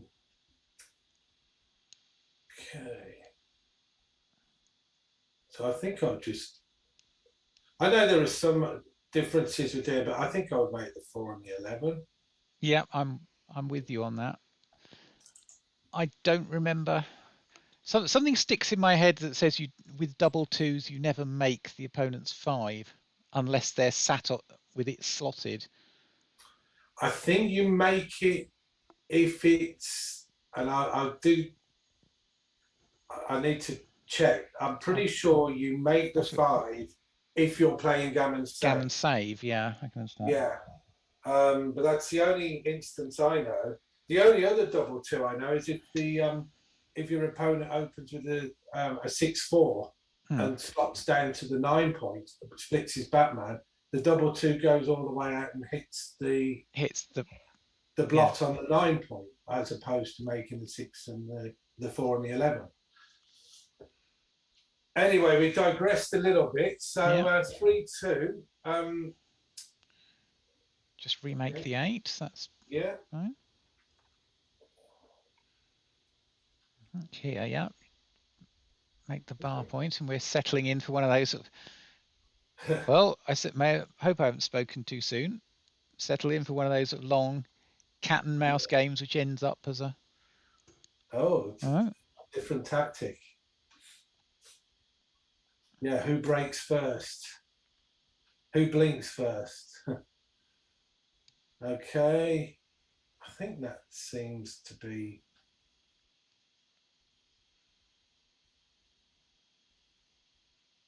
Okay, so I think you just come down to the 11.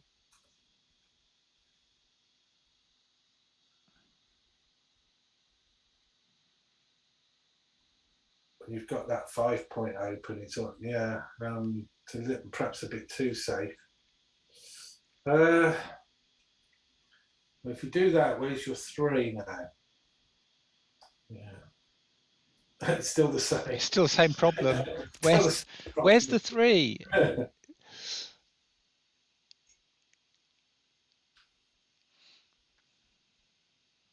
mean, it looks pretty unadventurous, but the race is close. Do you really want to give a double shot with a 3? I think you might just have to play 13 to 8 and just say, look, I'll wait for my next roll to try and do something better with that. This isn't a great roll either, really, because your back checker is stuck. How do you fancy playing this one, Julia? It's not easy at all. Okay, I don't. Oh dear.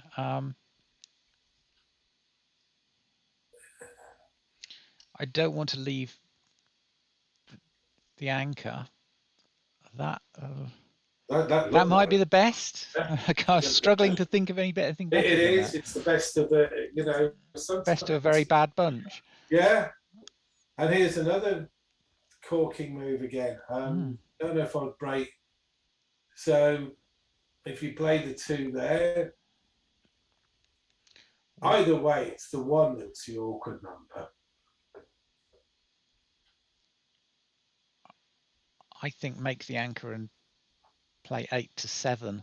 I agree. I mean, I don't see breaking the board is going to help. Sometimes when you leave that shot, it's not always as bad as it is because they have to break their anchor a lot of the time to hit you. So it's perhaps not as many shots sometimes as you think. So June is determined to keep rolling these 1s, and he's not really sure what to do with them because they're such horrible numbers. Okay, there is the option to make the 1 point. It's not. I don't like putting the builders too far behind. Okay, 5-3. That makes the 1 point as well.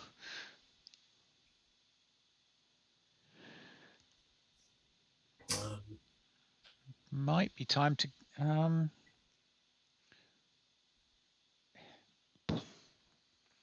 It might be time to go because the threat level is relatively low right now. Yeah, it's just not much. It's going to get it if you don't go soon, then it's going to get much worse for white. Say running out in a couple of moves time. Okay, we're going to go again. Duplicate the 4s this time. Needed to hit. And yet,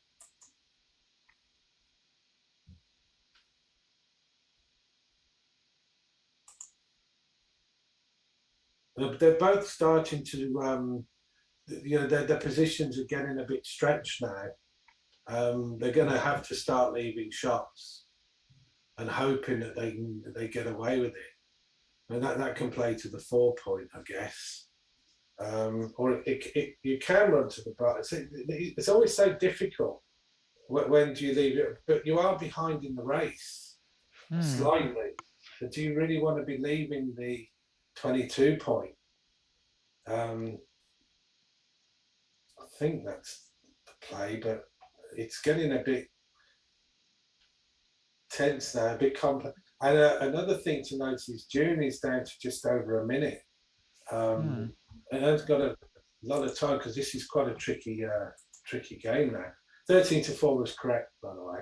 Yeah, I think you clear your 8, make your 4 point. Yeah. Both sides are going to run out of decent rolls very, very soon. No, I think that's No. Don't leave the 6 shot. You're behind in the race. I think the problem is June is, I don't know if she's conscious that she's got about a minute left and okay. So that will give Sarah an option to try and get those back men away. You've got to I mean, June's got 2 blocks in her own board. She won't be able to use her full roll. If anything, I would certainly be coming off that. Certainly be coming off that back. Now you've lost that opportunity. Now you're forced to come off the back, and you're against a player who's got both their dice available to hit you with, and has got a more complete board. Right.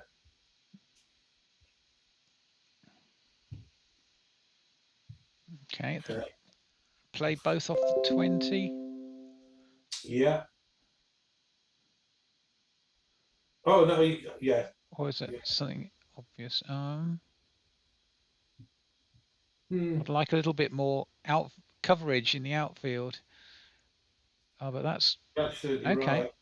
It would have hit, but even so, I think it was right. But there's a blot on Sarah's 3, which you. Yeah, you were right. 2016, 2014. Yeah. And that hits So twice. Twice. Yeah, I think go for it. Yeah. Oh. It's always it's so nervy. I can understand, and but sometimes you just have to say, look, I've got to hit. I'm guilty of it myself. I've made real blunders where I've been scared to hit.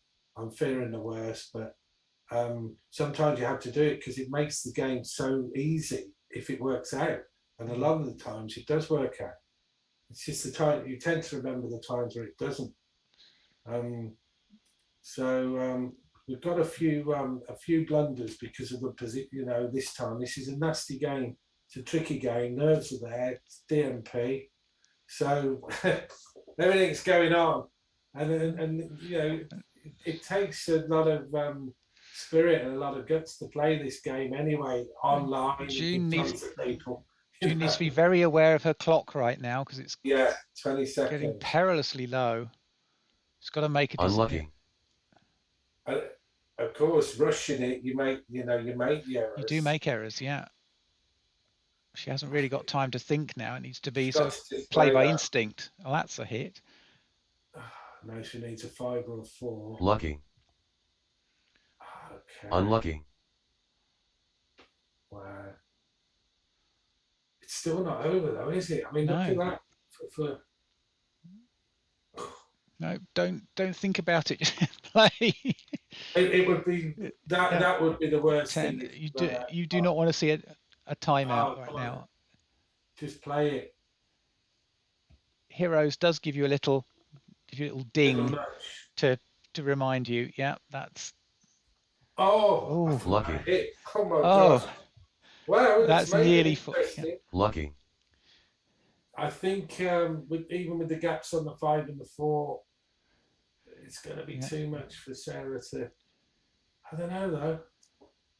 Something like. As long as June keeps rolling 6s, I think. Yeah. 6-3, 6-3 is great. 6-1.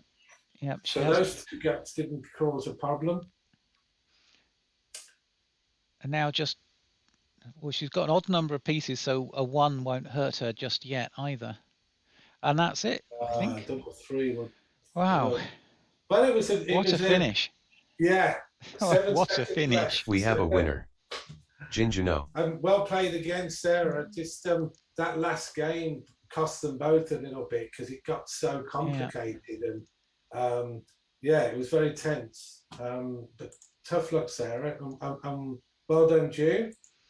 All right. And I think that wraps up all the games, doesn't it? It does. So I've put the scoreboard up on the display. It's 16-9 to England. So a solid win, but there's a lot of good results for the Scots as well. And it's been really great to watch, and we've had some strong performances. Well done, June. All right. And I think that wraps up all the games, doesn't it? It does. So I put the scoreboard up on the display. It's 16-9 to England. So a solid win, but there's a lot of good results for the Scots as well. And it's been really great to watch and had some strong performances.